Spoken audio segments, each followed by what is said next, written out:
civilizations. Now even flea-ridden Vikings take us for fools. Rise up, topmost third, for our country! I, Imperial Pharaoh of the 18th Dynasty, buried by my side, my loyal... No time to waste. Egypt needs us. Dare you hurt our people?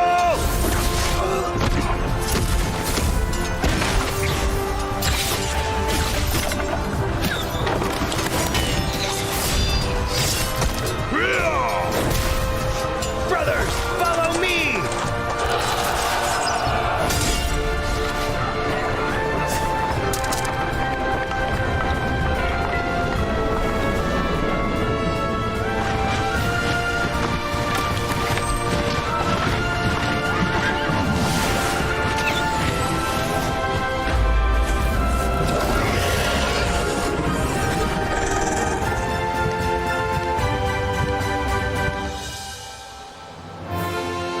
Egypt must rise!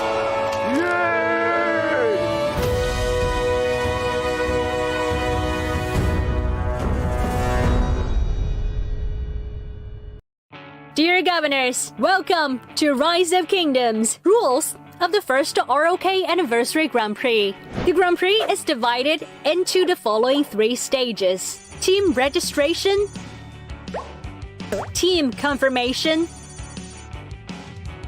and the Grand Prix stage. Team registration will begin on August 19th. Players can assemble teams each with 30 to 35 players and register for the Grand Prix on the official website. Each captain can create a team on the Grand Prix website. Enter your team name, obtain a team invitation code. Other players can then join the team simply by entering the invitation code on the Grand Prix website. The registered teams will be ranked in order of total battle power. The top-ranked teams will qualify for the Grand Prix. Additionally, star teams will be invited to join the Grand Prix. Team registration closes on August 26th. The team rankings will not be updated after the registration closes. Our staff will contact the top-ranked teams accordingly and confirm their willingness to compete. At this point, if any team drops out, the spot will be filled by the team with the next highest ranking. Dear Governors, do take note of this. Don't miss out on the Grand Prix. The Grand Prix will adopt the gameplay used in Ark of Osiris. Participants will have access to the Rise of Kingdoms esports server and use the official super accounts provided by Rise of Kingdoms to engage in battles. 16 teams will pair up and battle in the best-of-1 single elimination format. The final 2 teams will compete in the final showdown on September the 30th. This Grand Prix offers great rewards. Each player of the champion team will receive the champion's ring, an iPad, and other rewards. Rewards also include game items and other prizes, such as the city theme for the champion of the Grand Prix. All other participants will receive gift cards and game items as rewards. During the Grand Prix, players can place bets on the Grand Prix's official website and redeem rewards. Battle horns blare as the increasing wind whirls the sand. Which team will reach the pinnacle? Stay tuned.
journey to the ruins hidden in the sand to write your story. With the mist so close at hand, your heart is soaring. Take hold of your command and march for glory.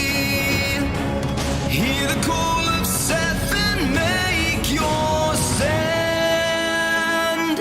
to the end. Hold on for dear life. To your soldier, faith, your dream. It burns deep inside. The need to reign supreme. It drives you to seize the sacred shrines. Claim final victory. The blessing of the Nile will at last be won when ancient kingdoms rise.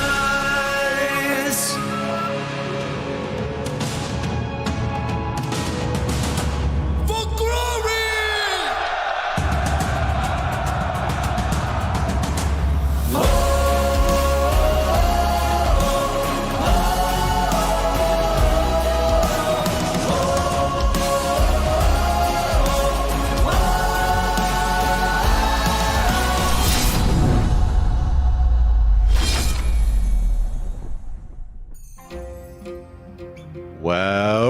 Welcome, everybody, Hey! to day 2 of the anniversary Grand Prix. I'm beyond excited. I hope y'all are as well. Boys, are y'all ready? Boys and girls. I appreciate all of y'all hopping on today on your Saturday and welcoming our brand new. Let's hear it in the chat. Let's hear it in the chat, boys and girls. Let's welcome our boy Redline, aka Wigline, to the caster booth. I'm beyond excited for today's cast. We're going to be casting over some phenomenal matches. You want to say hi to all your friends there, Redline? Everybody, what's up? I'm glad to be here. Boba, good morning. Good morning to everybody. Definitely early, but I'm super excited to be here and cast the matches for today's Grand Prix. So really excited to be here, man. Thank you. Thank you to everybody. Hope you're all doing well. Good morning, good evening, good afternoon. So as we start hopping through everything, I just want to let y'all know there is a code that is getting popped up right now. If you want some free rewards, who doesn't love some free rewards? Help you grow your account out. Use the code down below in game to get some sweet rewards. Yeah, make sure to check that out, redeem that, guys. And also, another pop-ups here with the QR code. Rock Anniversary Grand Prix uses the PC edition for a much better, smoother game experience. The new PC version is here. Use the QR code. Download the PC version. All right, so we're going to kind of dive into just kind of what we're going to be looking at today. So we have kind of a recap of what went on yesterday. Our boy Drago and Chisco casted all those and did a phenomenal job. So we do the winners from yesterday. We had OV winning their match against VCN, along with Camo beating the Naughty Ducks, which was our first game as well. And then we had an absolute nail biter to the very, very end between 60GT and New V. And then, of course, we ended the day off with our boy Redline and his crew and Bunny and crew from 1254 facing off against MGR. And they're taking it there. So today I'm excited. We're going to find out who's going to be going up against those teams in week 2 of the Grand Prix. So are you excited, Red? You ready for some amazing casts today and kind of starting to touch into what we're going to be talking about today? No, most definitely. I mean, yesterday's matches were really intense, really good matches from everybody participating, especially the GT match and the New V match. So I'm really excited to see what's coming today.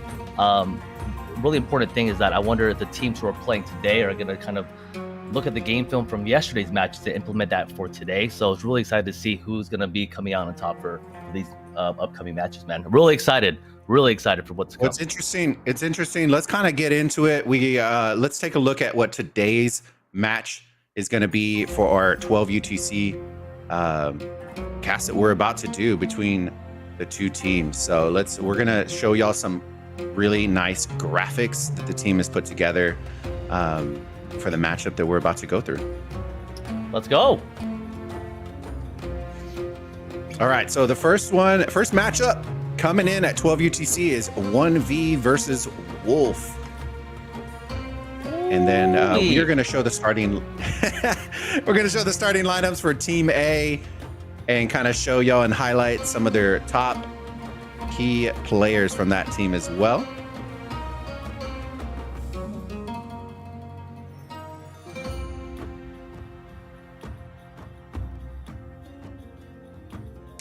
There we go. So there's our lineup for Team 1V that's going to be starting the main players, followed by the top 5 key players to keep your eyes on from that team.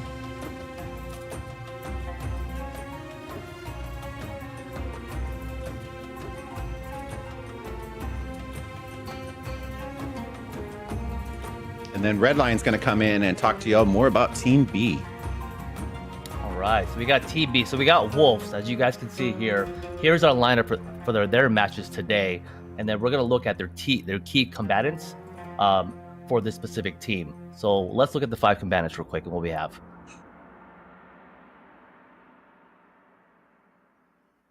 Boom. And just like that, we are about less than a minute before we load into the match. I'm excited for the cast. I know Redline, dude, are the jitters out? Are you good? We're going to be rocking and rolling today in these matches. Oh man, we're rocking, dude. I'm really excited. Really excited to see, because especially for these kind of for this type of gameplay, everybody has the same equipment, everybody has access to the same amount of troops. It really brings out a different play style for these matches. So really kind of see what Wolf and 1v do for this upcoming match, man. It's really going to be exciting. Yeah, and just to reiterate, I am excited because 2 of the 4 matches that we have will actually be two of the Osiris League teams that were champions that were invited. 2 of the 4. So we are going to be casting over 1v, who are returning champions from Horus from last season. So, you know, we're in the match right now. We're on the 1v side, looking at as they load in. Special notes to take note of, so apologies, is how they're loading in, right? They're hyper focused and organized when it comes to how they load from front to back, and when they're going to be coming in. So what are some things that you want to keep in mind, Redline, when you're playing and you're kind of loading into the game? I mean, right here, like what it looks like now 1v is doing is that they're doing the kind of layered in teleport. So because positioning is everything when it comes to, you know, the gameplay, right? How the amount of time it takes for your marches to get up down the field, depending if you want to be aggressive or defensive. So right now what it looks like is 1v probably has specific players teleporting in a specific order to make sure that their strategy is, you know, maintained based on what they're trying to do. So very important here that everyone teleports at the same time, what it looks like. Cool. Yeah, and special notes is that this is where strategy kind of ties in, is like Redline was talking about. Certain teams will have their provisioner poured into the obelisk zone. Some won't. Some will have them there. And now we flipped over to Wolf's side to check out some of their players as well. But really the importance of the starting zone is to optimize your team so that as you're loading in, the players that need to be in the front are in the front. The ones that are going to be porting in first don't necessarily need to always be in the front, because they're going to be teleporting up forward first to kind of really reinforce and get their marches faster up the field. So kind of the breakoffs. What meta do you think we're going to be seeing again? Do you think we're going to be seeing more of what we saw yesterday, Red, or do you think we're going to see a little switch up? I think from all the matches that happened yesterday, I think we're going to see the kind of the same play style, like going out the start. I think the teams are going to be aggressive going for the altars at the beginning. We're definitely going to see that, and I think what it most comes down to is the audibles that the teams are going to be taking based on what's happening on the map. So I think we're going to see the classic startup of teams going straight for desert altars, and then adapting there once that starting gameplay happens. That's what I think is going to happen. Yeah, after watching yesterday, I was very, very impressed with some of the march selections, you're really starting to see kind of the optimal marches that you may want to implement yourself for your own ARC team. So we got 5 seconds in before the match is about to kick off. Let's go, baby. Red line. Let's go. And we're about to kick it off. The battle has begun. The gates are dropping. The marches are going. And now we're going to see who is going to take match number 1 for today's cast. And as a reminder to everybody, the winner of this match will face the winners of the Camo and Naughty Ducks match. So whoever wins will play against Camo, or I believe the Japan All-Stars, if I'm not wrong. But let's see how it goes. Here's the split screen where everybody's starting off. Obviously, normal start off. T1's going out. Rallies are probably going out for the Obelisk outposts to get their marches up the field. So let's see how this goes. Yeah, and as you can see, they're bringing up the screen. We saw 10 rallies going on, which what that's letting us know is they are rallying both obelisks and their own as well. But also, they're going to be rallying those outposts to get those troops forward facing on the map faster in preparation for either contesting the enemy outposts, or they're going to wrap those around and come and support on the enemies, on the swarm on those enemy structures. There we go. Hard push started from Wolf. And it look also, I don't know if you saw Boba, but looks like Wolf only had obelisk rallies on the enemy and their own, no outpost rallies.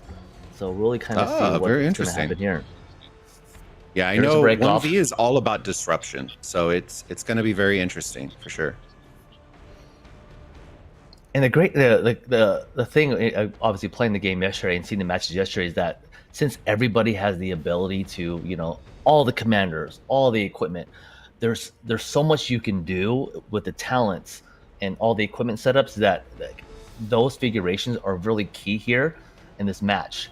Especially like at the front, as you can see, the Desert Ultra push. Like I've seen a lot of more marches moving up the field much more faster than you would see in regular OL and ARC matches. So I definitely think we're going to see a lot of aggressiveness here from 1v, and I want to see what Wolf's going to do to counter that, or if they're doing the same thing on their end. Yeah, and that's where kind of the march composition, we always like to check those out in the very beginning, because certain teams will go certain routes. You know what I mean? Some are all about the speed, as you see the rally coming in to reinforce that obelisk.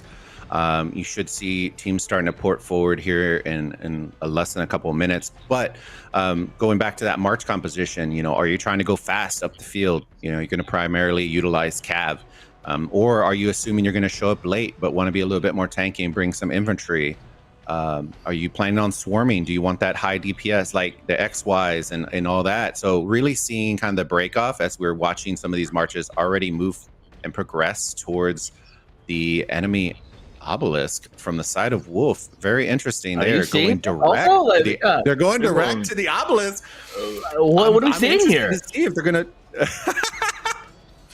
Like the only thing I can think of was that when they had a obelisk rally from the Wolf side on the enemy obelisk, are they planning to disrupt the teleportation here and then just rally and non-stop doing that reinforce? They're doing the old squad strat, bro. Your old squad strat. You should see this. Look at this. This is literally the squad strat right here.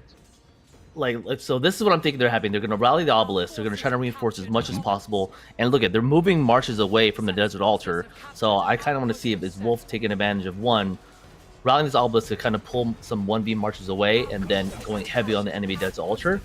So let's see how this goes. They're trying very ballsy, but I'm liking this. I'm seeing that squad strat where they're going to try to block teleport spots while rallying just to slow them down a little bit. And I do like that unique strategy. You know what I mean? They're trying to pull something out, which is different. But we're now back on the Desert Altar on the bottom side right now as Wolf is progressing, pushing forward. 1v is forward facing, blocking all the Wolf marches as they're coming in. And if you look at the top right of the map, both obelisks on 1v side is blinking, while the Wolf's obelisks are not blinking. So it looks like 1v cancel the rallies, but Wolf just full send. So we'll see what that looks like up top. They're doing the same strategy for both sides. Yeah, and as we look, we have 30 seconds before Shrines and Altars about to open up. So we are, and as you can see on their split screen, They're already ported forward from the side of 1V on the bottom left-hand side. So the CC rally should go down in a couple of seconds. And they look like they've secured. They're going to be secure on that front. So yeah, it looks like they'll be okay. That was a ballsy play, though. I like what I saw, though. I like that. That was very innovative. Yeah, and so right now you're going to see them reset. Those troops, they killed them off. They're resetting. The timing. We got 7 minutes before the first arc, and it starts to open up. So kind of what do you, if as a player, Red, what are you looking to do at around the 6 minute, 7 minute mark? So I mean, usually like majority of teams we go, well for me in my experience, we try to go around the 5.5 minute mark. So you really got to push for structures now for the first cap, and then try to defend or be aggressive to do point disruption. And then any dead marches, you kind of have to shift forward to the middle, because definitely positioning the middle is really important. Here right now, if you look at the map though, 1V on the complete left side has pretty much taken everything on the first occupation. So it's going to be, oh, and also, sorry, but with the top there, the obelisk up top was taken by Wolf. So it looks like, you know, both sides are taking advantage of the enemy opponent side. So this might be a really good one from the Wolf side, showcasing what they're doing. Yeah, and that's very interesting that they were able to take that. The obelisk, they must have had some reinforcements marching off the screen, but it's interesting that they went full send on the top, and somehow the bottom side's the one that got completely flipped in favor of 1V. But as you're seeing right now, the 6 minute mark, like Red was saying, it's that time of the match where if you have yellow and red marches, you're trying to kill them off on enemy structures, as you're seeing right here on screen. To give you the opportunity to have those marches come back towards your city, to then instantly start rotating towards middle. The rotations in mid are going to usually make or break matches. So I'm excited for it. We'll see what unique combos come out in mid very, very soon. Yeah, right now everyone should start kind of rotating everybody to middle to get that right positioning. But look at the Wolf has taken nearly all the buildings from the 1V side on the top side. So now this is going to be interesting. I like to see how middle is now. Who's rotating in? Wolf obviously has half-dead marches, so are they going to kill them off on their city just to rotate middle? So I kind of want to see how they take advantage of the situation on both sides.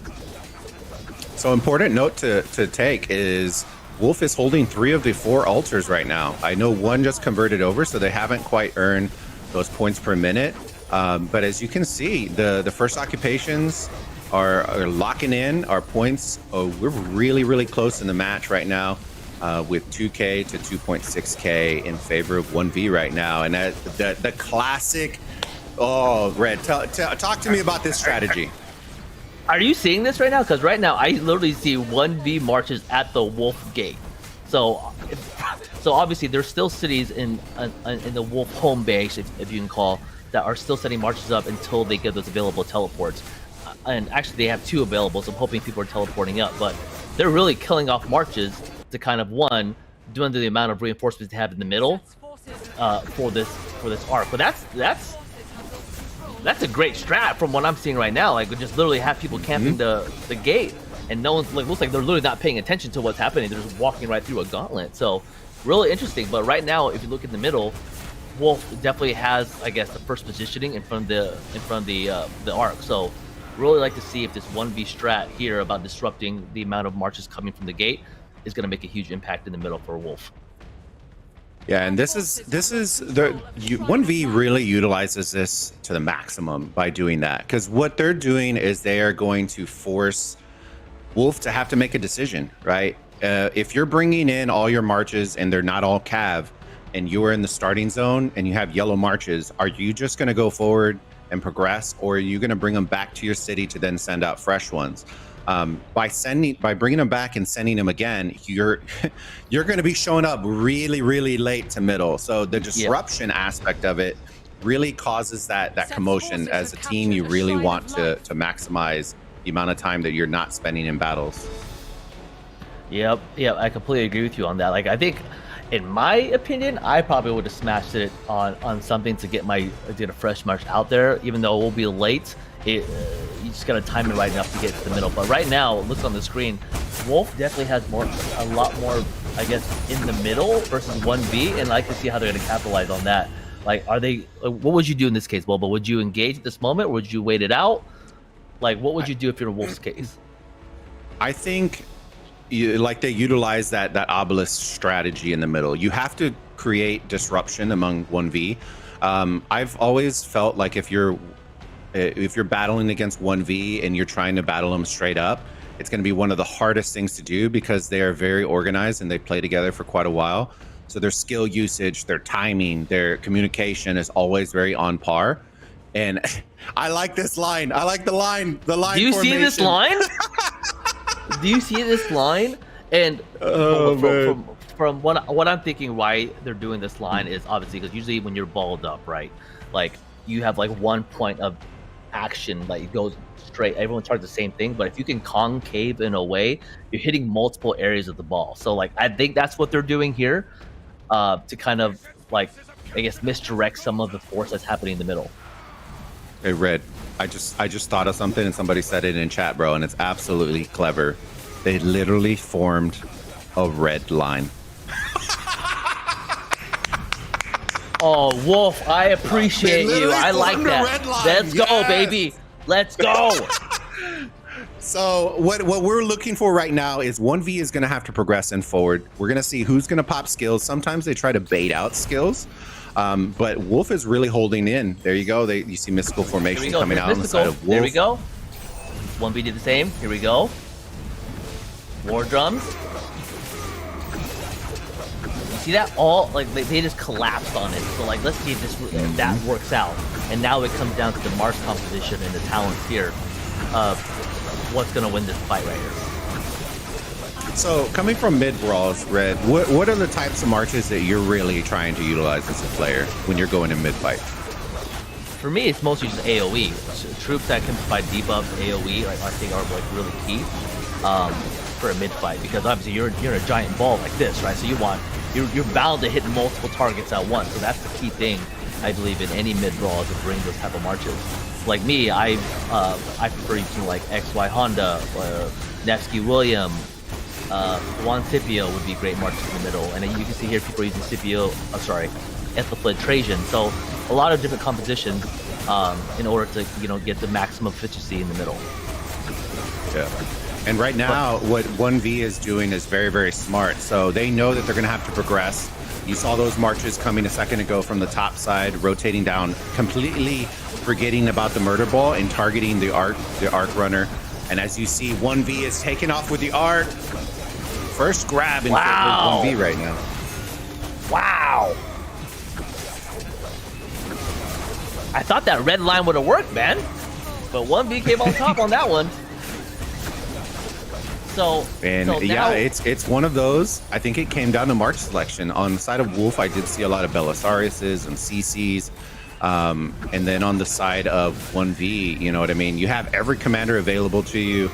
So I suspect that this first one definitely it is going in favor of 1v right now as they're running it. The arc is dropped, but it should be cleaned up pretty soon. So now the focus on Wolf should get switched to structures. As they're only down by 700 points, they're still holding all their main structures. But now's the time to make that flip for sure. I completely agree. Right now, if I was Wolf, I would stop setting marches to the middle and just completely focus on the structure game to kind of offset the point that 1v is going to take from capturing this arc. Yeah, and you're seeing right now in the split screen, 1v is doing their classic rotation. They have some that follow the arc runner, others that will posture forward and split off to go help swarm structures. So as we flip over, this arc should be captured, a run to the obelisk. We'll keep an eye whether it's going to be held for a little bit before captured, but the focus is now getting switched over to structures as we speak. Yep, and as 1v, took over the mid, like their marches remaining in the middle went straight for the enemy's edge altar. So let's see if Wolf can defend this against that large cluster of 1v marches. So, I like how they hold on this, because that's a big ball, Boba. That's a big ball coming for that altar. Yeah, and honestly, I'm still trying to figure out the meta, like the best meta, because when you got murder balls rotating out through mid like that, I don't even know if there's very many garrisons that will actually survive that kind of onslaught. So as you're seeing right now, 1V is starting to rotate to kill their marches off at the enemy obelisk as they rotate south. It looks like they just neutralize that structure just to decrease the amount of points per minute. Yep, and honestly, I just noticed it. As the 1v marches were coming from the middle, pushing forward, they had a rally timed at the same time. I believe it was Henry Nebu that hit the altar at the same time the marches arrived there. So that timing and coordination, either was a coincidence or on purpose. That was a great play. Because literally, I'm like, there's a rally hitting at the same time. Wow, that was a great move. But it looks like now they have 3 out of the 4 altars with the arc. Yeah, and they completely flipped it. And there it is. They're killing their marches off on the cities to rotate. This is usually in preparation for setting up the timing for the next arc. And that's going to be very interesting. Oh, we got a little CC battle going on with the arc runner. Got a little CC caravan going on here. A little sneaky play. Let's go. Is Wolf going to capitalize on this? Capture the arc and capture the obelisk and score the points? We can only hope. We can only hope. They're down by 1,000 points right now. This first arc is worth 3,000 points. Structures are, oh my goodness, I just looked. 1V holding all 4 altars. The arc has been dropped, and he's getting popped picky-booed. Oh. But yeah, I mean, the 4 altars with the arc, like, that's going to be tough. So hopefully Wolf can come back from this. I mean, this could be start of a play. I don't know, but they definitely need to get those buildings back. But I'm based on the positioning of the arc, Wolf's gonna, the march is gonna die, and they're gonna be able to get the arc back on the 1v side. Yeah, and I'm looking at the map on the top right now, seeing everything blinking blue, or it's already blue, and all the red is blinking. So yeah, we're gonna keep our eyes. If you're Wolf, you're really just trying to reset these structures because you can't afford to have them hold all 4 altars for a long duration of time. Or that points per minute lead, as you can see, 740 to 150 in favor of 1B right now. Yeah, that's gonna widen the gap of the lead, definitely in the favor of 1B, and they still have the 4 altars in the possession. So Wolf has to really come up with something to kind of get those back, and then kind of reset for the next upcoming arc. Yeah, and this is where we're going to kind of keep our eyes. Usually, the priority, the real importance for holding the first arc and getting that first arc is it gives you the opportunity to dictate and control the pacing of the match. When do you want to capture it? When are your troops dying to then capture it to then rotate towards middle? If you're holding all the structures, you're just playing the points per minute game. And we're seeing all the rallies coming in, and 1V like a well-oiled machine, 5 rallies up to the 3 for Wolf. So it's getting very intense right now. It is getting very intense, and the thing about this game, the Grand Prix gameplay, is that everybody has the ability, all commanders. I said this before, so literally all 30 players could have a preset for like a Jadwiga or a Mani garrison, so they can definitely hold these buildings as long as possible. So there's a lot of advantages with this game style of everybody having everything. Yeah, and right there you saw one of the mechanics of just being able to drop the arc. So you hop into a tile and it instantly drops it, and allows your team, if you need to switch out marches or low health, anything like that, you can do that. So right now we're keeping our eyes on these altars. The Jad is holding up, but it looks like the onslaught should help Wolf take it back, but we're going to keep our eyes on it, blinking on all 4 of the altars, so they are all being contested right now. Man, that Jadwiga is strong.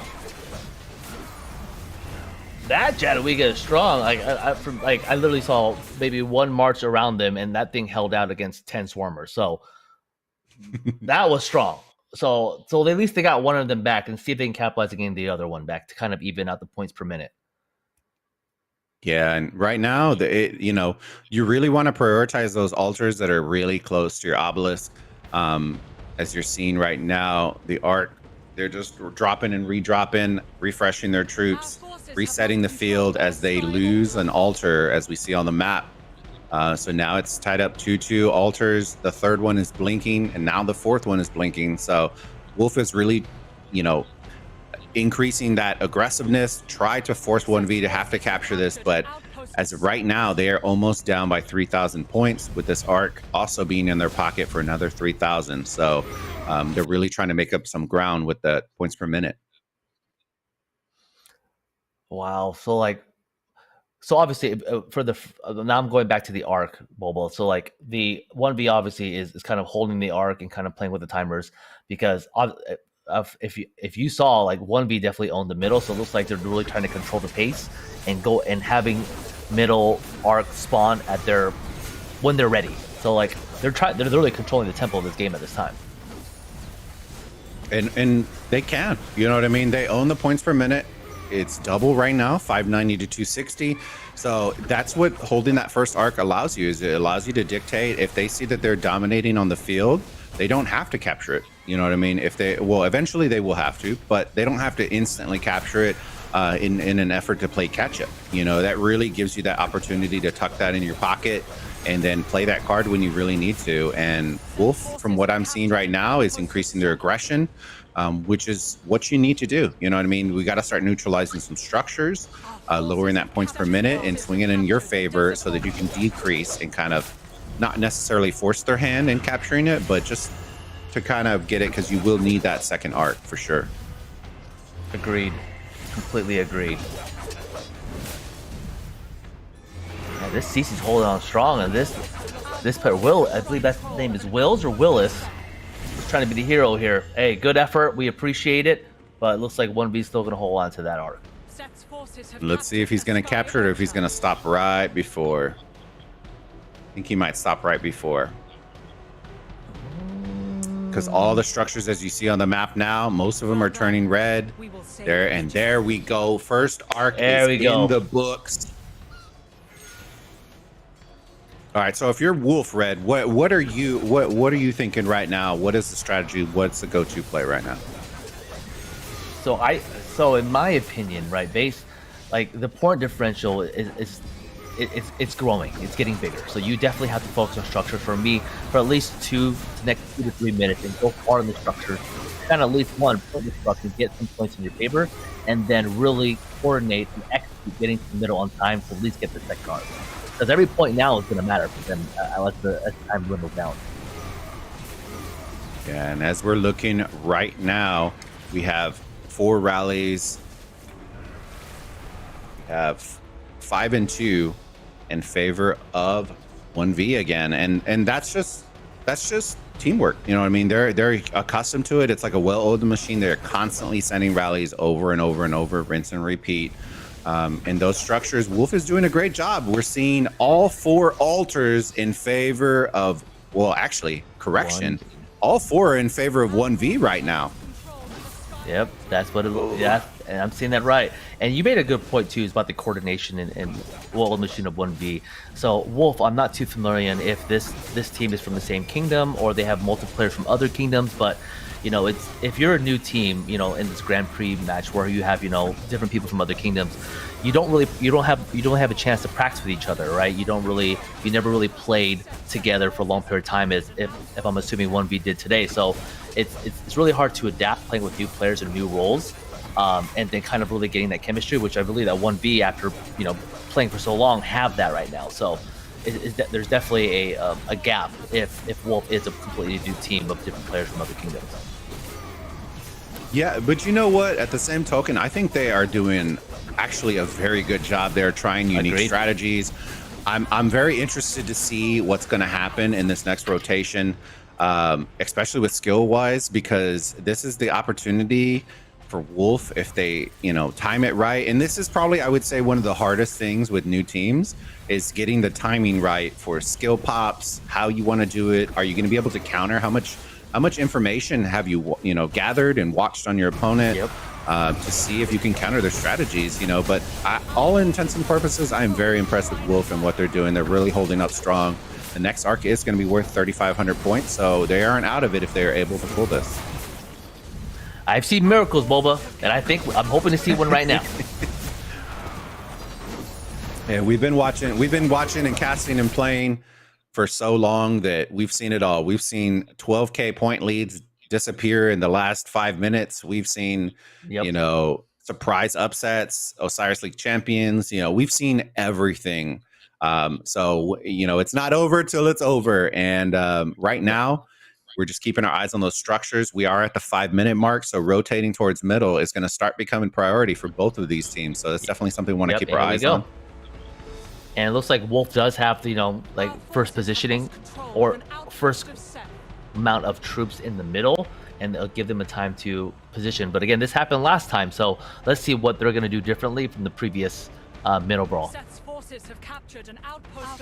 Yeah, and I think, like I said, it's all about disruption when you're playing a team like this. It's easier said than done, of course. But I really do feel like the aggression is one of the things. If you let them sit there and organize and set up their marches, they're more prone for success in that scenario. So I really feel like the teams that have given 1v in general issues, you know, or really good fights are those teams like Blackjack and TR and those teams that really are very aggressive in most of their tactics song. So definitely want to see a little bit of aggression out of Wolf on this second rotation to really kind of reel them back in and bring them back into this match. Yeah, and I think based on what I'm seeing on the screen right now, I think that Wolf would probably want to engage with the limited amount of 1v players in the middle. Well, let's see what happens.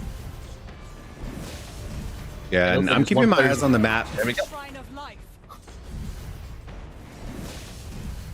So the one thing I'm keeping my eyes on is the map. Usually, if you're investing very heavily on the inside and the mid game, you start to see those structures blinking from your enemy side with those rallies constantly going, especially when 1v is doing that. The other thing that 1v likes to utilize as well is they will bring their provisioner in just for mid rotations, which is also very unique. A lot of teams don't bring them in. They just leave them out provisioning all match, but those extra 5 marches sometimes make a big difference. So we're going to see both of these teams kind of rally to their points.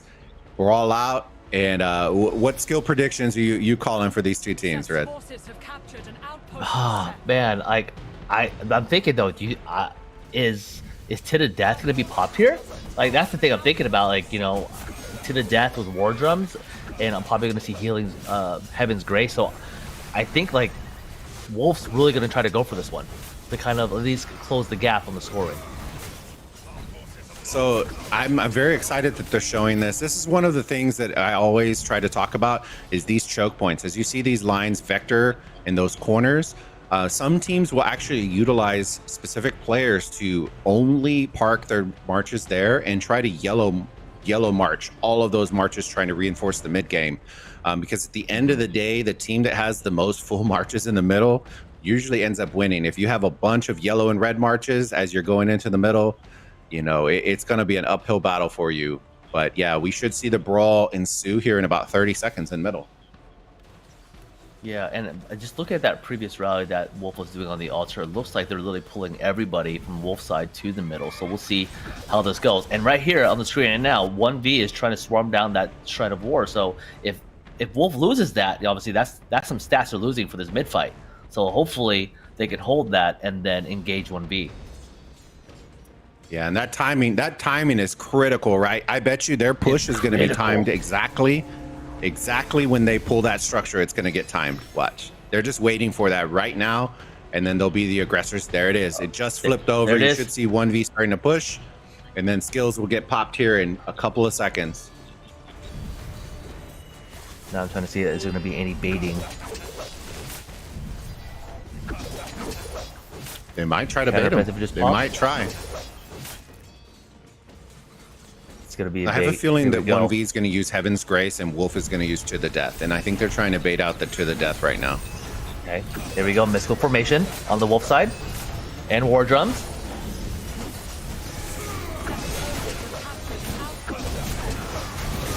Waiting for it. Wolf's engaging.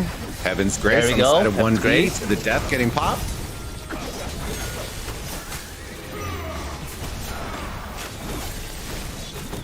And looking at the points right now, they are down by 9k. They really, if you are Wolf, need this arc in order to pull you back into the match as structures are still flipping in favor of 1v on the outside.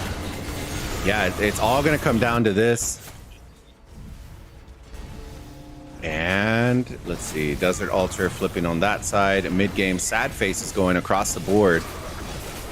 And it looks even on my end.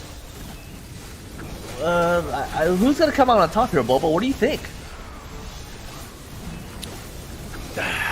I don't know why, but I think To the Death is starting to get countered a whole lot more. So I feel like Heaven's Grace is going to win out usually in mid game now with the new meta. So I'm thinking that 1v is going to pull it. I also am looking at the March selections right now. A ton of Boudikas on the side of like everybody on 1v has a Boudica, has a Nevsky, has a Scipio, has an XY with Honda, you know, really hitting that, providing that punch needed. And it's no surprise as we see the arc about to get picked up again, and Blue is clearing out all of Wolf in the middle, bro.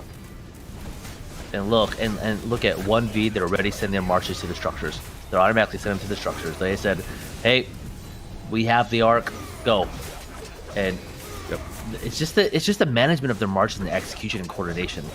So good fight in the middle, but 1v definitely takes a second arc, first pickup. So we'll see what Wolf does to counter that.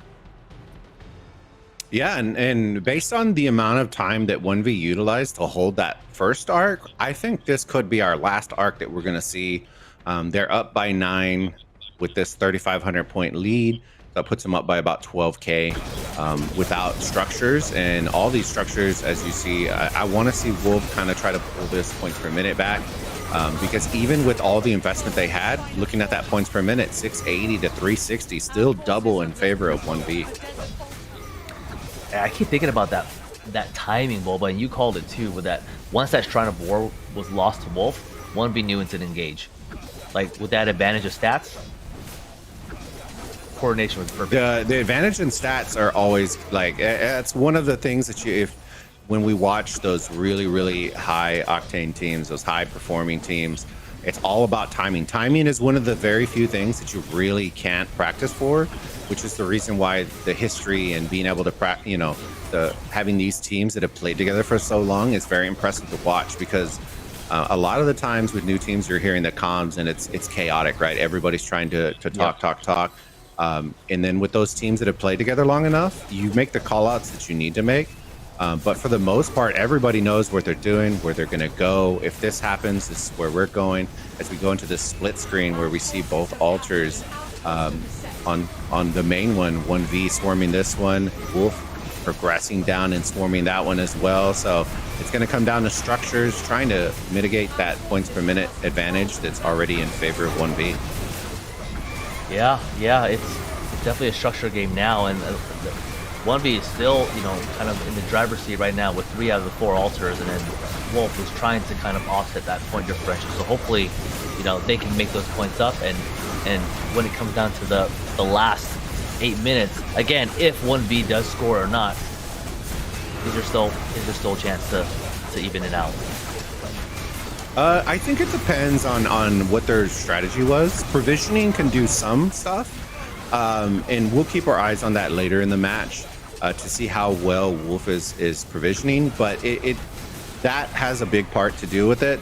Structures is usually a hard way of doing it because of the high competition that we're playing with. Holding a structure is god near impossible in this game mode for a long duration of time. So you're going to spend a lot more time in neutral than you are scoring points for most structures, especially those high scoring structures like the altars where you're getting 150 per minute. You know what I mean? And as we're seeing, those structures are the ones that are getting focused on the map as they're all blinking. Yeah. Top side though, Wolf has both altars on the top side now, but it's kind of countered with 1v taking the bottom 2 altars. So a lot of things are, like as you mentioned, it's kind of tough to hold on to these structures with a level of gameplay in the game mode. So there's gonna be a lot of back and forth when it comes to the structure. So I'm really interested to see how the points can be kind of offset on the Wolf side. Yeah, I think the neutral game plays in favor of 1v, definitely. So if you're Wolf, being able to hold those is going to be essential. You really do need multiple altars, 3, maybe even 4 for a couple of minutes or a minute, just to try to reel them back in. You know, you're down by 10. They are holding this arc, so that puts you down by about 13.35 or 13.5k. So the neutral game is only playing in favor of 1v. You should see them hit the accelerator and apply more pressure forward facing, because that always makes it very hard for you to progress as an enemy trying to come back.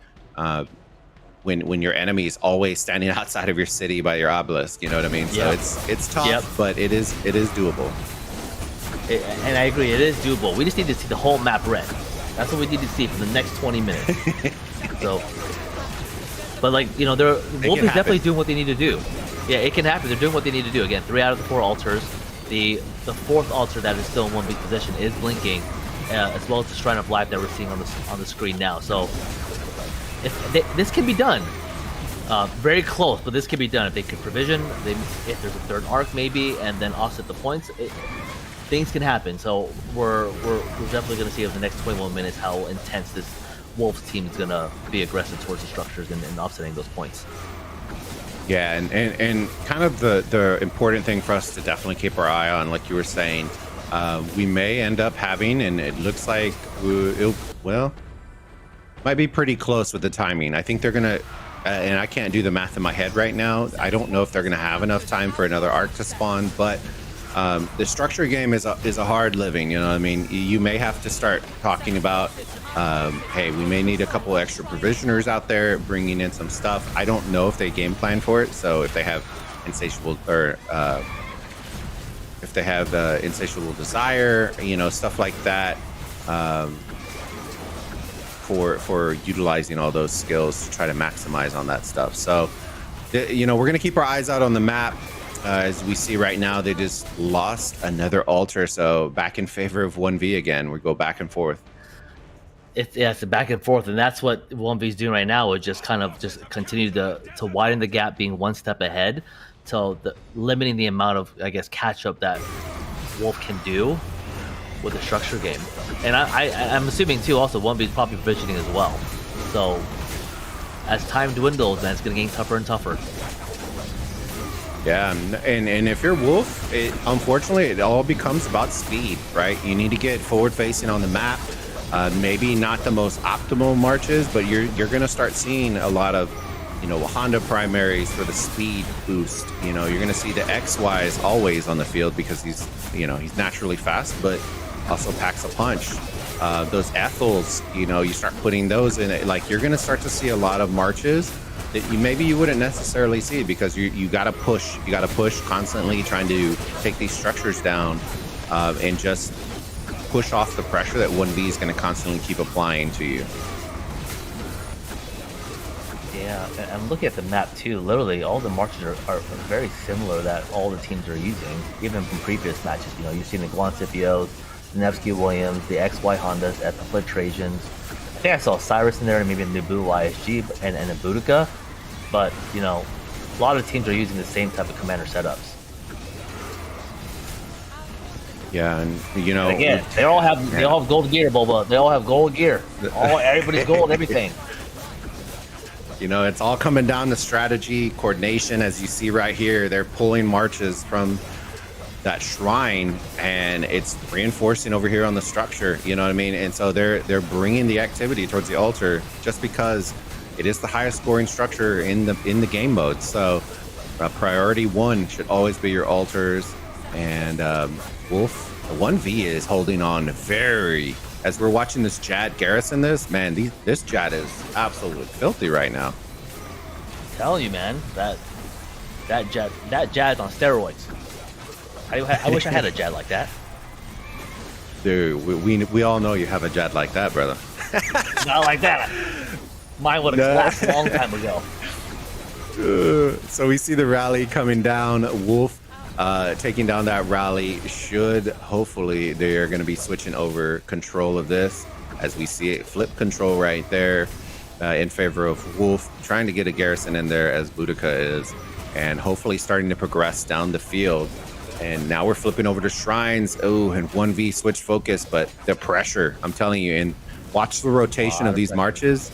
It's going to be insane. They're going to re-rotate back towards the altar, most likely, and it's just like clockwork. You know what I mean? It's no wasted troop on the side of 1v, and Wolf is still playing on their back foot, trying to push out and dig themselves out of this 14k hole that they're in. And I just noticed the arc was captured. So we are going to have a third arc right now. Yes, we are.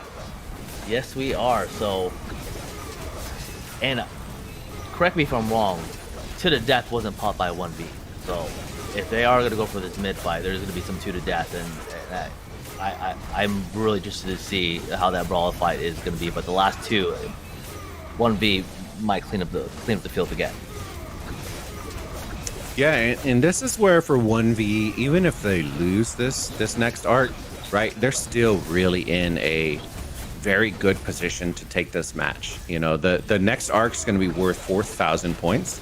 So they're up by 15 right now. So, you know, if you're Wolf, you definitely need to get it. You absolutely have to get it. That's the easiest way to kind of reel in teams, is by winning arcs. But that's easier said than done against 1v. Their March selection, everything is very, you know, on par and top tier.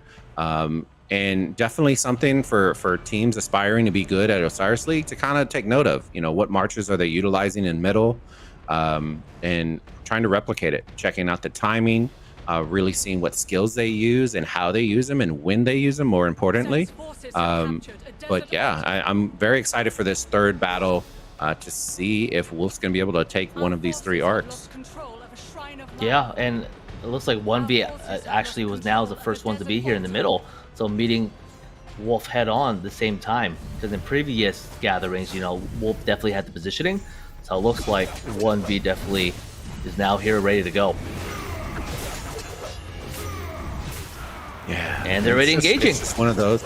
They're already engaging. Yeah, and 1v, you can, you know, they're sensing that blood in the water. Wolf, insatiable desire. We did say it. Okay, so they are going to try to pull something out, but I'm not sure if this push should happen on the side of Wolf. I think this is definitely going to play in favor of 1v, and as you've seen, they're going to absorb. They're going to take this battle. I want to see Wolf pull back, because if they don't, these skills are going to get popped, and this is going to be GG's in the middle, right before the arc, 4 minutes before the arc even spawns. Still a while to go.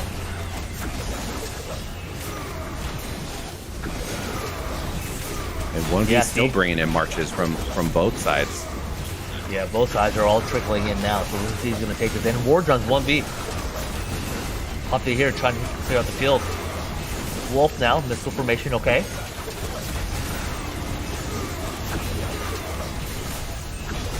I'm interested to see if 1v is going to even utilize it. I don't know if they're going to even utilize it, or if they even need to. Yeah, or again, I don't know like how many skill bars they have, but it looks like, oh, Heaven's Grace. Okay, here we go. Wolf. Let's see. Wait for it. I think due to that being popped, they may actually pop it here in about 10-15 seconds if they are going to pop it. They'll wait a little bit, and then they'll hit them with it. You know, Bob, I think you called it, man. I don't think they're going to use it. And this is one of those, like, when you watch a team play, right? You got to ask yourself, why wouldn't they have popped it? You know what I mean? They popped Insatiable Desire. Why aren't they utilizing To the Death? You know, one, they may not have it, right? Yeah. Two, maybe they think we're bringing way more people in. We're gonna clean, reinforce. Let's save those skills if we need it for elsewhere. You know what I mean? Yep. But even with the aggression, look at where the murder ball is happening. It's on the side of Wolf right now. Yeah, it completely shifted from in front of the temple on the 1v side down to the bottom where Wolf is. So they're definitely moving that ball over. And again, just based on what we're seeing now, a lot more 1v marches are coming in for this brawl.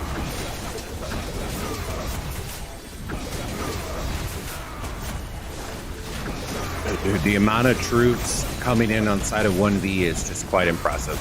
You know, you will see on the outside that they are hard push. See, so you will see that some of the structures on the outside are getting flipped for Wolf, in favor of Wolf. But this one arc by itself just hold so much weight and so many points that they can honestly afford to lose structures and just neutralize it. Exactly. And it looks like 1V has taken back one of the altars now, so the altars are 2-2. And 1V is ready pushing out to take on the additional structures on the 1-2. And they also just took the Shrine of War from Wolf. And Wolf's bringing in marches to the middle. I'm not a huge fan of it, dude. It's still a minute left. You are putting 1V kind of in an awkward position, right? Because of their positioning on the map. They are already really deep. I do want to see Wolf just instantly bypass all these marches. The ones that we just watched coming from the top side. Just bypass all of these guys and just run straight to the R carrier. We got 50 seconds left. The last thing you want to do is do all these brawls on the far outside. And then they're all yellow and dead by the time you even get to the middle. So getting priority, that arc runner standing up there all solo and 30 seconds before the arc spawns. He's just hanging out, ready to get his prize. Yes, if I was Wolf, I wouldn't be setting to the middle anymore. I would just try to go at structures and even go for the play of going for the Shrine of War on the left side or the Desert Ultimate on the other side to cut off their arc runner maybe. That could be possibly played to kind of do a little sneaky play and cap that arc for the Wolf side. Yeah, and you know, and that's something we'll keep our eyes on. I don't know if Wolf has running charge or any sort of skills to be able to try to counter this arc runner from the outside lanes, but the arc is getting picked up right now. We'll see. It should be 1v. Yeah, the CC should get absolutely swarmed down, and there it is. Picks it up. He is outie. 5,000 heading back home as 1v pulls the third and final arc for our match 1 today. GG's 1v. That was a nice fight in the middle again. And structures are now evened out on both sides. And it looks like the score is very close points per minute. But then again, 1v has the arc. But... So Boba, so for this match, like, so for this match, like, you know, I felt like Wolf had a very great start, to the match. What do you think was the advantage that 1v had to kind of, you know, control the pace of the game, in your opinion? So from what you've seen so far, it all for me with 1v. It always comes down to mid game, right? The teams that we've seen that push 1v to the limit are always those teams that are very aggressive, that are able to take arcs away from 1v. It's almost like Christmas morning. You know, when you're able to take an arc from 1v, you save it, record it, take a picture with it, because it does not happen very often. But those teams that do take some will always keep those matches very tight. But it is a hard thing to do. That's why, like Blackjack, you know, TR, Song, those teams that tend to do very, very well in mid tend to take those matches to the bitter end. And so I think the first and foremost, the thing that you strategize for when you're playing against a team like 1v or 60GT or any of those kinds of teams is you always got to plan for mid game, right? The structures are probably the one thing that all of these teams, the top tier teams, are very good at neutralizing, right? Swarming, garrisoning, all that kind of stuff. It's the mid game and rotations and timing that separate the good from the great teams. Yeah, and I completely agree with you, man. It's the experience. It comes down to execution, and especially the mid game. You make sure that you're optimizing your margins for that middle fight. Definitely can win matches, and we definitely saw that from 1v today.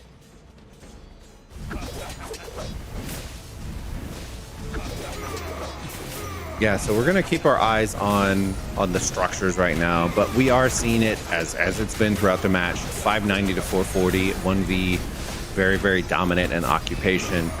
Their rotations were very on par, and Wolf putting up a fight. You know, they're shooting their shot, as we always like to say. They're shooting their shot. They're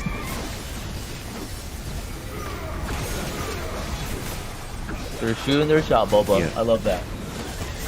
You know what I mean? And that's really all you can do. You know, 1v is a phenomenal team, and Wolf, you know, they had a very hot start. I think the adjustments in middle were very fun and entertaining for sure. The red line is very iconic now.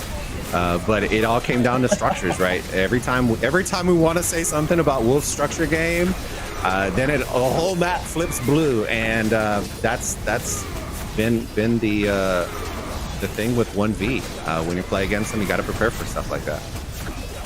Yeah, it's the execution, like as you mentioned multiple times before, like 1v is a well-oiled machine, and I have to assume that the players who are playing on the 1v team now had played with each other for a long period of time. They all have the chemistry. They all understand what each person's specific role is and how to optimize the gear and the talent trees to, for these upcoming matches. So like we saw it today, they are just a completely well-oiled machine, and they knew exactly what to do and where they needed to be at the right time. Yeah, and I'm very interested by some of the strategies that you're seeing. Some 1v utilizing CCs for quick reinforcements, running from their obelisk zone just to quickly reinforce. And if they don't get in, they just swarm until it's dead, and then they reinforce. You know what I mean? They're constantly, there is never a wasted moment with 1v. So if they aren't fighting, they're inside of a node. Even if they're not even a provisioner, there's no wasted time with their teams. And that's what makes this very, very intriguing. We're looking at the shrines, both, the shrines are in favor, the altars are 2-2. But for a majority, the map is blue, and of course the outposts, the annoying outposts, I'm telling you, every time flips nonstop all map long. But at 80 points per 80 points per minute, it can add up if you're able to neutralize and keep those for a little bit. That's an extra 240 points that you're getting per minute if you're able to capture those and hold those. So it can turn the tide for sure. I completely agree with you, Boba, and I just want to shout out to any of the people who are in charge of outposts. Job is not fun, but definitely deserves some recognition, because the outpost person, whoever's assigned to it, not fun at all. Especially rallied all game, and yeah, exactly. You know what I mean? You may not win the game with outposts, but you definitely can lose it if you're not careful and don't strategize for it. So it is one of those things. As we're looking right now, the entire map except the obelisk and that one shrine are all blue. So it is starting to set in with 5 minutes left. They're up by 21k. And Red, what if there was something that you could change? One thing you could change that Wolf did. What would it be? Oh, man, so again, I don't have so much background on their strategy, right? Obviously, from what I saw in the match, but I think it comes down to the timings, right? And optimizing your marches for the mid. I couldn't recall exactly what specific marches they used, but I think I saw like a Belisarius Caesar in the middle. I saw like multiple marches that didn't have AoE that could have been needed for the middle to help kind of optimize their marches. Everything else I think was fine, but it just came down to the coordination and timings of everything. Like with 1v, I think is that you really need to really counter what they're doing and then kind of throw their game off. And today I really saw that 1v was holding the tempo and it was playing their game. Yeah, and I think that's what when people go and rewatch VODs, do some scouting reports on your future opponents. This is good content to watch, because 1v definitely utilizes a lot of things. And I think the one strat that a lot of people, it goes under the radar, but I think makes a massive deal, right? If you're going to be playing against 1v, you have to have a counter for that gate push. Right, they do it consistently during those really important matches. They do the gate push every time, and they will bring it from different angles, which is, it doesn't seem like a big deal, but when you're going late to mid for the first arc, right, that really dictates, the pacing. If you're trying to play catch up, or you think you need a leg up on 1v, you got to be prepared for that. You know what I mean? The call outs have to be on par. I've seen them bring marches from the sides, from the bottom. I've seen them bring them up from the middle. I've seen them use outpost rallies and then break them off and instantly march to the gate. So you have to, as a player, you have to be conscious of that and prepare for that, because even if your marches die, you want to try to lower theirs as much as possible so that they're not out there yellow marching all of those that are in the starting zone. But boy, Easier said than done, of Man. course. Yeah, I completely agree because like the 1v strategy, like there wasn't anything completely different, from other teams that we've seen play. Right? There's nothing like unique that is completely different. It's just they're a well-oiled machine. They knew what to do, what commander pairings to use, and then just execute. And I if I could just sit in 1v Discord and kind of listen to the callouts, I bet you it's super on par. Like on par. This is what we're doing. Move here, go here, marker set up here. Like I just see it on the map. But Wolf, they did their best to kind of counter that and try to be one step ahead. But 1v at the end just executed. Yeah, and I just want to take a quick second and thank all of our viewers that are watching with us. Almost 800 people hanging out with us today. If y'all are enjoying the stream and you love having Redline join the crew, make sure to smash that like button. Subscribe to the official Rise of Kingdoms YouTube channel if you haven't already to catch all of the Grand Prix and Osiris League content that is going to be coming to y'all very, very soon. And definitely don't leave. All the casts today will be on this stream link itself. So we'll just be rolling through all day today. I hope y'all are as excited as we are, and we appreciate y'all hanging out. All day, baby. We're doing this all day. It would be Redline got up at 3 a.m. We've been hanging out in costumes, and we're enjoying the cast. I hope y'all are as well. We got a minute 23 for the wrap up of the match. So kudos. We should see some provisioners hopefully coming in, but we're just gonna keep watching some of these structures as they get swarmed down from the side of 1v. Yeah, I mean, GG's to 1v, GG's to Wolf, great game played.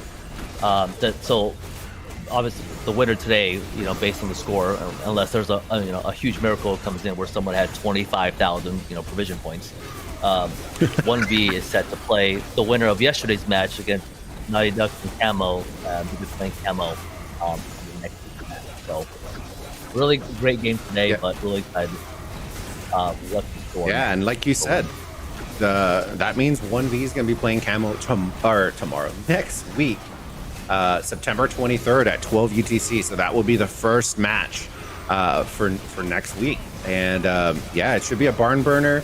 It keeps up the excitement because we'll be in the rest period at that moment, so we all get to come and enjoy and relax and really hang out. And then followed by our next match, which is going to come at 14 UTC today, between JST and the other Wolf team, which I'm not sure if it's affiliated, but it's another Wolf team against JST, which is our other champion. So as we ring it in, victory for the side 1v. Of 1v. Yep. GG's, man. Like at the start, Wolf did some great things, but then 1v just clapped back, man. They just clapped back. So really congrats to both teams, but 1v as victor. And they're champions for a reason, man. They're champions for a reason. They got a lot of people, and I'm very excited. I'm very, very excited. Oh man, we are back. Oh, what? Whoa. No, sir. No, sir. You put that back on. Put that back on. The wig was itchy, Boba. The wig was itchy. I wore this the entire match. I wore this the entire. You know how sweaty I am? Come on. You can put a wig on. Let's go. You put the gold chain, put something on. Hey, I'm out here in the heat. I know your head's all sweaty, bro. Trust me, you don't even want to see behind these glasses. There we go. Oh man, I did it for you, Boba. Yeah, wig line. Yeah, exactly. So I appreciate y'all guys. Congrats, GG's to 1v. We are going to be popping up some really nice graphics for y'all. Talking about results, showing y'all some replays and stuff like that. So hope y'all enjoy them. We'll talk them over a little bit. And it was a crazy match. So let's go ahead and pull up the results so we can really do a quick breakdown for the results section. Congrats to both teams, man. Amazing gameplay for both, but 1v. Did 1v things.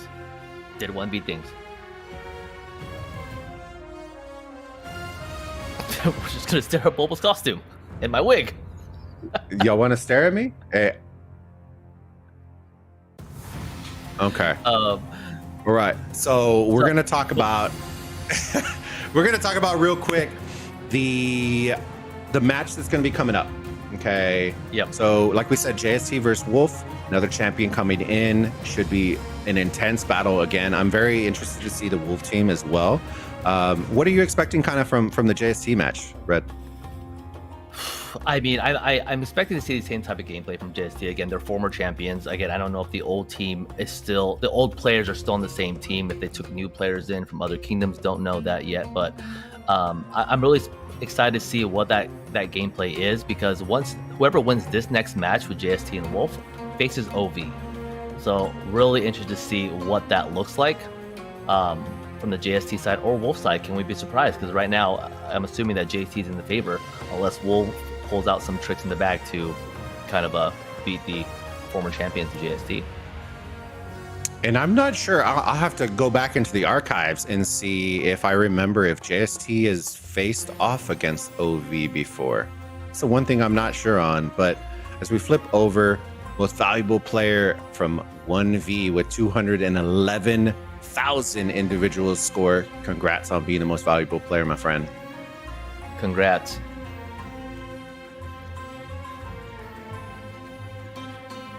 MVP. I wish I was MVP for once. But yeah, you know, So it's one of those. Oh, go ahead, Red. No, go ahead, Boba. Well, I was gonna say we switched graphics. So right now we're looking at the battle report complete. You know, between the two teams, 1v versus Wolf. 45.7k to 22.8k in favor of 1v as they take the match. 3 arcs to 0, so 10.5k to 0. Occupation score, you know, are you surprised by that, Red?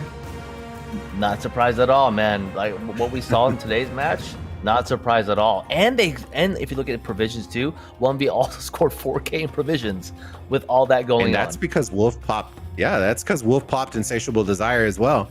But look at the kills. Oh my goodness. 95 million to 75. Flip-flop, severely wounded, and of course teleports 31, 32.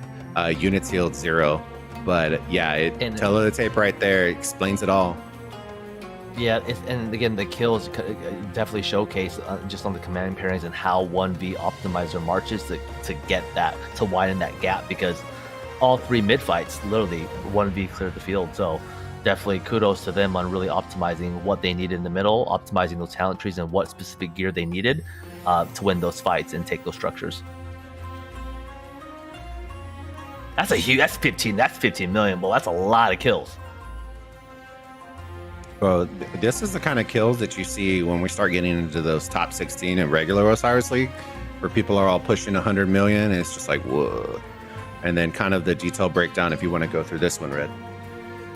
Yeah, so again, just to kind of high overview of what we just recently saw. So again, total kills was a huge gap between Wolf and 1v. Again, with the 3 arc captures and definitely just 1v being a well-oiled machine to take the victory at 45,000 versus 22,000. So GG's again to 1v. Wolf, GG's again, great attempt. But 1v is definitely moving on to the next round of the Grand Prix Anniversary Grand Prix, sorry. Yeah, and then we have a couple more. Yeah, and now we're going to kick over to the replay of the match in case y'all missed any of those moments, and really let y'all enjoy as you kind of spectate over this. But we see the breakoffs, the rallies coming in from both sides, and kind of here, you break this down, Red. Yeah, see, and again, this is what you mentioned earlier, right? Literally 1v out the gate just went straight to the opponent's gate. And again, a lot of people don't normally pay attention to this when they're sending their marches to the middle or from their home base, because from a Wolf perspective, these are the people who are late teleporters, and 1v just kind of just sniping through a gauntlet. And then now here, Boba kind of going through the mid fight, 1v again, just own the field. Simply put, I mean, it wasn't a differentiation of the skills. It was just literally the marches they used, how they coordinated the fight, and was able to attain all 3 arcs. Yeah, and I like that those arrows are showing y'all kind of what's happening, because at the same time, as the arc was being run, 1V was pushing to the south as well and dragging that murder ball, which is an important thing to understand. You also see right here the constant, being a little nuisance up there in trying to deter the arc. And it happened repeatedly over and over and over again. But with 1V, in their base, we're starting to see the red line again as they pushed in for the arc, the map coming up, and really seeing the break off for 1V as they focus on those altars. Yeah, man. Really GG's to both teams, but the play style that we saw from both, just 1V definitely took it, and again, here we go, third arc, and just camping next to the city with the arc, and they controlled the tempo the entire game. Yeah, and we really started to see that, especially in this replay. It really shows you kind of just how clean, like it, for all intents and purposes, they both send the same amount of marches roughly. And it really just showed the dominance of 1V. But ladies and gentlemen, we have the bracket, the most updated bracket. As you can see, Camo will be going up against 1V in their first match next weekend. But don't go anywhere. Redline and I will be on the channel very, very soon. Don't go. We'll be back very soon at 14 UTC on this stream to cast over JST versus Wolf to see who will be fighting against OV. Yeah, it's going to be a good one, guys. So definitely don't miss out on this upcoming matchup, 14 UC. Be sure to like and subscribe to the Rock YouTube channel, and we'll see you guys very soon. Oh, don't forget to go check our channels out as well, guys. Redline's channel, my channel, and definitely subscribe to the official Rise of Kingdoms channel, and we will see y'all back very soon, guys.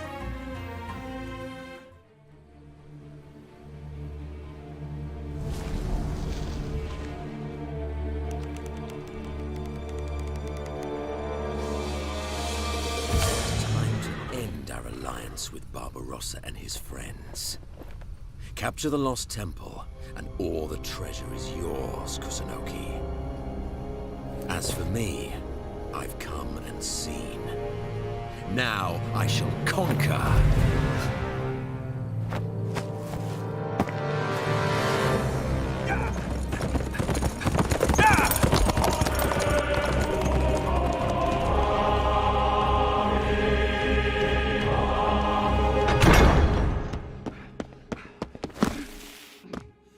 What cause is there for such alarm?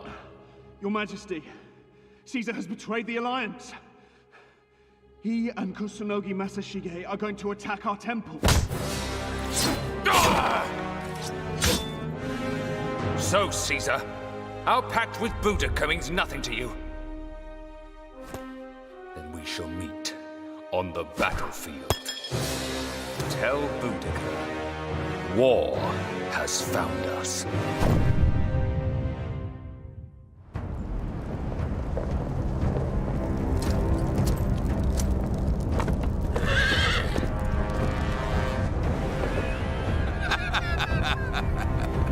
Oh, Barbarossa. Take the temple!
Valhalla, where treasure is endless and honor absolute.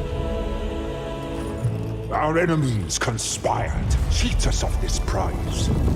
But these are lonely foes who we have robbed and pillaged many times over. Upstart emperors, gold-drunk kings, glorified shield maidens, and pompous fools. All will fail! Because by the grace of Odin,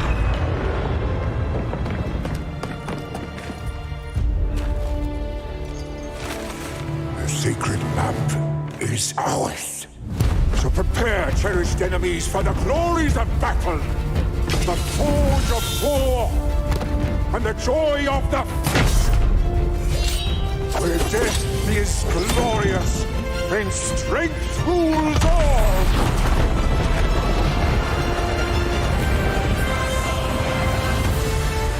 For we are brothers, warriors, blood, who cresting on the icy flood, do battle in the name of Thor. We are Vikings. Give us war!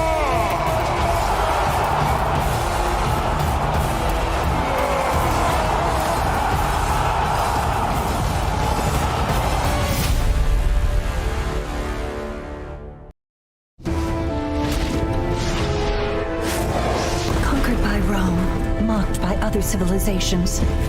Now even flea-ridden Vikings take us for fools. Rise up, topmost third, for our country! I, Imperial Pharaoh of the 18th Dynasty, buried by my side, my loyal... No time to waste. Egypt needs us.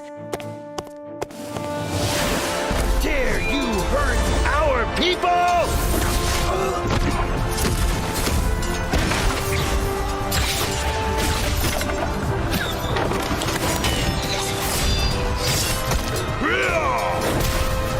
Brothers, follow me!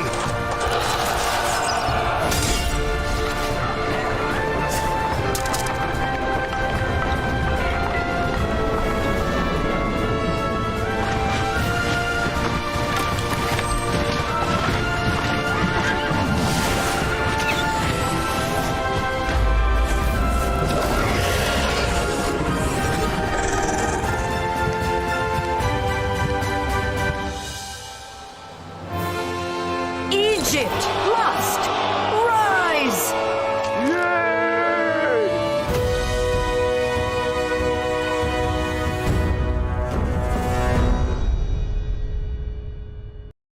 Dear Governors, welcome to Rise of Kingdoms. Rules of the first ROK Anniversary Grand Prix. The Grand Prix is divided into the following 3 stages: Team Registration, Team Confirmation, and the Grand Prix stage. Team registration will begin on August 19th. Players can assemble teams each with 30 to 35 players and register for the Grand Prix on the official website. Each captain can create a team on the Grand Prix website. Enter your team name, obtain a team invitation code. Other players can then join the team simply by entering the invitation code on the Grand Prix website. The registered teams will be ranked in order of total battle power. The top-ranked teams will qualify for the Grand Prix. Additionally, star teams will be invited to join the Grand Prix. Team registration closes on August 26th. The team rankings will not be updated after the registration closes. Our staff will contact the top-ranked teams accordingly and confirm their willingness to compete. At this point, if any team drops out, the spot will be filled by the team with the next highest ranking. Dear Governors, do take note of this. Don't miss out on the Grand Prix. The Grand Prix will adopt the gameplay used in Ark of Osiris. Participants will have access to the Rise of Kingdoms esports server and use the official super accounts provided by Rise of Kingdoms to engage in battles. 16 teams will pair up and battle in the best-of-1 single elimination format. The final 2 teams will compete in the final showdown on September the 30th. This Grand Prix offers great rewards. Each player of the champion team will receive the champion's ring, an iPad, and other rewards. Rewards also include game items and other prizes, such as the city theme for the champion of the Grand Prix. All other participants will receive gift cards and game items as rewards. During the Grand Prix, players can place bets on the Grand Prix official website and redeem rewards. Battle horns blare as the increasing wind rolls the sand. Which team will reach the pinnacle? Stay tuned.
Journey to the ruins hidden in the sand to write your story. With the mist so close at hand, your heart is soaring. Take hold of your command and march for glory. Hear the call of Seth and make your stand to the end. Hold on for dear life to your soldier faith, your dream. It burns deep inside.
alliance with Barbarossa and his friends. Capture the lost temple, and all the treasure is yours, Kusunoki. As for me, I've come and seen. Now I shall conquer.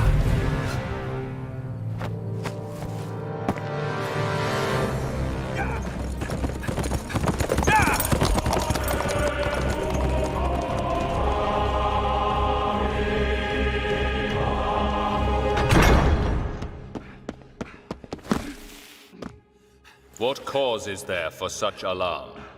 Your Majesty, Caesar has betrayed the Alliance. He and Kusunogi Masashige are going to attack our temple. So, Caesar, our pact with Boudica means nothing to you. Then we shall meet on the battlefield. Tell Boudica, war has found us.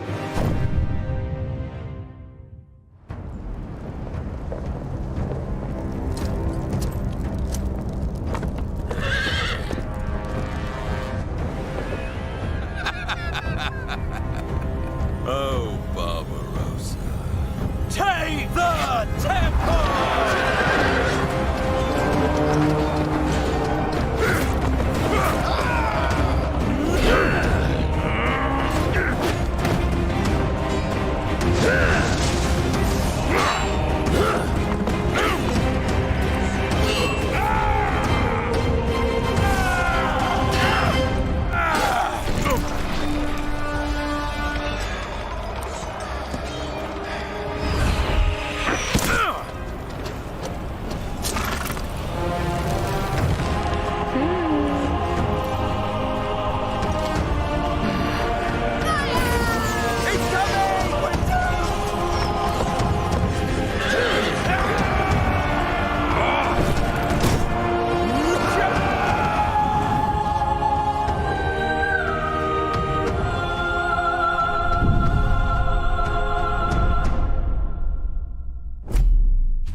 Sagas speak of a lost kingdom. An earthly Valhalla, where treasure is endless and honor absolute. Our enemies conspired to cheat us of this prize. But these are lowly foes who we have robbed and pillaged many times over. Upstart emperors, gold-drunk kings, glorified shield maidens and pompous fools. All will fail, caused by the grace of Odin.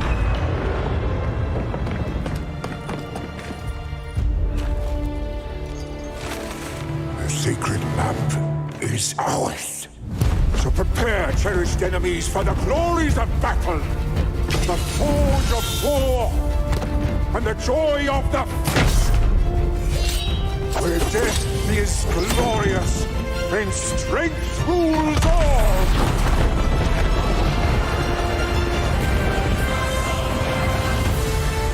For we are brothers, warriors, blood, who cresting on an icy flood, do battle in the name of Thor. We are Vikings! Give us war!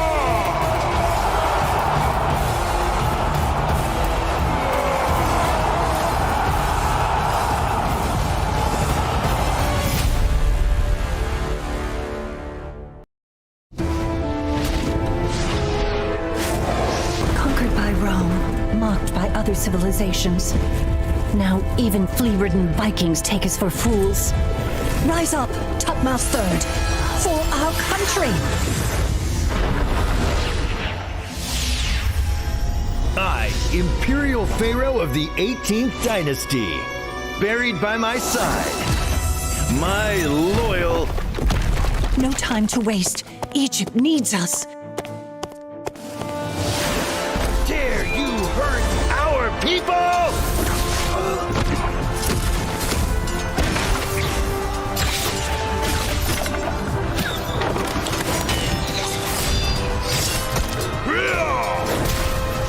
Brothers, follow me!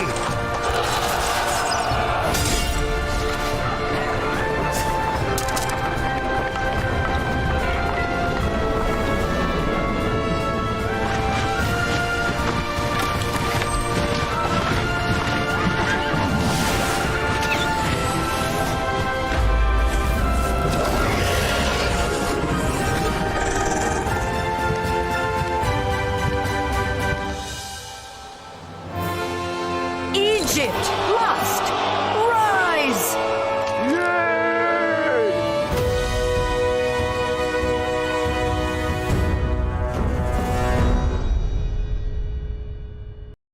Dear Governors, welcome to Rise of Kingdoms. Rules of the first ROK Anniversary Grand Prix. The Grand Prix is divided into the following 3 stages: Team Registration, Team Confirmation, and the Grand Prix stage. Team registration will begin on August 19th. Players can assemble teams each with 30 to 35 players and register for the Grand Prix on the official website. Each captain can create a team on the Grand Prix website. Enter your team name, obtain a team invitation code. Other players can then join the team simply by entering the invitation code on the Grand Prix website. The registered teams will be ranked in order of total battle power. The top-ranked teams will qualify for the Grand Prix. Additionally, star teams will be invited to join the Grand Prix. Team registration closes on August 26th. The team rankings will not be updated after the registration closes. Our staff will contact the top-ranked teams accordingly and confirm their willingness to compete. At this point, if any team drops out, the spot will be filled by the team with the next highest ranking. Dear Governors, do take note of this. Don't miss out on the Grand Prix. The Grand Prix will adopt the gameplay used in Ark of Osiris. Participants will have access to the Rise of Kingdoms esports server and use the official super accounts provided by Rise of Kingdoms to engage in battles. 16 teams will pair up and battle in the best-of-1 single elimination format. The final 2 teams will compete in the final showdown on September the 30th. This Grand Prix offers great rewards. Each player of the champion team will receive the champion's ring, an iPad, and other rewards. Rewards also include game items and other prizes, such as the city theme for the champion of the Grand Prix. All other participants will receive gift cards and game items as rewards. During the Grand Prix, players can place bets on the Grand Prix official website and redeem rewards. Battle horns blare as the increasing wind rolls the sand. Which team will reach the pinnacle? Stay tuned.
Journey to the ruins hidden in the sand to write your story.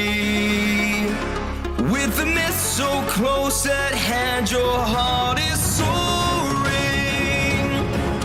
Take hold of your command and march for glory. Hear the call of Seth and make your stand to the end.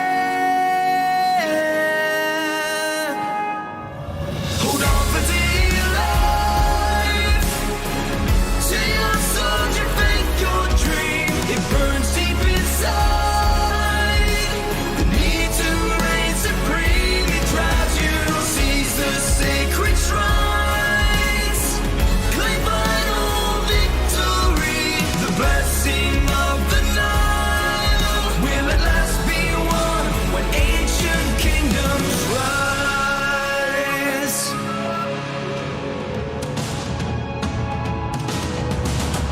For glory!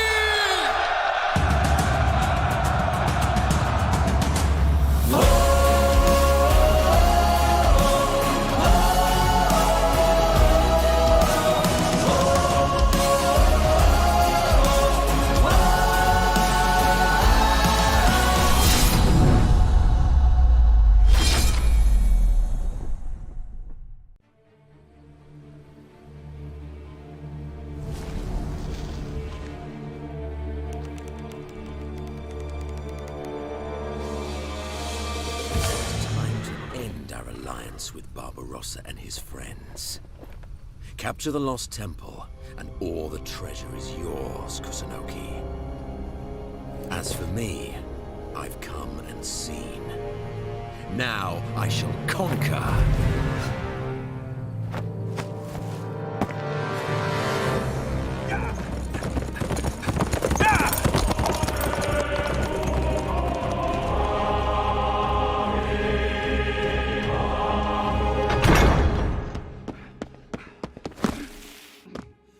What cause is there for such alarm?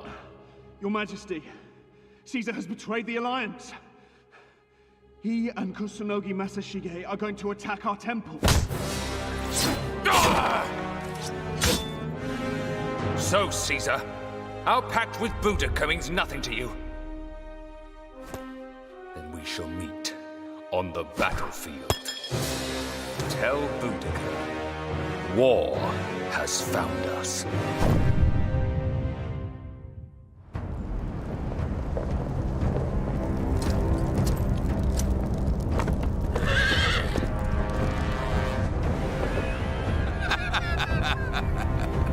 Oh, Barbarossa. Take the temple!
mighty Valhalla, where treasure is endless and honor absolute.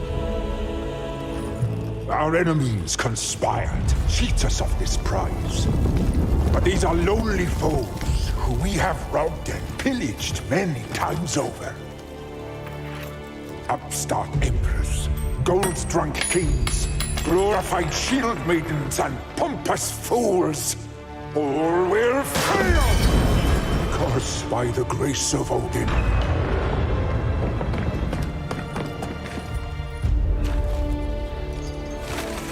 the sacred map is ours. So prepare, cherished enemies, for the glories of battle, the forge of war, and the joy of the feast. Where death is glorious, and strength rules all.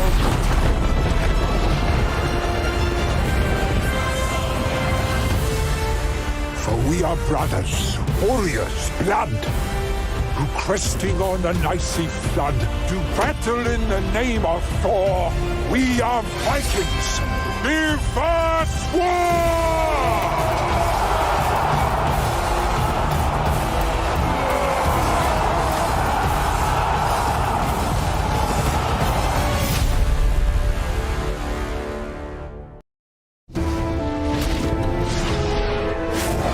Conquered by Rome, mocked by other civilizations. Now even flea-ridden Vikings take us for fools. Rise up, topmost third, for our country! I, Imperial Pharaoh of the 18th Dynasty, buried by my side, my loyal... No time to waste. Egypt needs us. Dare you hurt our people?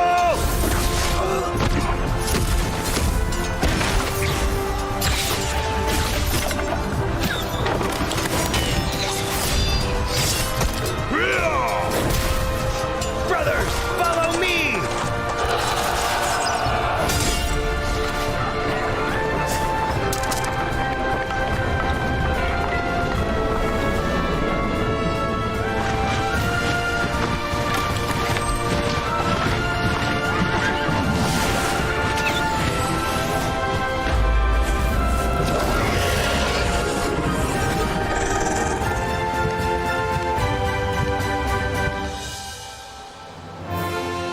Egypt must rise!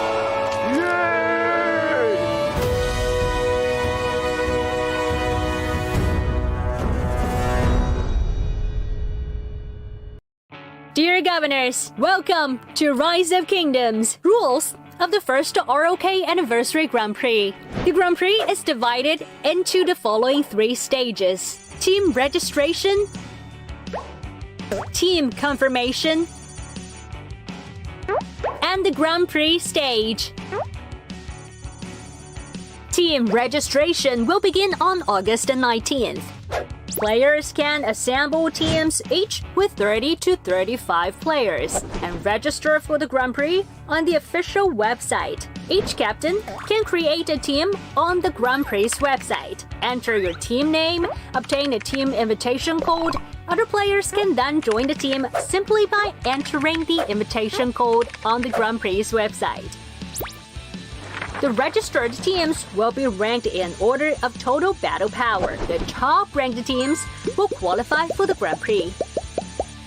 Additionally, star teams will be invited to join the Grand Prix. Team registration closes on August 26th. The team rankings will not be updated after the registration closes. Our staff will contact the top-ranked teams accordingly and confirm their willingness to compete. At this point, if any team drops out, the spot will be filled by the team with the next highest ranking. Dear Governors, do take note of this. Don't miss out on the Grand Prix.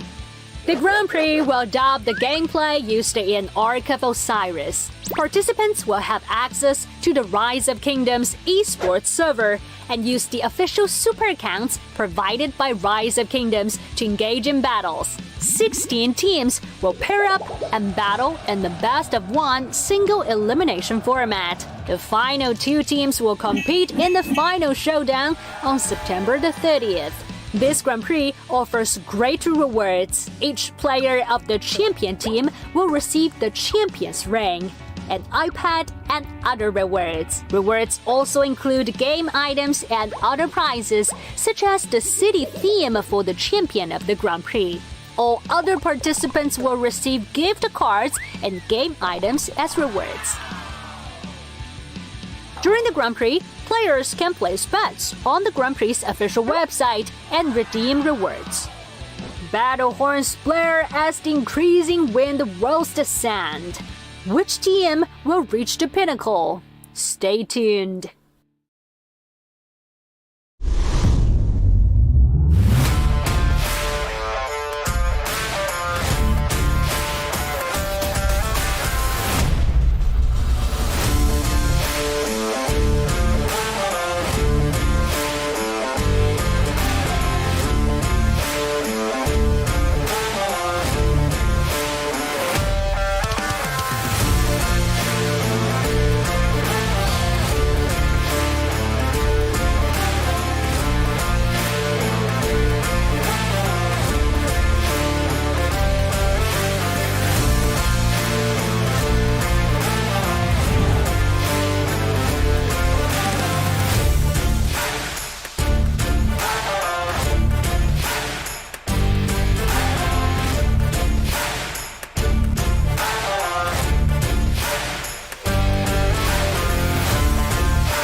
Journey to the ruins hidden in the sand to write your story. With the mist so close at hand, your heart is soaring. Take hold of your command and march for glory. Hear the call of Seth and make your stand. To the end. Hold on for dear life. To your soldier, faith, your dream. It burns deep inside.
alliance with Barbarossa and his friends. Capture the lost temple, and all the treasure is yours, Kusunoki. As for me, I've come and seen. Now I shall conquer.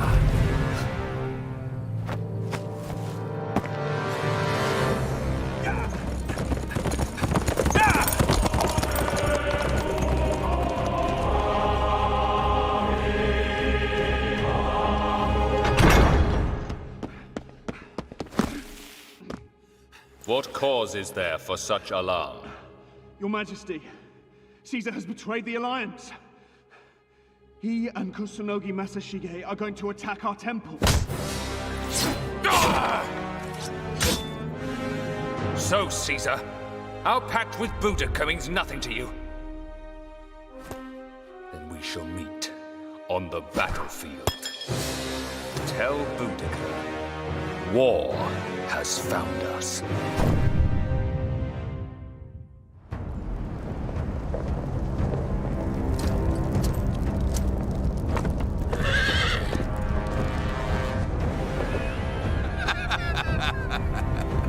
Oh, Barbarossa. Take the temple!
Welcome, welcome, welcome, everybody. Anthony here.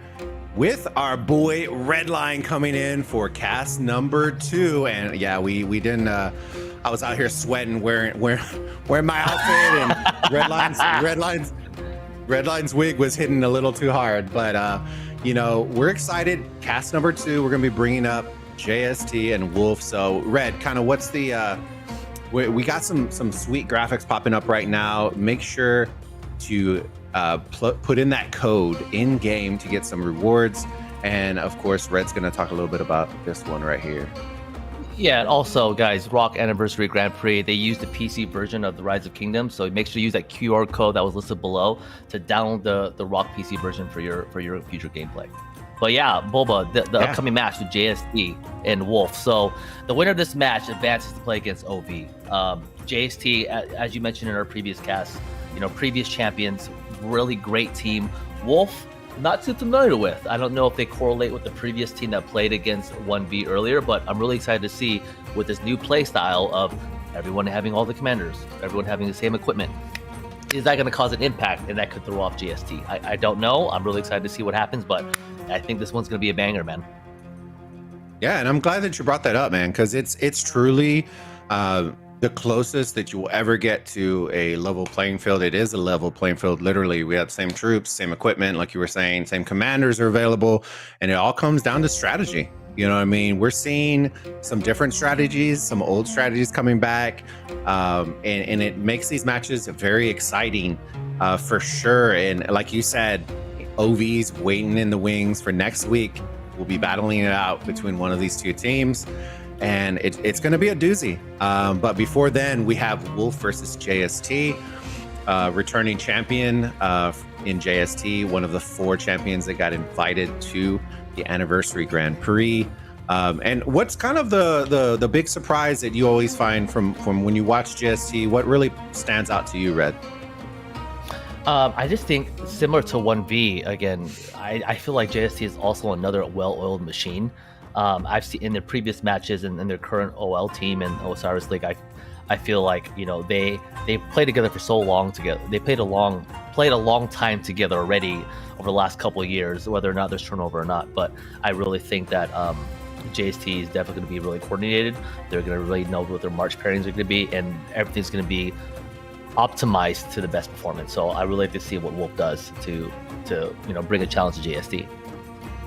How about you? What do you think? And I'm interested because, well, we don't know very much about this Wolf team, and I think it's kind of exciting, right? It's kind of exciting just because of us not knowing very much. We know kind of somewhat what to expect for JST. We always know to expect that aggression, and that's really a big difference when it comes to watching the gameplay of JST, is how aggressive they are on structures, on forward facing, and I'm really interested to see how Wolf adapts.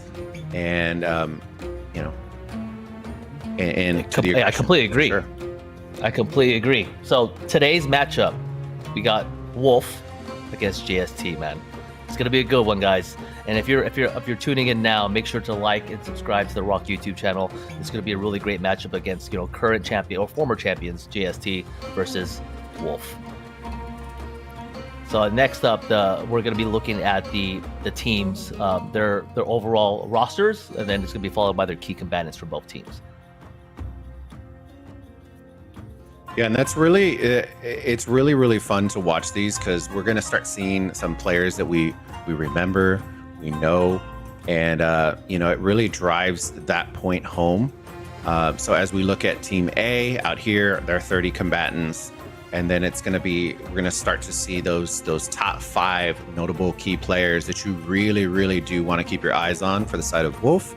And some of these names are actually very familiar to me. I do remember some of these. A couple of from old JWM. I do remember some of these names. Yeah. So this is going to be very exciting for sure. And then for JST, obviously there's a lot of familiar names. You see Mango Zambot, Jawson's here.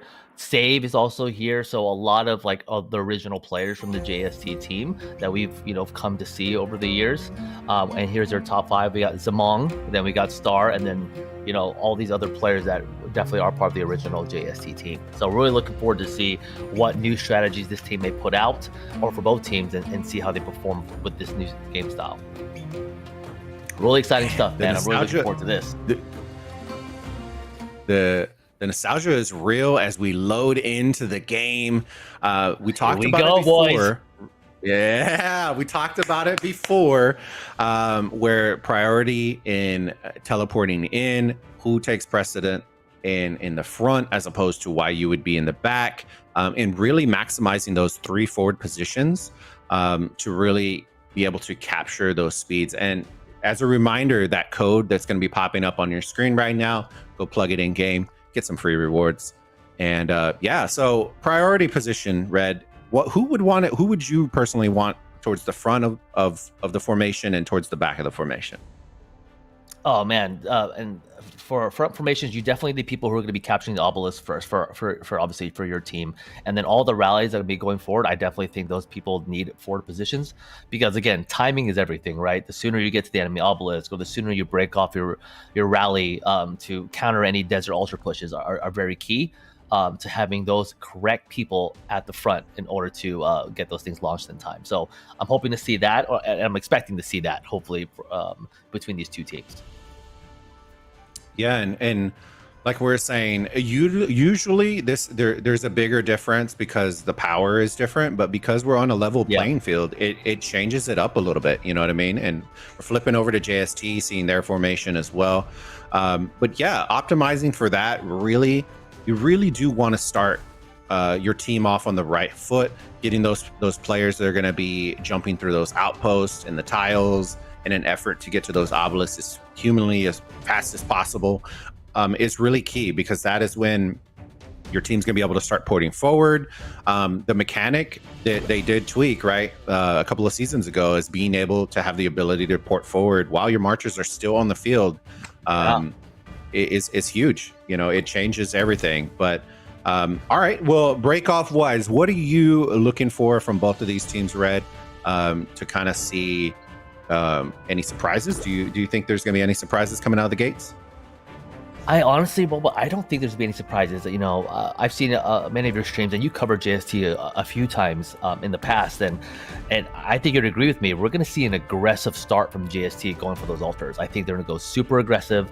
I think they're going to get forward positioning on that altar and try to take, you know, first occupation right out the gate. That's what I'm expecting to see. From a Wolf side, though, like, I don't know if they are correlated with the previous Wolf team that was placed against 1v. Are we going to see some similar obelisk play? Like, I don't know. But thoughts? You think JST is going to do the same thing by going super aggressive against that altar? You know what? I think the thing with JST is they're always very aggressive. The one thing that I would always keep my eye on for JST is they do bring some fast marches as opposed to kind of the harder hitting ones, because their thing is aggression, right? They're trying to posture up on your side of the field as fast as possible. So every now and then you'll see a bunch of CCM marches that will just come and just, you know, and it's all about just engaging as fast as possible, as we see both of these teams on the split screen. Such a beautiful feature. I love it. Coming on, showing both sides. And here we go. We got 4. So Wolf has 4 obelisk rallies going on, 2 for their own and 2 for the opponents. But then JST, it looks like they have additional rallies and going for the outpost. So really excited to see what these teams are going to do. Are they going to continue the obelisk rally and try to cap it, or are they just normal break-off plays? Like, what do you think? I think that we're going to see something similar to the gate strategy. So there's, like we were saying, there's one of 2 things. I'm very surprised that they didn't just hop to that outpost and then hop back. But a lot of these teams do very similar strategies. Sometimes they'll do a gate push. Sometimes they will just let it hit, or sometimes they'll even collapse those from the middle, depending on where the rally's going, and then surround them around the altars if they're trying to really push for that first occupation. And as we see from JST, look how fast that obelisk pool is right there, with those quick caps. Well too. Mm-hmm. Here we go. So look at on the JST side, you know, they already have the 2 outposts ready, so hopefully they'll cap that 3rd one. It doesn't look like Wolf capped any of the back 2 outposts, so hope to see that someone's gonna, you know, when they drive by, you know, just jump right on in and make sure they get those for those first occupation points. Yeah, but the one surprising thing that we're seeing right now is JST captured both obelisk before Wolf captured even one, and as we're saying that, they just captured both of them, so they'll be a little bit behind on the teleporting forward, as you can see. And now these marches are going to start progressing forward as altars and shrines will start opening up in a little over 2 minutes. So that's definitely something for us to keep our eyes on and really see what kind of marches Wolf's going to be bringing into this match. Yeah, and it's getting close to that time now. We're going to see, are the altar pushes happening? Is JST going to be aggressive like we just talked about? Is Wolf going to do the same thing on the opposite sides? So really interested to see what's going to be happening. And I guess within the next minute or so, blood's about to be shed. It's about to go down. So we're going to see what both teams bring to the table and who's going to control the tempo of the match right at the gate. Yeah, and as we're watching both of these rallies cross, we're gonna see if Mango is gonna break off. It doesn't look like they're gonna. It looks like they're gonna let it hit. But those troops are now starting to surround those altars. It looks like both sides are gonna let them hit. But really posturing forward, trying. Yeah, and as we go, they're gonna let it hit. But look at that timing, and that's the important part with when you're gonna be rallying those obelisks, Red. The importance of having a fast rally, because as we're going to see, these cities are going to start porting in as the rally is about to hit. And they're rallying with I'm assuming an Attila Nevsky on that Jadwiga. And again, right now, as that rally is happening, it's blocking teleport spots.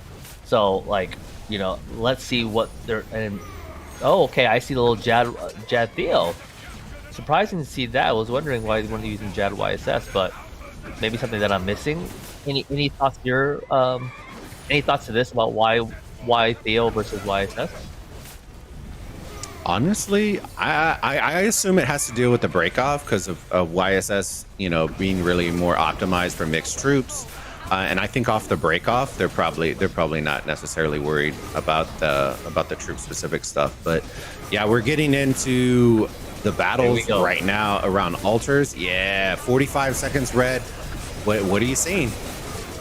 Oh man, and perfect timing, the split screen of both altars. Okay, right now, I think on the right, that is the Wolf side, and it looks like JST has positioning on that altar. And then if you look on the left side for the JST side, it looks pretty even as well. So I'm really interested to see in the next 20 seconds who's going to take the first touch and who's going to hold on to the altar, because both teams it looks like, are kind of even when it comes to the field.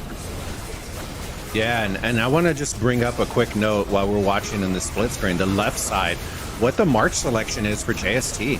A ton of XYs and a ton of Guans. And then on the other side, you're seeing more Scipios for the side of Wolf and some Boudikas. So bringing out different sorts of combos in here. Oh, but are you seeing Lubus on the right side of the screen? You're seeing Lubus and Honda. Oh, I do. Lubu. There's some Lubus and Honda going on here. Let's go. And as we see that, Wolf is holding both of those altars. They're holding both of those altars. And JST just getting that topside altar. The shrine has not been picked up at all. So what are we watching? So now, Lubu's the play. I'm gonna max him after this match. It could be a thing. But now, as you see the map, 3 out of the 4 altars are in position of Wolf. Mm-hmm. And when we're kind of flipping over right now, outposts, as you're seeing this, map is flipping though. So, we are seeing JST steadily pulling back those altars. But with Guan garrisons, man, this is going to be pretty tough. And the timer's kicking down 6 minutes before, and this is the point where, guys, forgive the technical difficulties. Be back up here in a minute. Apologies. We'll be back very soon. You're okay. So basically, as we're getting back, any thoughts so far on the breakout, like how the teams are being aggressive? Wolf surprised me out the gate with 3 out of the 4 altars. Yeah, so what we were watching, right, is that timing. The counter had gotten down to about 6 minutes, and the game just popped up. There you go. So we're a little bit below 5 minutes or a little bit above 5 minutes. And then from there, we should already start to see these marches starting to either do one of two things. We're either going to push forward and swarm out on a different structure, or if you're forward facing, you are going to try to neutralize a structure. If you can't, then or if you do, then you go and zero those marches on the obelisk cities. So the rotation should start coming in here in a hot second. We got 5 minutes, and JST's really pushing in. You should see them all start swarming the city very soon. Yep, the timing right now, like based on what I'm seeing on JST, the map is nearly all red on the top side right now for JST. So definitely that team up there, they were definitely smashing their cities, smashing their troops in the cities to make sure they make it in time for that push. So like to see what happens on the Wolf side. Are they going to do the same thing? Are they going to focus on? Oh, and as I said that, Bobo on the left side, everything's blinking. So I want to know how the rotation is like. I don't know. Like, do you think there's going to be any late rotations going on? Like, do you think there's going to focus on just going straight to the middle, or is Wolf going to capitalize and continue to work on structures? I think it usually goes one of two ways. Either one, you'll get what they do, like a late shrine rally, like we saw with 1v, right? To try to get those additional buffs prior to going in towards middle, and really catching them off guard. Because if they're already in the middle, you know what I mean? You're not going to have as much of a swarm and that. Or two, they're just both going to line up, you know what I mean, in middle, go and brawl. And we're going to see who's going to be the better mid team. And that's where the exciting part comes in. We're going to start seeing skills. 3.5 minutes. I'm very surprised that we're not seeing more marches in here. So there is a late rotation, but all the altars are blinking right now. Yep. So there's definitely people left behind in the specific lanes to focus on structures, and it looks like they have probably designated people going to mid. Because right now, in terms of and as I said that, Bobo, look on the left side of the map. Everything's all blue, my friend. Everything's all blue. Wolf has definitely put something together to counter JST. Yeah, and and this is where we're gonna find out if this is gonna work out for them or not. You know what I mean? Because they are focused on structures very heavily. But that first arc worth 3,000 points, and we saw in the previous one, while it may not be worth a ton, right? It allows you to dictate how many arcs are going to be in there. And if you are playing against JST, you may need more than one arc, to win. You may need to win a couple. So you don't want to necessarily put all your eggs in that one basket. But they are still playing at a deficit as well. So they are down by 1,700 points. But they are rallying very well in middle for Wolf. So I'm interested to see, who's gonna take this first arc for sure. Yeah, I'm very interested to see it. And it looks like Wolf has a much bigger presence in the middle compared to JST. Now the question is, if you're a Wolf, Boba, are you engaging in the next 10 seconds? Honestly, for me, I think you have to. I think if you let JST is one of those, if they rally very well. So you want to hit them when you have the numbers. If you have the numbers, you can always pull back as well. But seeing if they'll engage, I have a feeling JST is usually very, very good as a team coordinating their strategy. So this guy coming right here will just get zeroed. And then if they fully approach, JST will just pull back a little bit. And that's just being patient. You know what I mean? That's one of the hardest things, especially, KVKs, Osiris League, you see a loose march out there and everybody, it's like a dog with a squirrel. You want to just go and get it. But being patient, and you're seeing right now, engaging right now. So let's see how this goes. Okay, yeah, and JST was the first to make the move. So Wolf with the war drums. Now is JST going to counter with their own war drums or mystical formation? Okay, Wolf just popped 2 skills in a row. And I'm not seeing anything from the JST side. I don't know if they're purposely delaying to kind of I guess. There it is. War drums for JST, and I'm assuming it's be followed by mystical formation.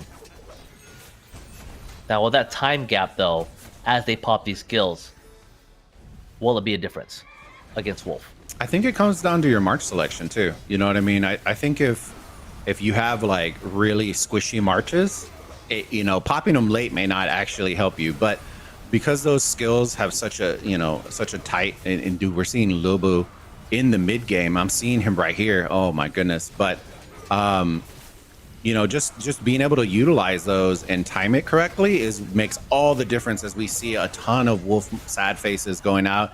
And it looks like JST Is there more red than blue? I can't tell off of my screen. Yeah, I think JST is definitely taking over the mid game. Bulba, as we're talking about that, look at the map. All 4 altars are in possession of Wolf. So that, But they, even though, but you, go ahead. oh no, you're. All I was gonna say was, yeah, in an effort, they're gonna have to prioritize those because look at all these sad faces. They're about to All lose these this sad arc. faces. So, So and on top of that, so right now, I mean, this, even though unfortunately Wolf is going to lose this arc, based on what I'm seeing here, the structures could offset that by the points per minute game. So I really think that right now this is not a huge, it's not a bad situation for Wolf based on what they're doing from the occupation standpoint. correct, and that's a good. I'm glad you brought that up because that's one of the harder things to do. Like we all want to win mid game, we all want to win every single arc, but when you don't, having that instantaneous snap where the call out is like, all right, we got to refocus on structures. Let's take all these altars. I know that I saw one of the obelisks got lost, but yeah, instantly reflipped. But trying to mitigate that point advantage that you're going to lose because of this arc, and easily recouping it back with altars. You know what I mean? I'm interested to see what the points per minute is going to be looking like here in a second. But they're reeling them back in. We said they were down by 1,700 points. They are now only down by 300 points. Granted, this first arc's worth 3,000 points as well in favor of JST. Yeah, and again, Wolf has 3 out of the 4 altars, and again, everything is just blinking. And then right now, the Shrine of War looks like on the JST side is definitely being contested, and Wolf has several players still going after this arc. So, so they could delay it, but it looks like JST just cleaned that up. So, it looks like JST will have this first arc and determine. And I like to know, Bob, what do you think? Since JST won the mid game, won the mid game, are they going to hold on to this, or are they going to immediately turn in for another arc? So it kind of depends on their strategy. They can do kind of one of two things. Either one, they're going to hold it and kind of plan. They have like a plan for optimizing it, which the important thing to understand is when they capture it, the timer will then restart. And you really want to set your team up for success on when their marches are moving forward. So you would ideally like to capture it when your marches are all progressing towards a structure to swarm. That way, when you capture it, they all get melted or die off, or you neutralize the structure. By the time they get back to your city, you're instantly rotating back towards middle. So timing is everything. Or 2, they hold it in an effort to just minimize the amount of arcs that we're going to see in this match. Yeah, great call on that one too. And I think, based on what you just said, I really think JST is going to hold on to it just for a little while until they can reset and get their buildings back before committing to the middle again. But man, Boba, Wolf is definitely putting some pressure on JST from an occupation standpoint. Like, they're definitely just ramming those structures hard and definitely flipping them back and forth with JST. Yeah, and that's what's exciting. We're bringing up that split screen or the picture-in-picture right now as we watch both of these altars, one with a Jad Garrison and the other, with a Boudica. So we're gonna see which one's gonna hold up. I have little faith in the Boudica one, but Wolf occupation is looking strong. You know what I mean? They are consistently holding 3 of the 4 altars. Look at the score, Red. Yeah, dude, now Wolf is definitely keeping up with the momentum.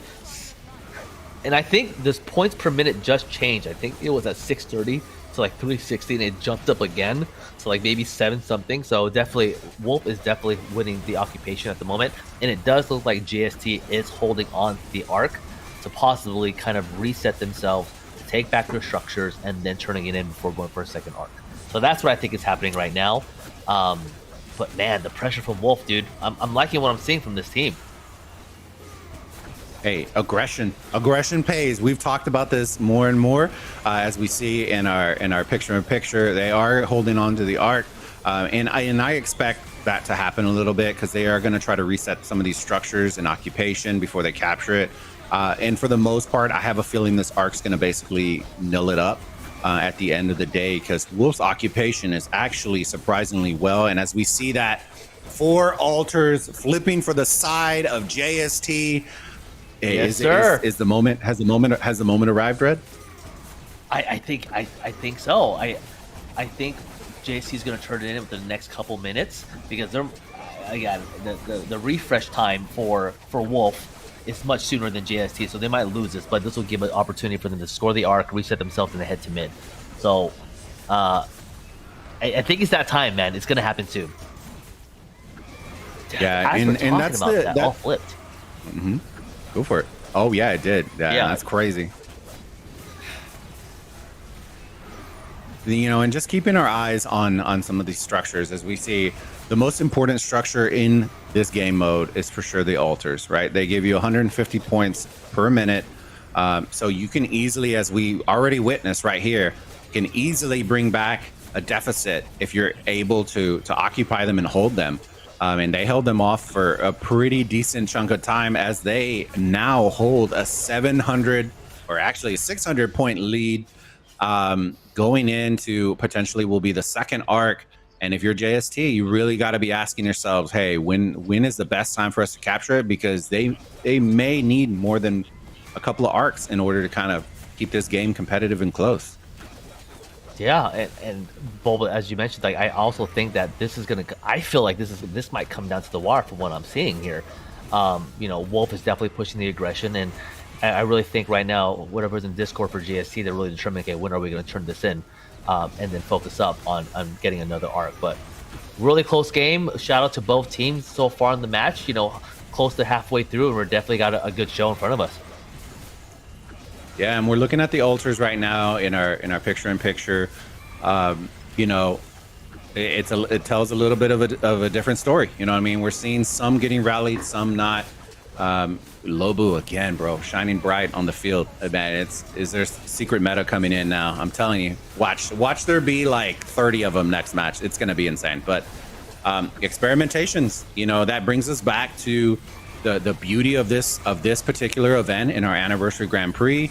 Everything's level, same commanders, same equipment, you know, everything across the board. So it truly comes down to strategy, and Wolf is really laying it on JST's occupation right now. Yep, I completely agree, and that's what's so cool about this game mode is that everything is the same. Equipment, everything, and it allows the players to really kind of get into the details to figure out what truly works, what command and pairings, because obviously in today's world and us in KVK and everything like that, we have to, you know, invest gold heads and resources and everything to get commanders, where here you can actually play with different commanders without having to do anything else. So like it's really cool to see that, and teams coming up with different types of pairings to change the tide of battle. So really cool to see. And it's very interesting as we watch on the screen, a couple of the players that were in our top players to keep our eyes on, we're seeing over here. We got Birdie over here. We got Luca. So definitely keep our eyes on that. Very interesting to see JST pulling back from being forward. I think they're anticipating this is probably what we were talking about, where they're going to try to time it well with the capture. And I'm expecting it to get captured probably here in the next minute. Because of the movement that they're doing. They really just conceded that shrine. Yeah, because literally you saw that entire group just move forward with the rally to go to the desert altar.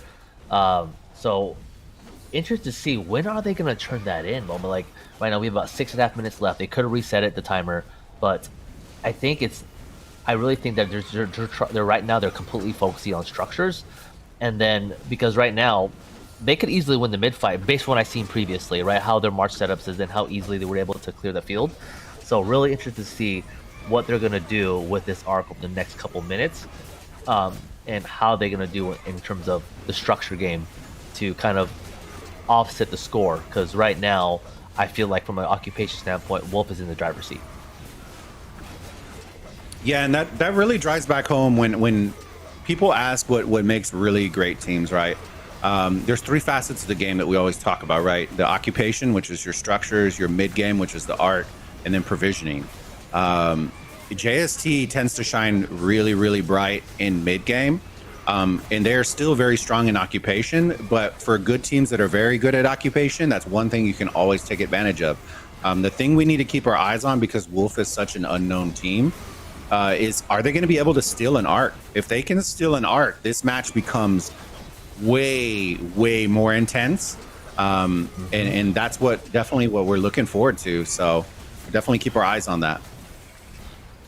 And man, as we're talking, this altar has been holding for a good amount of time. That level of microfilling that Wolf was able to do, and it looks like it just turned over to JST, but that was really impressive how they were able to microfill non-stop with limited marches around to hold that structure as long as possible. So shout out to Wolf for holding out as long as possible. But right now, with that, JST holds 3 out of the 4 altars. So they're definitely kind of shifting that momentum in their favor of trying to kind of uphold the occupation score with Wolf, what they're doing in the beginning of the match.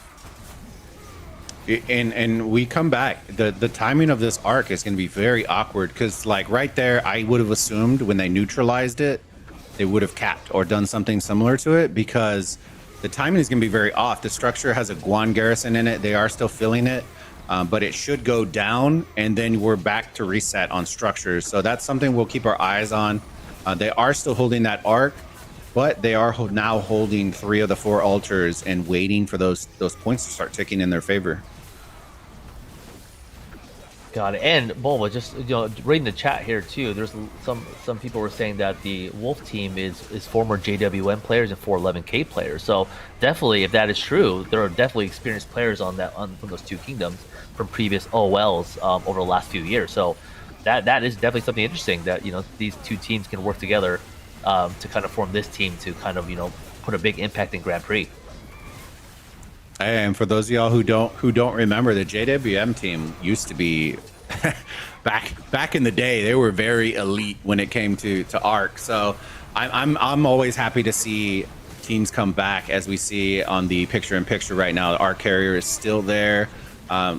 Everybody's moving up towards shrines, and that kind of explains a little bit. You know what I mean? Their occupation was always very good. With JWM, they were always very strong and coordinated, so it does make sense why they're so coordinated as they are right now. Yeah, man, it's really exciting to see. As you mentioned, JWM in the past and 411K, there were top teams in previous OL seasons, so really cool to see that they come together to do this. And because based on what we're seeing, earlier in the match, like they were definitely doing a lot of work against JST, but now JST has all 4 altars, so. Bobo, would this be the time to turn it in and maybe get ready for mid, or do you think this is already working for JST? It's the time.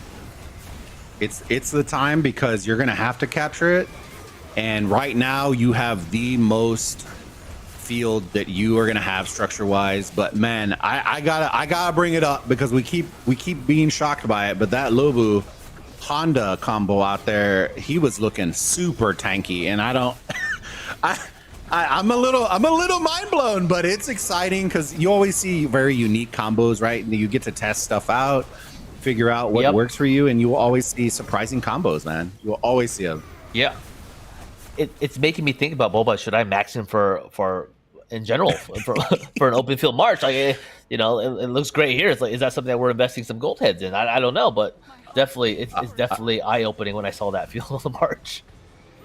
I know what all the red line followers are saying, and it's Max Jad. You know what I'm saying?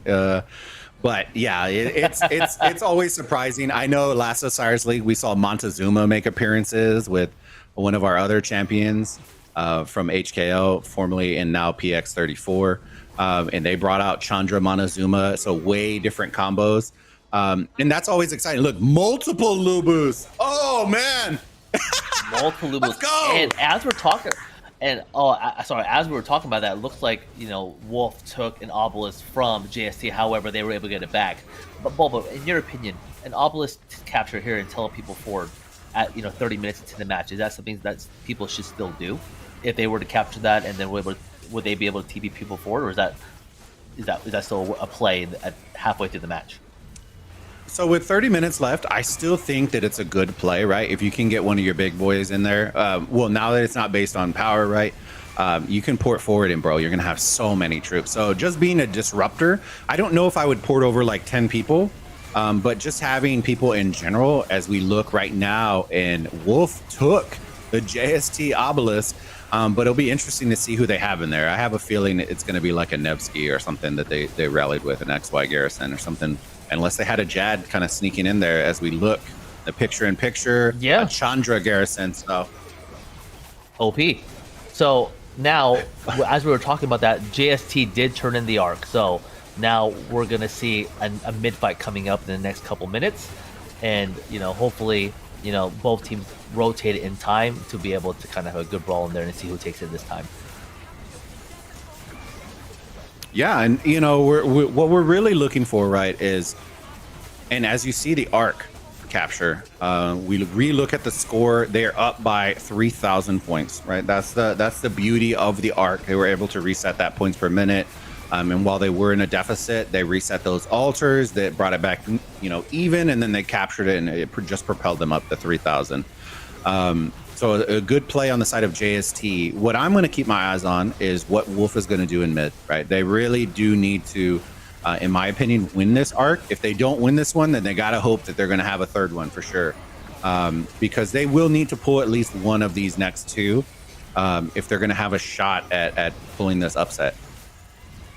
And I honestly, Boba, I don't think there'll be a third one. If JST does get this next arc, they're going to hold it just like they did before, and it might be way too close for a third arc for Wolf to capitalize on, so they're going to have to continue focusing on structure. So I really think Wolf needs to get this arc, and they really need to get this arc in order to keep it close.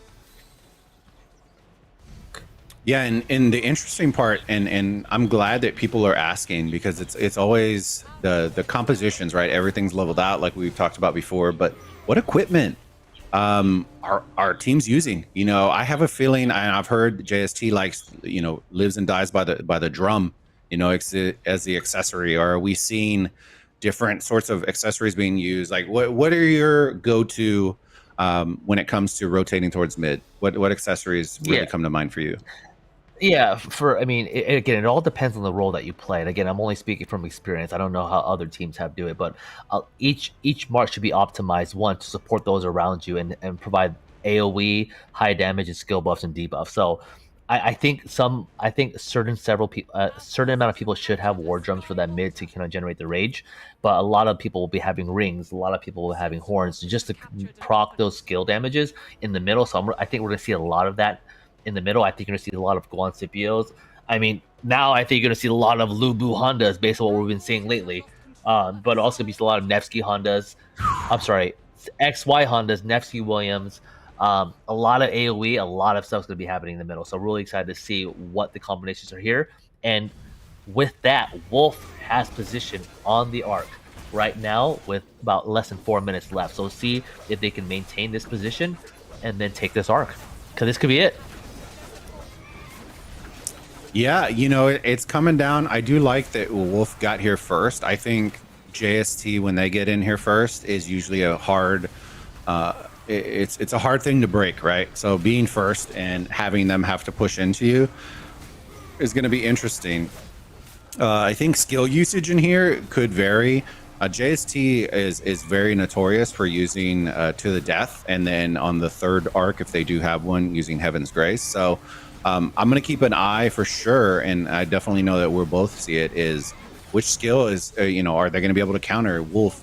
Now knowing kind of where some of the players come from, I think, I definitely think that there's very smart players that have strategized for that aspect now that JST has a lot of tape on them. I think we're gonna see To the Death in the middle for this fight. I think we'll see To the Death on the side of Wolf, because I think they really need this arc.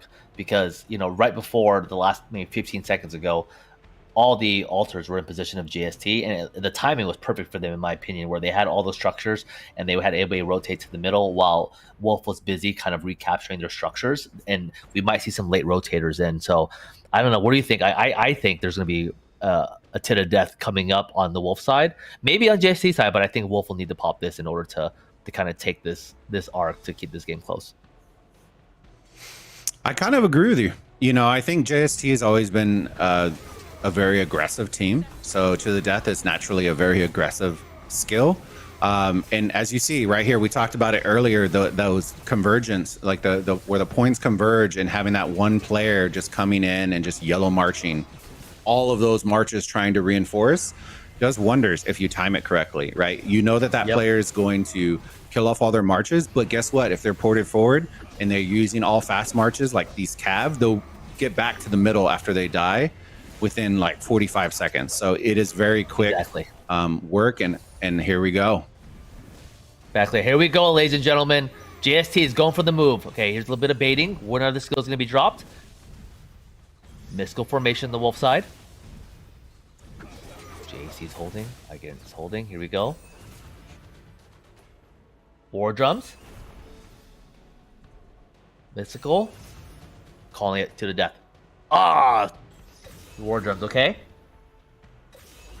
Oh! You called it. But Now both let's teams see did if to Wolf the death, counters right? it. Did they both do it? I didn't see the second one. I think. Oh yeah, there it is. I It think just popped. they both- It just popped. Both They popped both did it, Yep. yeah.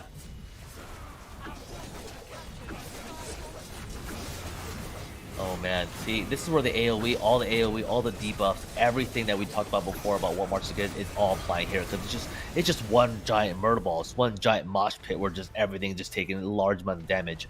But based on the positioning right now, Wolf has an advantage here to at least get the first touch in the arc. Yeah, with 30 seconds left, you should see JST, but there are a ton of sad faces coming on the side of Wolf as they drag this ball, the murder ball, over to the enemy side of the field, which is what you want to do. You don't want that arc carrier to get a free grab without taking any damage, so they are going to drag it all the way to the northern part as we see a lot of sad faces coming on the side of Wolf. And, we're going to keep our eyes on it, but JST is looking very, very strong, and in 5 seconds, that arc's going to spawn. Let's see here, because the first touch and at least getting closer to your side will be really important for the Wolf side if they can make the first touch and at least bring it downfield more, because again, closer you bring it to your home base, the faster refresh time. So let's see if and as I said that, JC got the first touch. Yep. And the importance for that, man, is really just positioning, right? Once you grab the arc and you turn around, that adds on additional time that you weren't actually planning for as an enemy or as an opponent.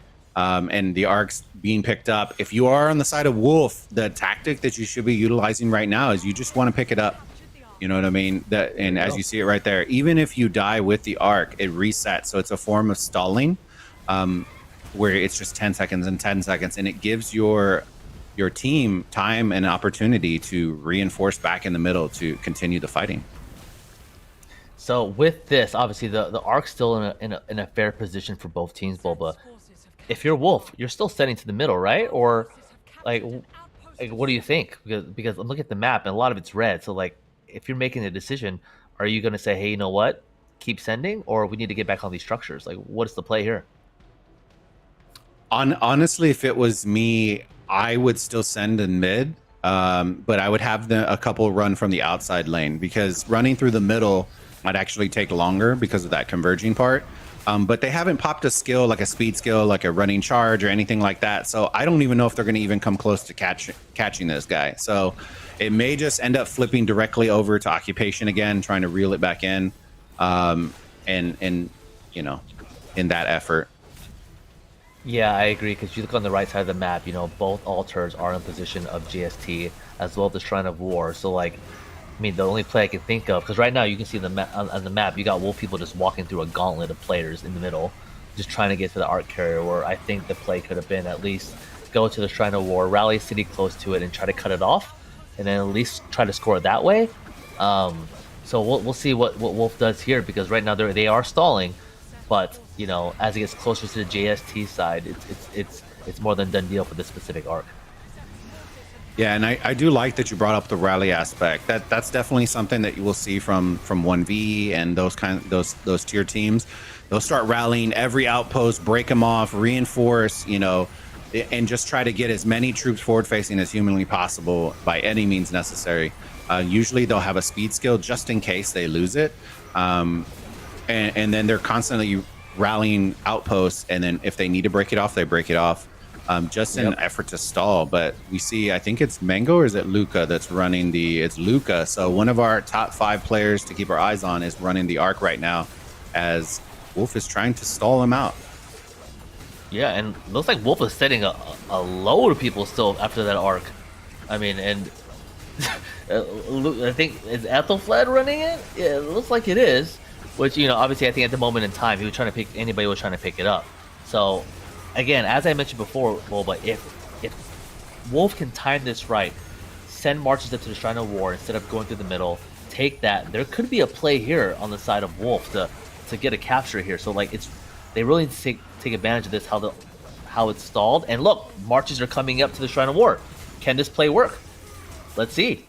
See, so we're looking at the picture-in-picture right now, and this is the difference that I was telling you about. You're seeing all the marches coming through the mid as opposed to coming on the outside lane.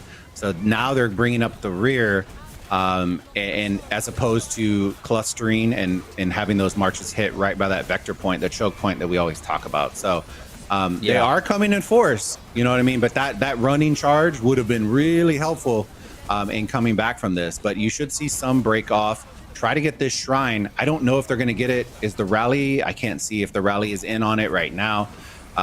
Trying to sneak this one off. They got a ton of marches here, but they are losing all the field in the process of coming after this one arc. Yeah, this is 50-50 here. Look, the arc just dropped. It looks like Wolf is just focusing heavy on that Shrine of War. And they're obviously, if you look at the map, all 4 altars in the position of JST. So it looks like they definitely have people leave the lane to go for this arc. So let's see what's going to happen here. But there's heavy swarms on that altar. I think it's anybody's game right now. I'm looking at it right now. Ooh, look, the Jad's going to go down. I'm looking at the indicator right now. Let's see if they can take down this shrine. There's so many here. The arc's been dropped. But it doesn't look like Wolf has anybody trying to pick it up. That's the difficulty, right? If you're on the side of JST, even you picking this up is a stall tactic in favor of you because you're so close to your obelisk, right? You can reinforce it very quickly. Yep. Like, look at right now, the JST is doing a really good job at really holding on to this Shrine of War.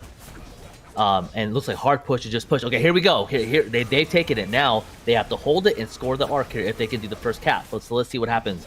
Because again, JST has a much shorter refresh time for their dead marches. Oh, here we go. Boba, now, are we going to see something here? Oh, dude, I see a Nevsky in there in the garrison. Let's see. Oh, he got melted. The arc carrier.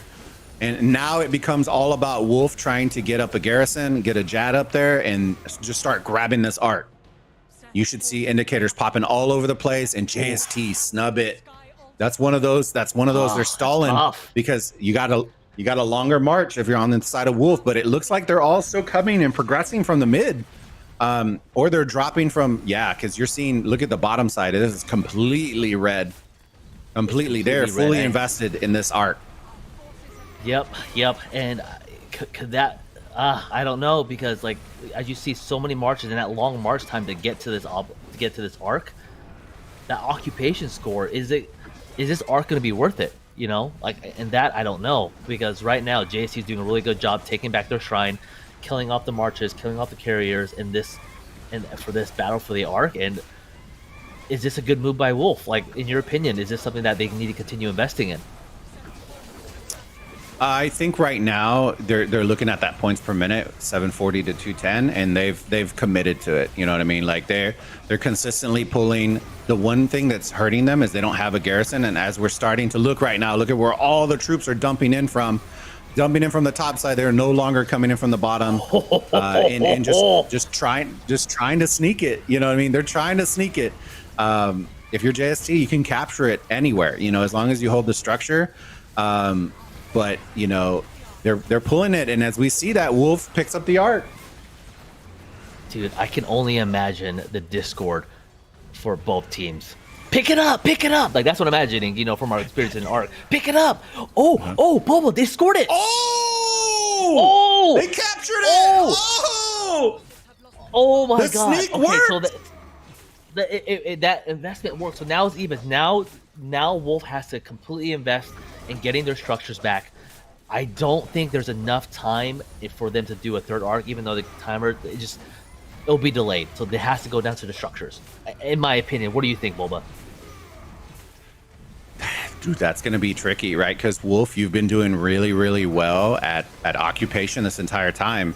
But the timing is like you needed that arc, right? You really couldn't hold it and optimize for it.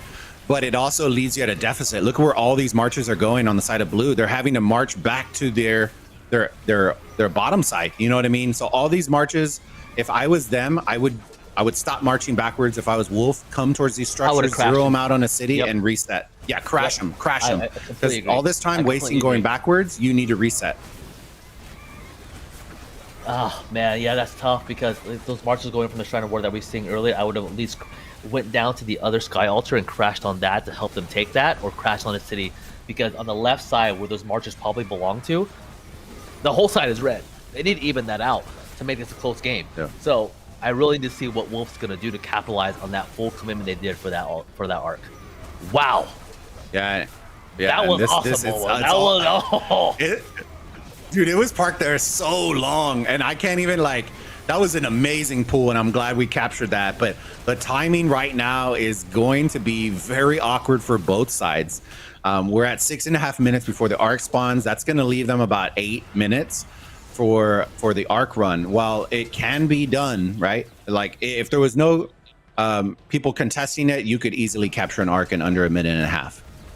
But when you have full contesting and skills and everything, we've seen arcs get dragged out for 8 to 10 minutes.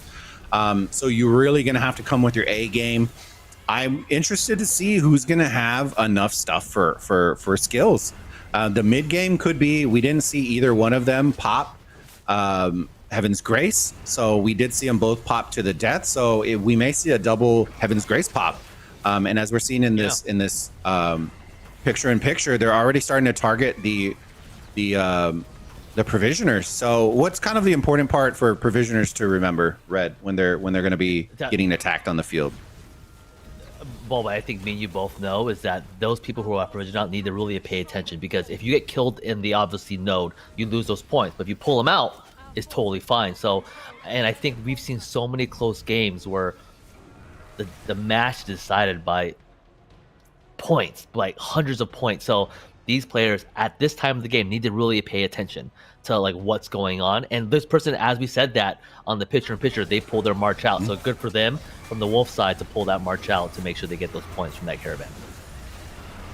And I like that. That was high IQ right there, trying to get their dead march back home faster, but they did not die in the node. And as we're going to see here in a minute, 5 minutes left before the arc spawns, structures are getting flipped.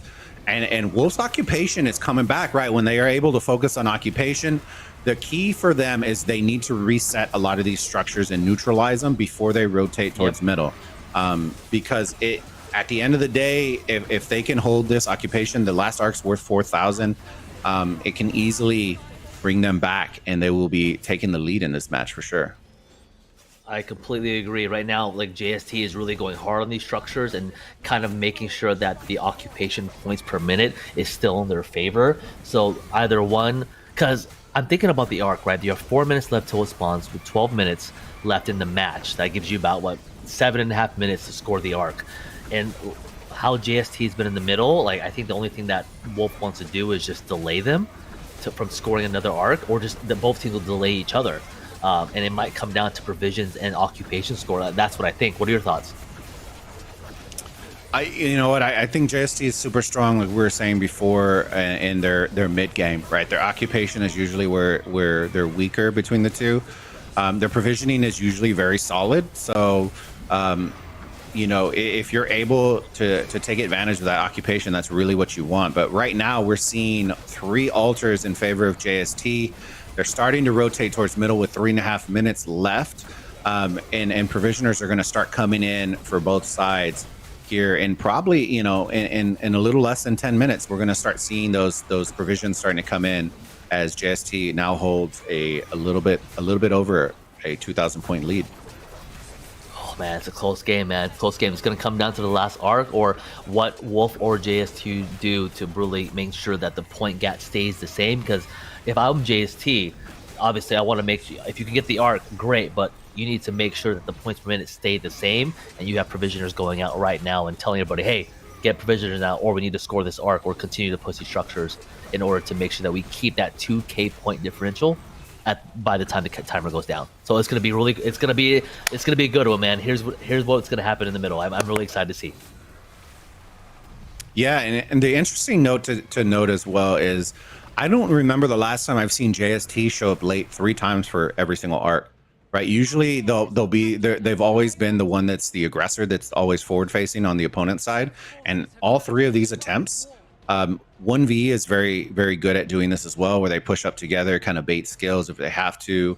But usually JST is forward facing pretty early for these arcs. So I like the change of pace because they're doing something different that's unexpected. And I think it has to do and give a thumbs up towards Wolf's occupation, where it's kind of forcing them to have to come later because of how well Wolf is actually doing on structures.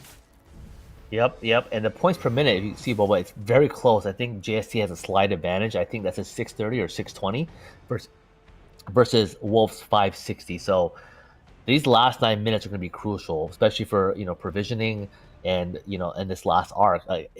With 9 minutes left, is there a possibility to get the arc here and score it? It's definitely going to be contested, but what do you think? Is there a chance? I think it's going to come down. I think pulling it first is going to be crucial, right? Whoever pulls it first onto their side they automatically have a leg up, right? Because you're the closer you get it on your side, the faster you can reinforce and refresh your marches, which is always a big deal, right? That's what made the last capture so impressive. Wolf had to run across the entire field in order to sneak that one. But yeah, as we're seeing JST kind of inch up, it's really going to come down to this, but it looks like JST just has the numbers, man. It's going to be crazy with a minute left before the arc spawns. Agreed. And remember, last arc, both teams popped 2 to death. Both teams used war drums and I believe mystical formation. So Heaven's Grace wasn't used, to my knowledge, by either team so far in this match. So I think we might see that here. So let's see what's happening. They're about to gauge now. And in the picture-in-picture right now, we do see that Wolf took the JST obelisk. But with 8 minutes left, I don't think that necessarily, everybody's already rotated towards middle. I don't think that's a make or break point at this moment in the match for sure. But, we're seeing the rumble coming in, skills getting popped. What are you expecting, Red? Oh, man. That was what I was waiting for, Heaven's Grace. I was going to see who was going to pop that first. And if Wolf is going to counter that, I think JC may take this, because all skills are all pretty much evened out for this third arc. So let's kind of see who does the first pickup, and then that's going to dictate who's going to have this first.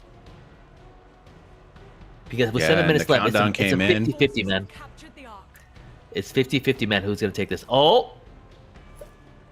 I really think, Bulba, in my opinion, with the occupation score 580. And with that 580 each, it's going to come down to this arc or provisioning, man. It's going to be that close.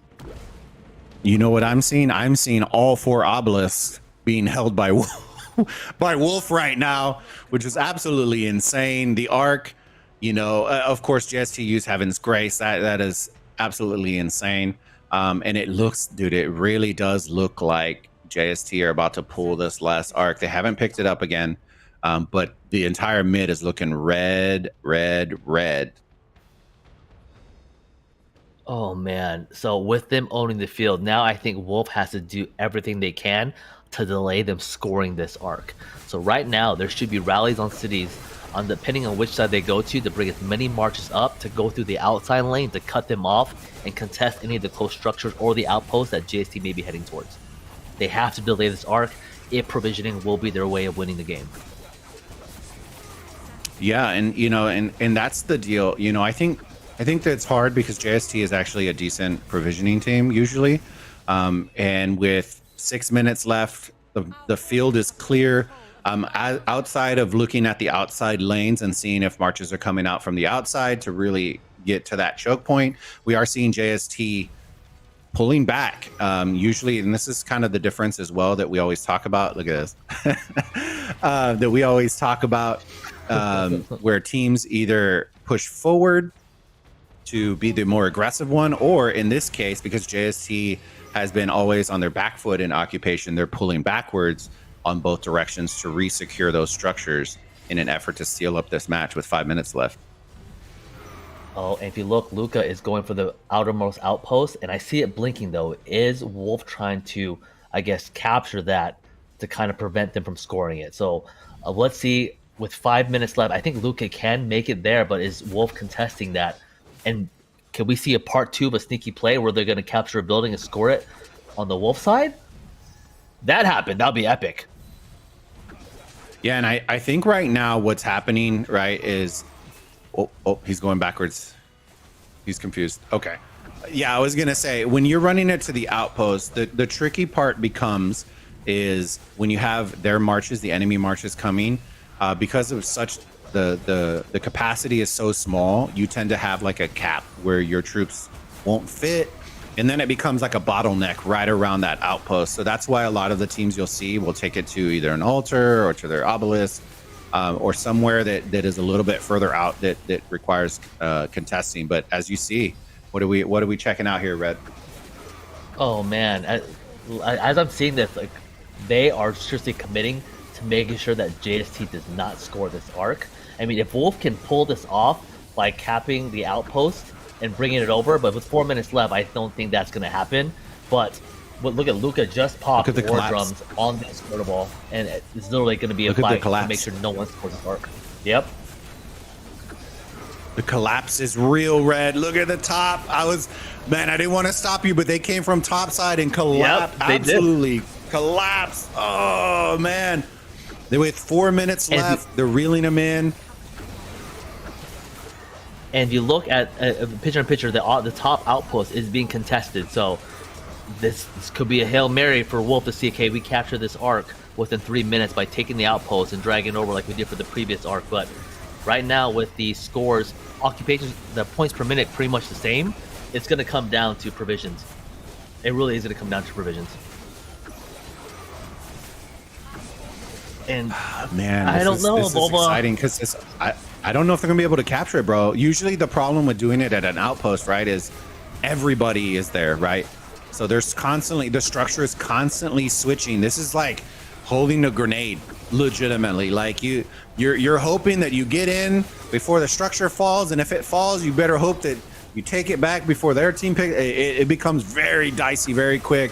But we're following along. And seeing who's going to pick up this arc here in a second, and the outpost is still in favor of JST as we're looking right here, yep. But that could flip within a wink of an eye. Oh, it's getting close, man. 2 minutes 45 seconds left. Is JT going to score it, or is Wolf going to stop them from scoring it, and hopefully something changed with provisions coming in for Wolf? So I really like to see how that's going to look like. Swift Stride is popped, okay. Oh, and they just captured it. They just captured it right there. That was intense for the last 2 minutes. Dude, that was a little scary, but JST were able to pull it into that outpost. They are now up by 7,000 points. Last thing left, 2 minutes left, trying to neutralize as much insatiable desire coming from JST. And, it's going to come down to provisions. We're going to see who did the better job in that regards and see if Wolf's going to be able to reel this one in. But, oh, man, with 2 minutes left. Yeah, with 2 minutes left, well, I mean, I think the highest things that we've seen in previous matches about like little over 5K from teams, I think, in Grand Prix so far. Correct me if I'm wrong, but I mean, if they pulled 7, 8K provisions, like I would be completely shocked. But I'm sure that JST is also provisioning for this match. So, I mean, miracles can happen, but what I'm seeing right now, it looks like JST may pull away with that last arc capture. Yeah, and you know what? At the end of the day, this match was really, really close, contested. Wolf did a phenomenal job, man. And with a minute left, we're going to start seeing those provision scores and the scores going up a little bit based on what they were able to do during the match, and just swarming down, trying to neutralize as many structures to avoid those additional ticks going into the final moments of the match. Yeah, man. Like looks right now, like Wolf is doing everything they can to kind of take as many structures as they can, but with that such of a gap, man, it's going to be tough. It's really going to be tough. And as I said, that third altar now is in favor of Wolf. Yeah, but they won't be able to occupy it, unfortunately, before the timer. No. We got 30 seconds left. We're going to be ringing in see who is going to take the win in this match. Provisions should change a little bit, but I don't know if it's going to be 8,000 points. And then JST are bringing theirs in as well. The last 10 seconds, unless we see a giant 7,000 score, Boba, anything can happen. So you're saying there's a chance. You're saying there's a chance. And with that, We are defeated. Egypt is JST. Congratulations, JST, for that win. Close match to Wolf and JST. Wow. Bola, I'm sweating a little bit, man. That was intense. It was actually closer than I would imagine it would be. Man, I just finished wiping my forehead, bro. So yeah, I'm a little sweaty. I'm ready for us to start talking about a little recap, bro. As we come back to our screens, bro, almost a little. Whew, that last arc had me sweating there. But let's go ahead and do like a quick kind of our final thoughts on the match. What did you like? What surprised you? And kind of touch on those points. So let's start off. What was the biggest surprise to you going through the entire match? So the biggest, for me, I knew how JC played. They're very experienced players, and I know that 411K and JWM old players are on the Wolf team.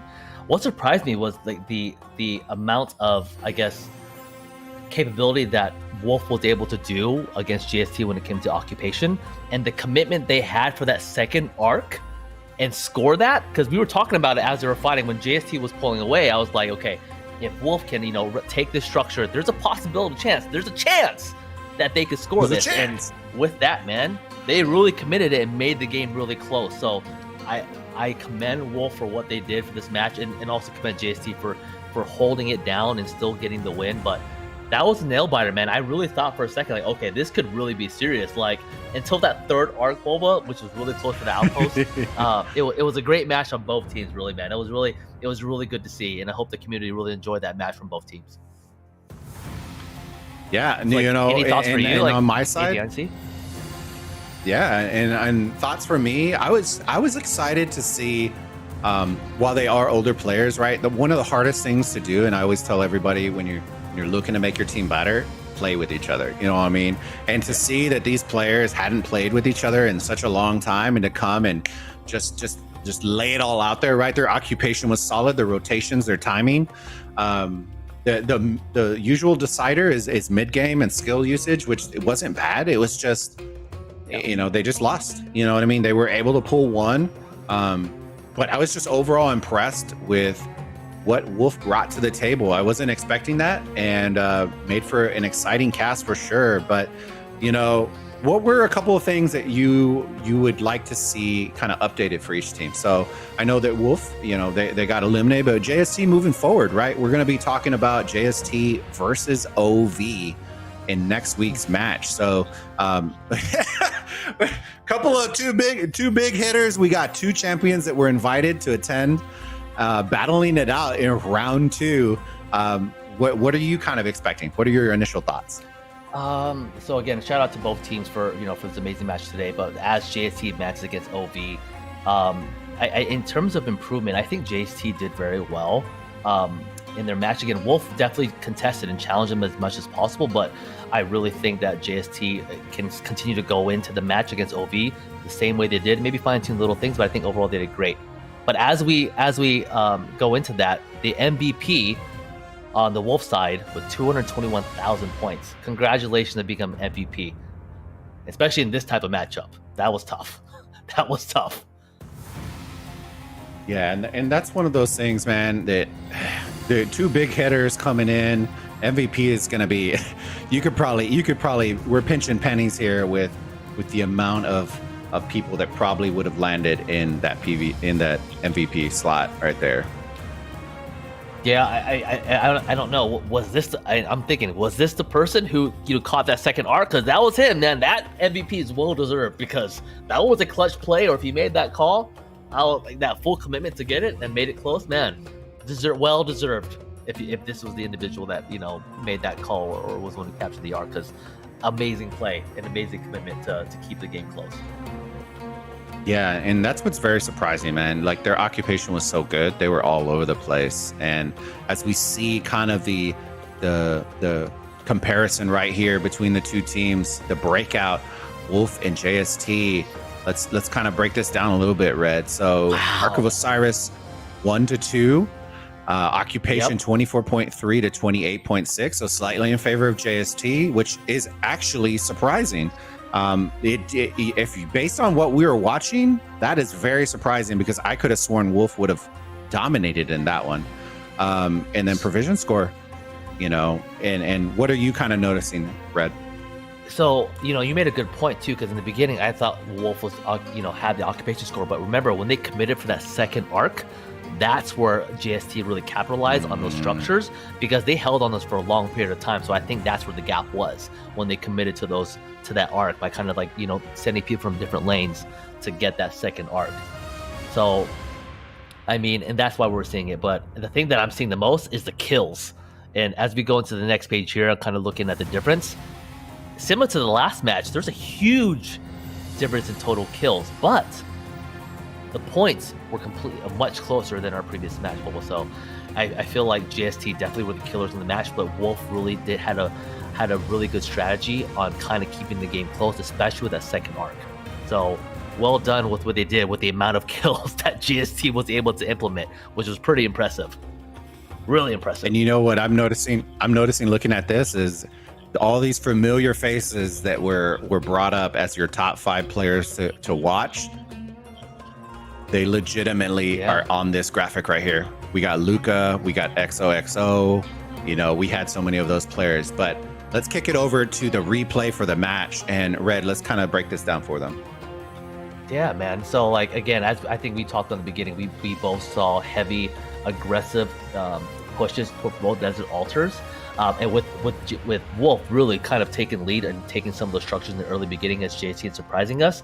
But here, as you look at the replay, JST really dominated the mid game, and even though they did dominate the mid game majority of the time, Wolf was able to capitalize and get that second arc and really heavy commit.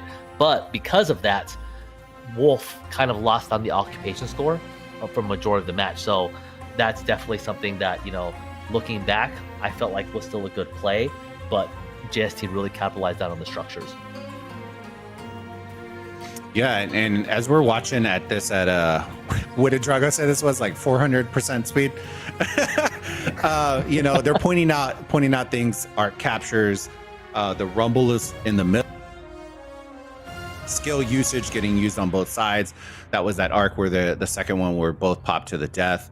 And as we see this second arc working, and now they're breaking down the play of where Wolf was able to sneak. Yeah, they were able to sneak. This was by far one of the hypest parts of the match. And really, as they were able to capture, if you can see it amongst all the marches, they were able to sneak that one in and capture that to really bring that match closer than what it was. And, that's the exciting part, Red. That was amazing. Oh my god! Like, and I like that literally changed the momentum of the game. If only Wolf were able to capitalize and get those structures back and kind of even out the occupation score, and then a contested that third arc, as you can see here, before the JST was able to score. So I think if just a little fine tweaks, but I think Wolf did overall an amazing job. Kudos to them. But with that, JST advances to OV next week. Yeah, and we're gonna be staying on this stream, guys, boys and girls. So make sure you stay tuned. Drop a like on the stream if y'all are enjoying the cast. Don't forget to subscribe to the official Rise of Kingdoms YouTube channel for all Grand Prix and Osiris League content that's going to be coming to you. And don't forget, go check out Redline's YouTube channel. I have one as well if y'all enjoy our content. And we will see y'all at 16 UTC for the 64 PL versus GYOM match.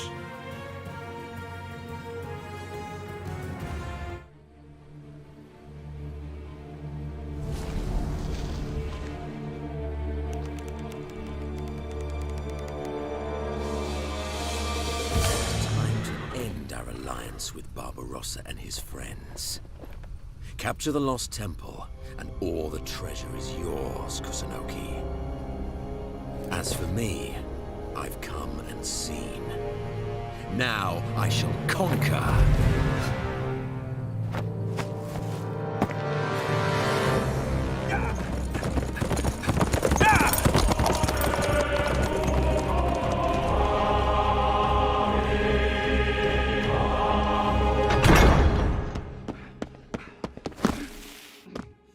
What cause is there for such alarm?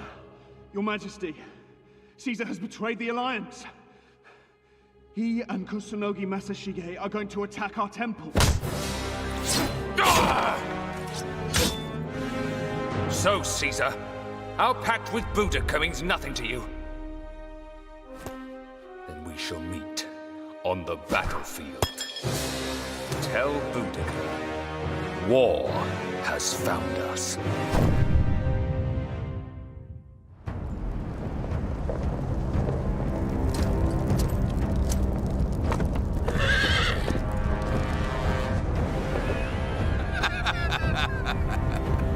Oh, Barbarossa. Take the temple!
Sagas speak of a lost kingdom. In earthly Valhalla, where treasure is endless and honor absolute. Our enemies conspired to cheat us of this prize. But these are lonely foes who we have robbed and pillaged many times over. Upstart emperors, gold-drunk kings, glorified shield maidens and pompous fools. All will fail! Because by the grace of Odin.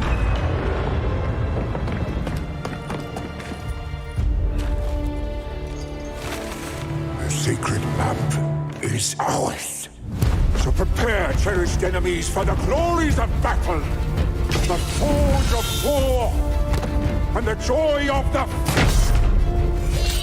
Where death is glorious, and strength rules all!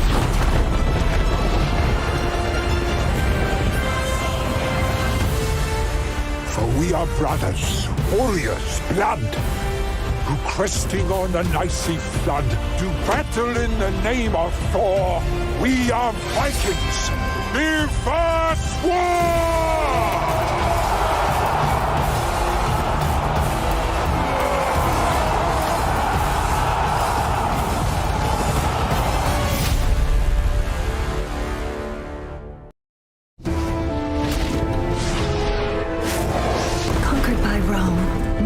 Other civilizations.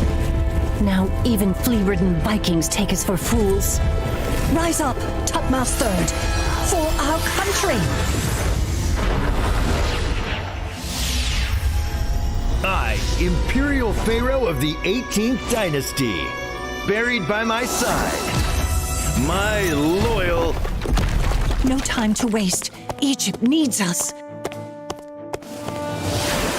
Dare you hurt our people?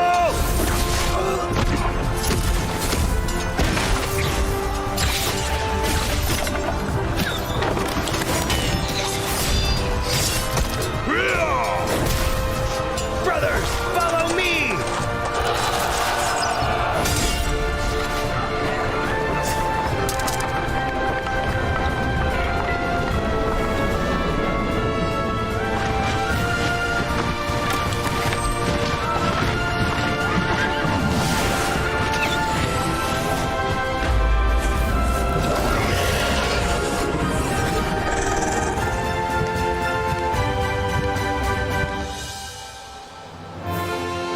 Egypt must rise!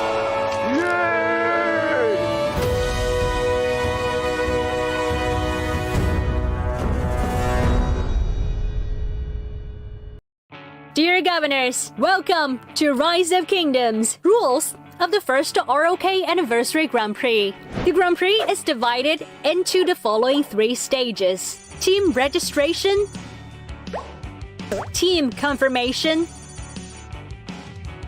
and the Grand Prix stage.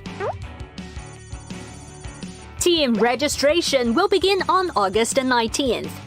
Players can assemble teams each with 30 to 35 players and register for the Grand Prix on the official website. Each captain can create a team on the Grand Prix website. Enter your team name, obtain a team invitation code.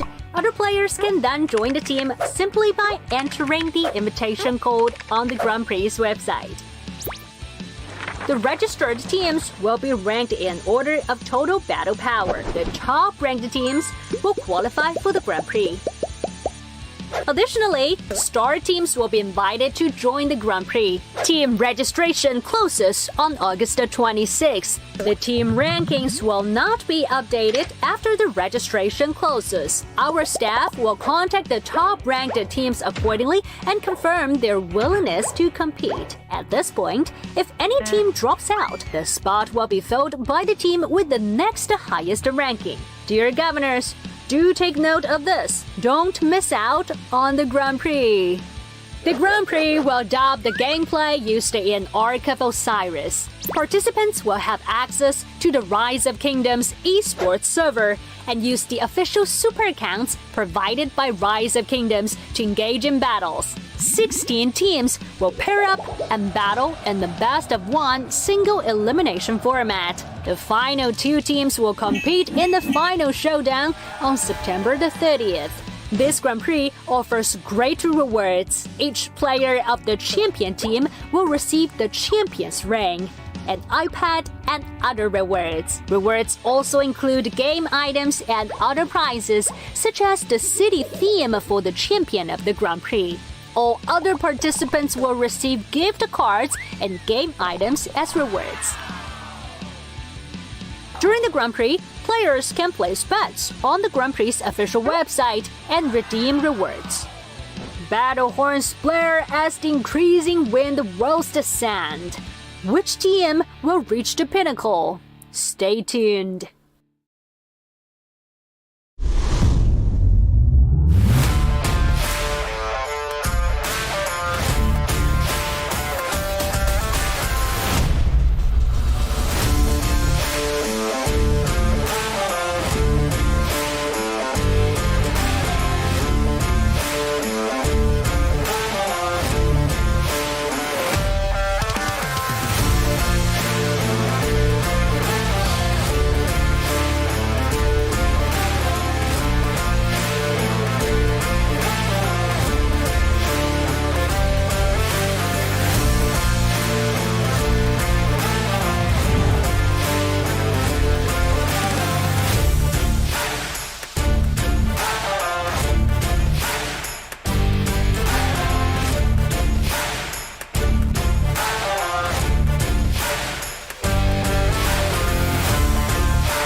time to write your story.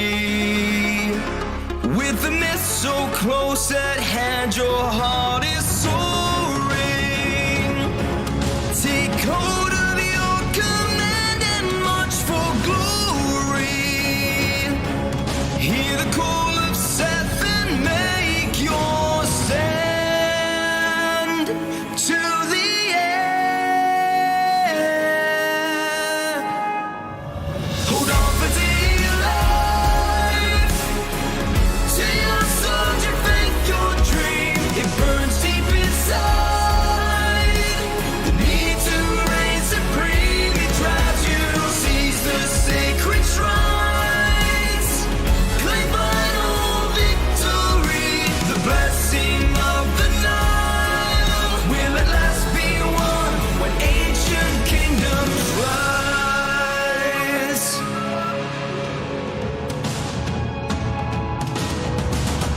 For glory!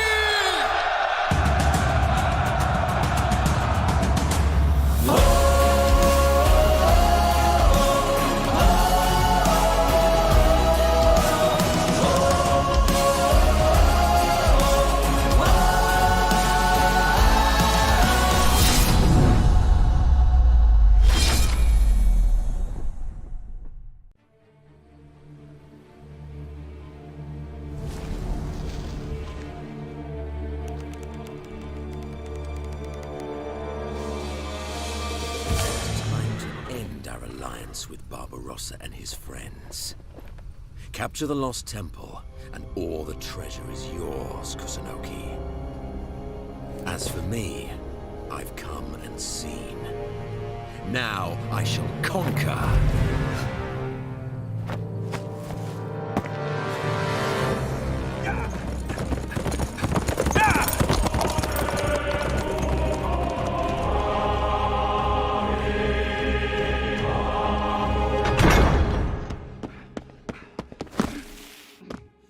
What cause is there for such alarm? Your Majesty, Caesar has betrayed the Alliance. He and Kusunogi Masashige are going to attack our temple. So, Caesar, our pact with Boudica means nothing to you. Then we shall meet on the battlefield. Tell Boudica, war has found us.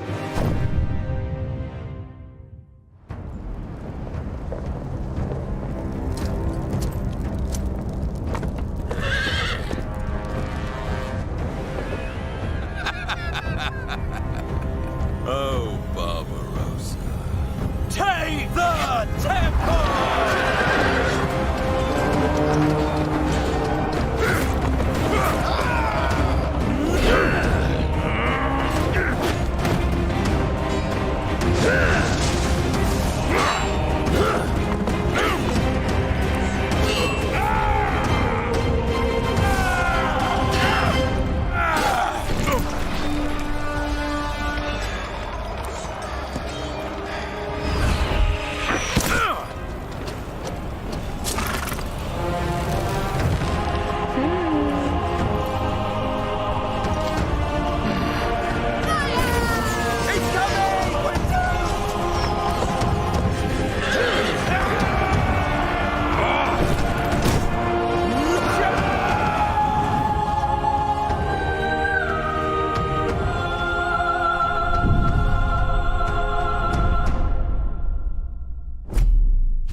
sagas speak of a lost kingdom.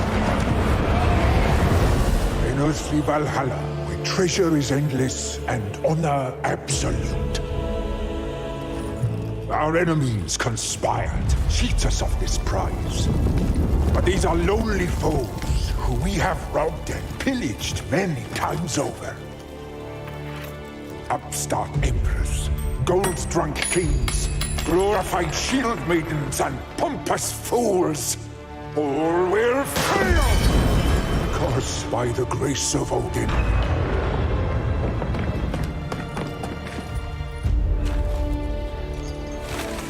the sacred map is ours. So prepare, cherished enemies, for the glories of battle, the forge of war, and the joy of the feast. Where death is glorious, and strength rules all.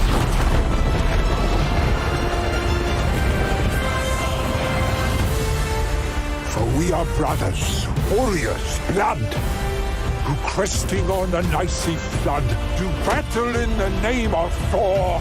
We are Vikings. Live us war!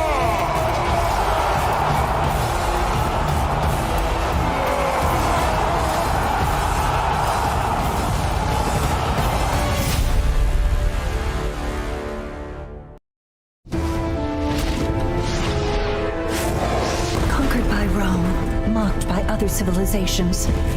Now even flea-ridden Vikings take us for fools. Rise up, topmost third, for our country! I, Imperial Pharaoh of the 18th Dynasty, buried by my side, my loyal... No time to waste. Egypt needs us. Dare you hurt our people?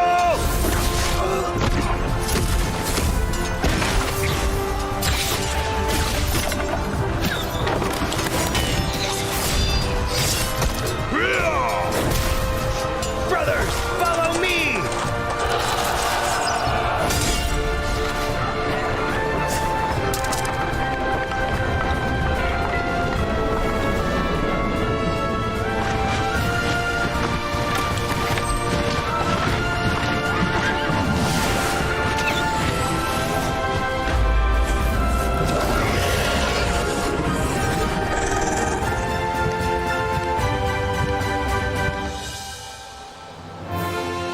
Egypt must rise!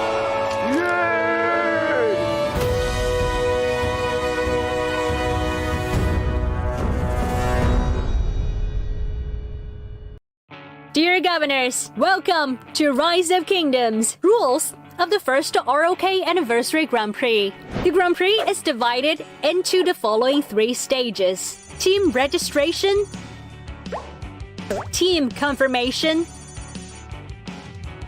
and the Grand Prix stage. Team registration will begin on August 19th. Players can assemble teams each with 30 to 35 players and register for the Grand Prix on the official website. Each captain can create a team on the Grand Prix website. Enter your team name, obtain a team invitation code. Other players can then join the team simply by entering the invitation code on the Grand Prix website. The registered teams will be ranked in order of total battle power. The top-ranked teams will qualify for the Grand Prix. Additionally, star teams will be invited to join the Grand Prix. Team registration closes on August 26th. The team rankings will not be updated after the registration closes. Our staff will contact the top-ranked teams accordingly and confirm their willingness to compete. At this point, if any team drops out, the spot will be filled by the team with the next highest ranking. Dear Governors, do take note of this. Don't miss out on the Grand Prix. The Grand Prix will adopt the gameplay used in Ark of Osiris. Participants will have access to the Rise of Kingdoms esports server and use the official super accounts provided by Rise of Kingdoms to engage in battles. 16 teams will pair up and battle in the best-of-1 single elimination format. The final 2 teams will compete in the final showdown on September the 30th. This Grand Prix offers great rewards. Each player of the champion team will receive the champion's ring, an iPad, and other rewards. Rewards also include game items and other prizes, such as the city theme for the champion of the Grand Prix. All other participants will receive gift cards and game items as rewards. During the Grand Prix, players can place bets on the Grand Prix's official website and redeem rewards. Battle horns blare as the increasing wind rolls the sand. Which team will reach the pinnacle? Stay tuned.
Journey to the ruins hidden in the sand to write your story.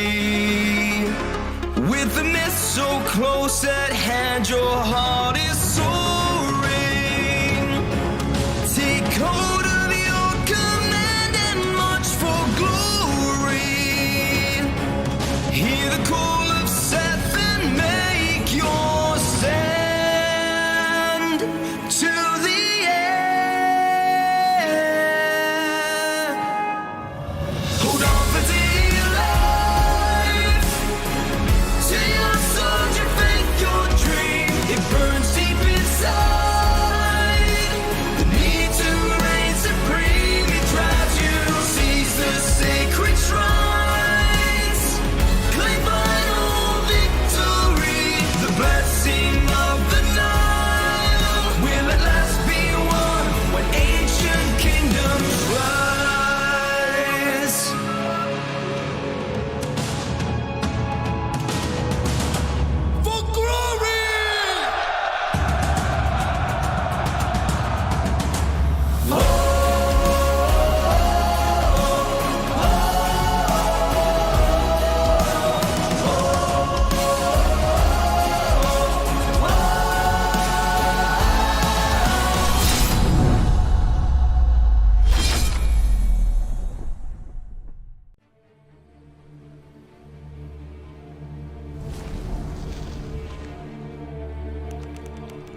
alliance with Barbarossa and his friends.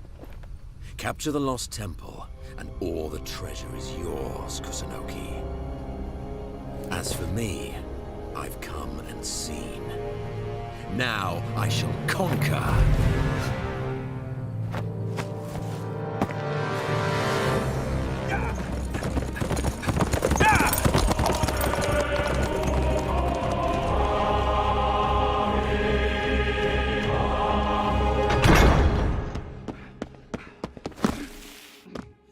What cause is there for such alarm? Your Majesty, Caesar has betrayed the Alliance.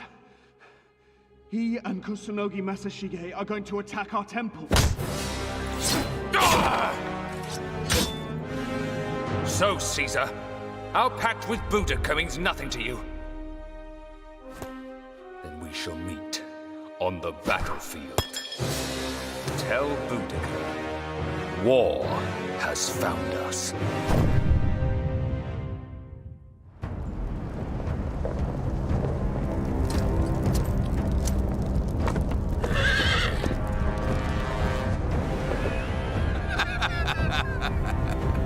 Oh, Barbarossa. Take the temple!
Sagas speak of a lost kingdom. An earthly Valhalla where treasure is endless and honor absolute. Our enemies conspired to cheat us of this prize. But these are lonely foes who we have robbed and pillaged many times over. Upstart emperors, gold-drunk kings, glorified shield maidens and pompous fools. All will fail! Because by the grace of Odin,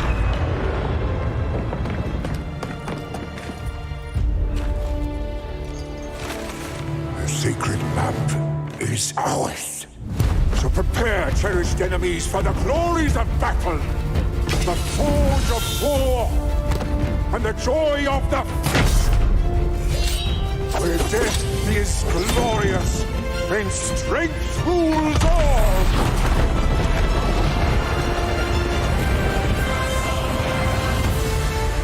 For we are brothers, warriors, blood, who cresting on an icy flood, do battle in the name of Thor.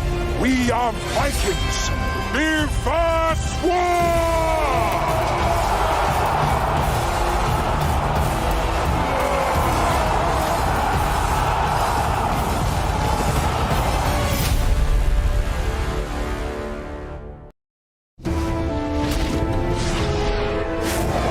Conquered by Rome, mocked by other civilizations. Now even flea-ridden Vikings take us for fools. Rise up, topmost third, for our country! I, Imperial Pharaoh of the 18th Dynasty, buried by my side, my loyal... No time to waste. Egypt needs us. Dare you hurt our people?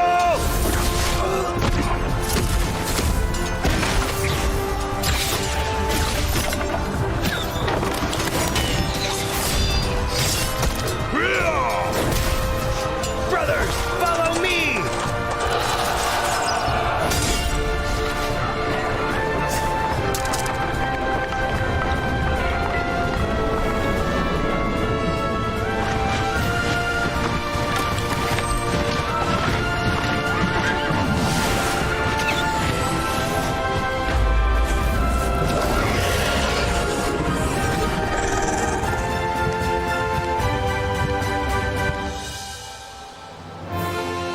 Egypt must rise!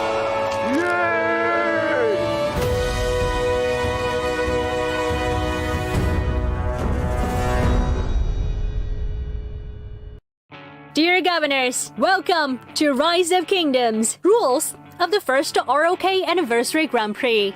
The Grand Prix is divided into the following 3 stages: team registration, team confirmation, and the Grand Prix stage. Team registration will begin on August 19th. Players can assemble teams each with 30 to 35 players and register for the Grand Prix on the official website. Each captain can create a team on the Grand Prix website. Enter your team name, obtain a team invitation code. Other players can then join the team simply by entering the invitation code on the Grand Prix website. The registered teams will be ranked in order of total battle power. The top-ranked teams will qualify for the Grand Prix. Additionally, star teams will be invited to join the Grand Prix. Team registration closes on August 26th. The team rankings will not be updated after the registration closes. Our staff will contact the top-ranked teams accordingly and confirm their willingness to compete. At this point, if any team drops out, the spot will be filled by the team with the next highest ranking. Dear governors, do take note of this. Don't miss out on the Grand Prix.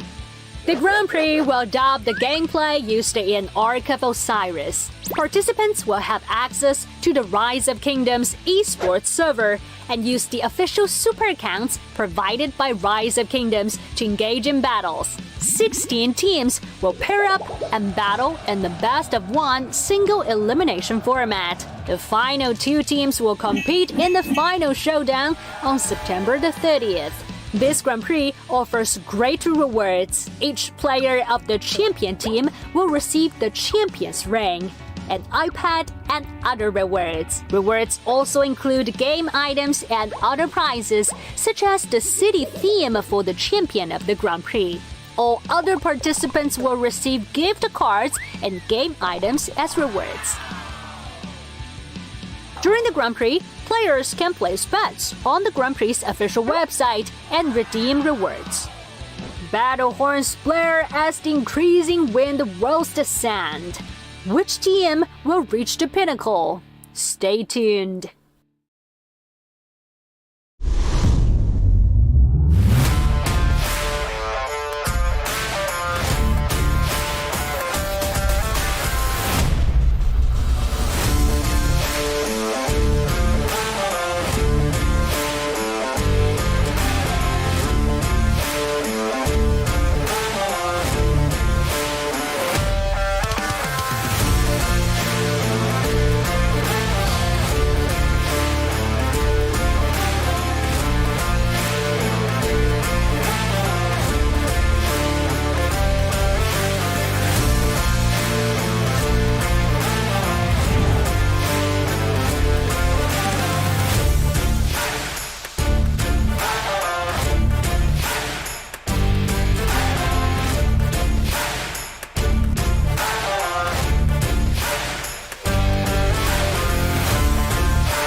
sent to write your story. With the mist so close at hand, your heart is soaring. Take hold of your command and march for glory. Hear the call of Seth and make your stand to the end. Hold on for dear life. To your soldier, faith, your dream. It burns deep inside. The need to reign supreme. It drives you to seize the sacred shrines. Claim final victory. The blessing of the Nile will at last be won when ancient kingdoms rise.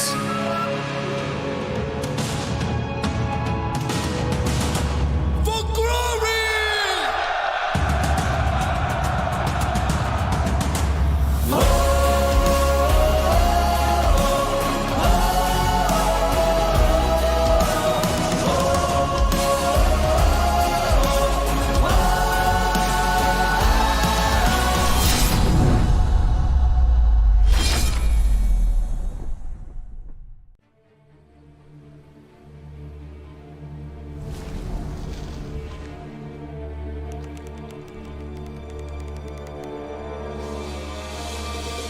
Time to end our alliance with Barbarossa and his friends.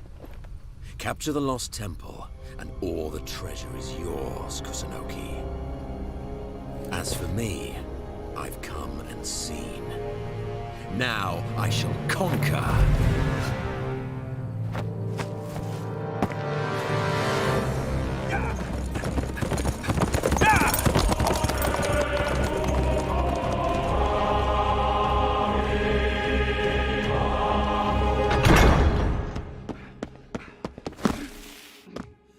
What cause is there for such alarm? Your Majesty, Caesar has betrayed the Alliance. He and Kusunogi Masashige are going to attack our temple. So, Caesar, our pact with Boudica means nothing to you. Then we shall meet on the battlefield. Tell Boudica, war has found us.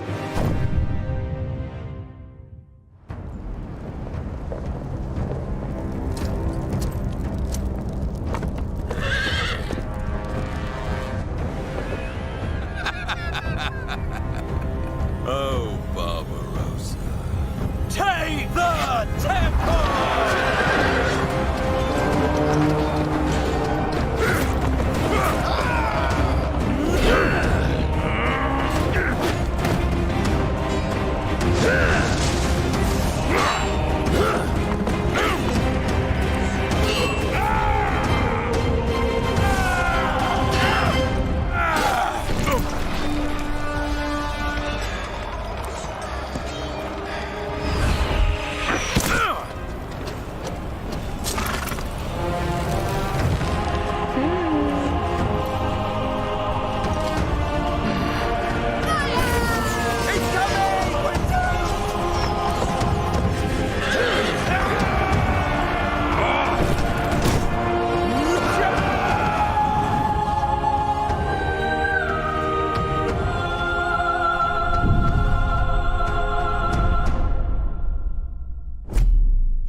And we are back. Welcome everybody to the third match today for the anniversary Grand Prix. Myself, Redline, with my boy Bulba here for the third time today for today's match. Today we got a banger, everybody. We got 64PL against GYOM, I believe. And from my knowledge, that team is from 474. So I think we have a really good matchup today. We had some really great matches already with the 1v match against Wolf and the match against JST and Wolf. So we're definitely on a huge momentum of really good matches today. Bulba, how are you feeling so far in our third cast today? I'm good, bud. Kind of as we're going through this, guys, don't forget we got a couple things popping up. And Red, you know, you want to let them know about the goodies. Yeah, if you guys want some free rewards, make sure to use the code below, right here on the pop-up window below. And also, if you haven't already, there's a PC version of Rise of Kingdoms. Use the QR code below to make sure you download that version here for a much better gaming experience. But yeah, man, the matches today have been awesome. The one today was 64PL and 474. I'm gonna call it 474 because that's where the alliance is from. It is definitely gonna be a good one. And to add a little context, Boba, 664 is a team that we're fighting right now in KBK. So even though they're my enemy in this KBK, I wish them the best of luck to both teams, man. It's gonna be a really good banger. It's gonna be a good banger. I got some good friends in 664, man. I'm really excited for them to take it all to take this matchup against 474. So it's gonna be a really exciting one. Really looking forward to it. But man, like thoughts, Bulba, on the upcoming matches? Yeah. I'm excited. You know, we started the day off hot with the two champions returning for the Grand Prix, and they have not disappointed. You know, the last match that we just casted over was phenomenal. So definitely go and check that out later on. And I'm excited. 64PL has reputation in Osiris League, so they're doing very, you know, they have the history. I'm excited to see what the GYOM team is going to do because I don't necessarily know a lot about them. But, you know, we've had some surprises with some teams that came in. The Wolf Alliance last time did very well, very organized. And so, you know, I'm keeping my eyes on these unknowns to see if we're going to have a couple of surprises before the end of the day. Man, I totally agree. And whoever comes out of this match faces New V. So it could be a great win today for either team, but woo-wee, I mean, that's going to be a tough one ahead of time. So, you know, good luck to both teams. Again, as you mentioned before, Bobo, like the last match was definitely surprising because Wolf, I wasn't really familiar with them up until that match. So I'm hoping that we'll see additional surprises out of these two teams for this upcoming match. And whoever wins the spoils today has a chance against New V. So really good luck to both teams, and we're really excited to see anything different. But as you guys know, as mentioned, today's matchup is GYOM versus 64PL. Really good, great teams. Really excited to see what they're able to do. And this is our third match today.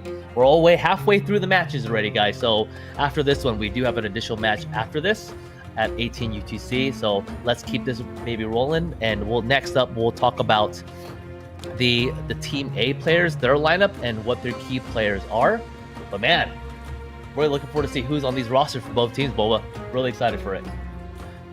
So for the lineup for Team A, I see here, we have Golden Army, we have King Puma. I've actually fought against some of these players in previous KBKs. I know Golden Army very well, as well as King Puma. So they definitely got a squad here, some experienced players from previous OL teams and KBKs that I've seen in. So really excited to see what this team can do together and see what they're about to showcase in today's match. Now let's go to the key combatants and see who they're highlighting as their key players for today's match on the GYOM team. We got Low Star, we got Mighty Kong, my guy King Poma, and Maljaha for their 5 players. Boba, I'm going to pass it over to you to kind of talk about, hey, who's on Team B for 64PL? Yeah, so 64PL, you know, here there are 30 starters that are going to be coming in. You know, I don't know too much about 64PL, but I know that they have a history of some upsets. So I'm very intrigued and interested to see what they're really going to bring to the table. And, you know, if they're going to, you know, if we're going to be surprised, you know, I'm looking for some surprises today. It should be a good one and a banger. But, you know, definitely want to check out some of those teammates that we want to keep our eyes on. So YGG, Endless, RTR, W604, Odhin, Kitty Meow, and 6 are your 5P. Yeah, you like that? Those 5 players you need to keep your eyes on. And we're going to be loading into the match here very shortly, but I'm excited to see what's going to be happening and see the absolute brawl that we've been seeing throughout the entire day for sure. Yes, sir. And we're about to kick this match off, man. Really excited. And we're about to tune in right now to see the match. And again, Bulba, so we've been through 2 matches already. And my thought was, if I'm a team that's kind of waiting for the later matches, are they going to be making any, specific changes to their strategy based on what they've seen before? Are we going to see some Lubus? Like, what do you think, Bulba? You think there's some adjustments based on the previous matches that the teams have been watching, from the JST match, the 1v match? You think there'll be some adjustments these teams are making, or do you think it's too short of a notice for teams to make those adjustments based on the timing of the matches? The one thing that I always say, right, is when you have a level playing field like that, and just a reminder that code that we were talking about earlier pops up on the screen. Definitely go and claim those rewards. But the Anniversary Grand Prix is a level playing field. You know what I mean? Same troops, same power, same equipment, same everything across the board. It is completely level. So then it all comes down to strategy. So you are going to see some usual combos, right? The usual typical high level combos that you'll see from most top tier teams, the XYs, the Nevskis, the Garrison combos, Jad and Zenobia. But where it really comes in with the mix is when we start seeing those mid rotations, Red. And that's kind of what I'm excited to see between these 2 teams. Yeah, I completely agree. And I think after the 2 matches, again, there could be some slight variations, from the previous matches that teams may adapt to, but I think it's going to come down to execution and that coordination. Majority of things that we've seen in both matches previously, or majority of the teams are using the same commander pairings, same skills that were popped in the middle. So I think we'll see a lot of similarities, but I think execution as always and coordination and the comms that obviously that we don't hear are going to be really important for to see how these teams are going to perform over the next hour of this match, because again, these things need to be fine-tuned, or if there are opportunities, they definitely be learned upon, because New V and the next round will be a really tough matchup. So I'm really excited to see how this opening is going to be. I think it'll be classic, but do you think we're going to see as we've seen in previous matches, aggressive starts from both sides for the Desert Altar, or are we going to be seeing anything defensive on these ends? What do you think is going to happen? I think 64PL, from what I remember, are very, very aggressive, which is a common thing with a lot of our Korean teams and Chinese teams. And it's a style of gameplay, which once you get used to it, it's a hard thing to get used to. You know what I mean? But yeah, we're about to kick off the match, Red, and we're going to find out for ourselves right now. All right, ladies and gentlemen, the gates have opened. The marchers are out.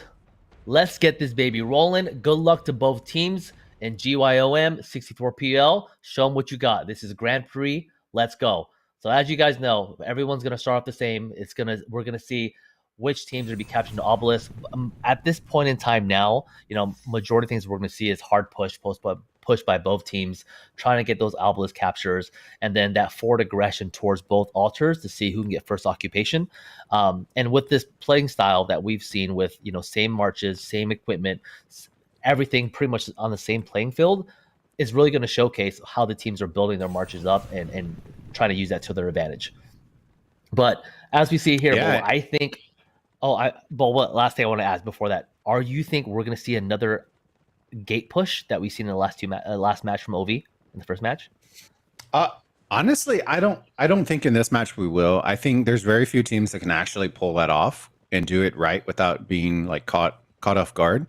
But hey, we never know. We are watching the thing I think we want to keep our eyes on right now is we got rallies going out on both sides, primarily going out to those obelisks on their respective side and also their enemy obelisks as well. But we really want to keep an eye on those march compositions, right? Are they going for speed? Are they going for tankiness? Are they going to be late to the game? And that's ultimately what we want to keep our eyes on, because that's going to determine kind of what I think we're going to expect. Within this first 2 minutes, once the brawls start, you're pretty much going to find out who's going to be using what type of march and the style of play that they're going to be going in as we watch these obelisks start to get taken. Yeah, completely agree with you on that. And I think, like, just a look, like maybe a few seconds ago, I saw 64PL's, fast cav is moving up to the Desert Altar, and I saw T1 March there leading the charge, man. Really interested to see what that march is going to do. But with that, all outposts are captured. Both teams have the obelisk. Oh, actually, correct. I'm saying corrected.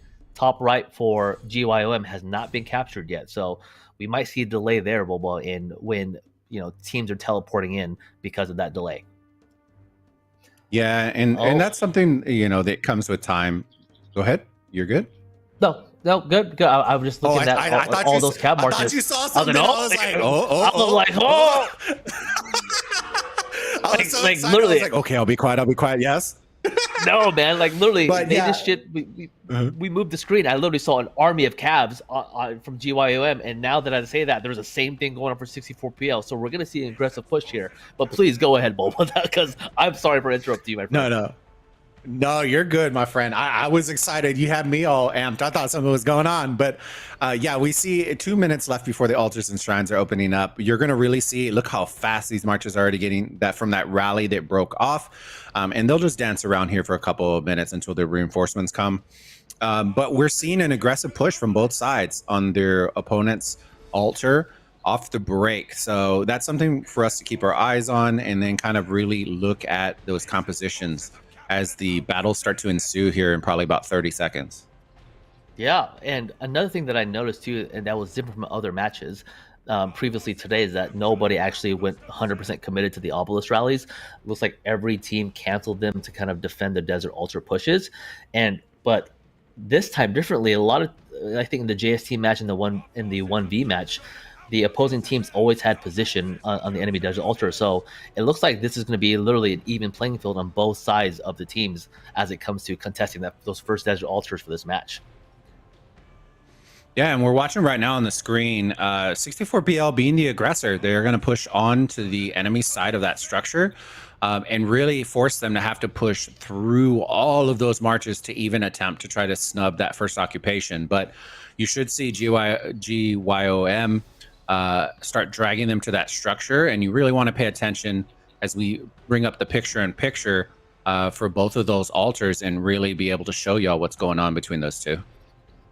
Yeah, look at the picture-in-picture, like literally it looks like both teams have position on their own altars. So this should be a GG's on the first cap for those respective teams.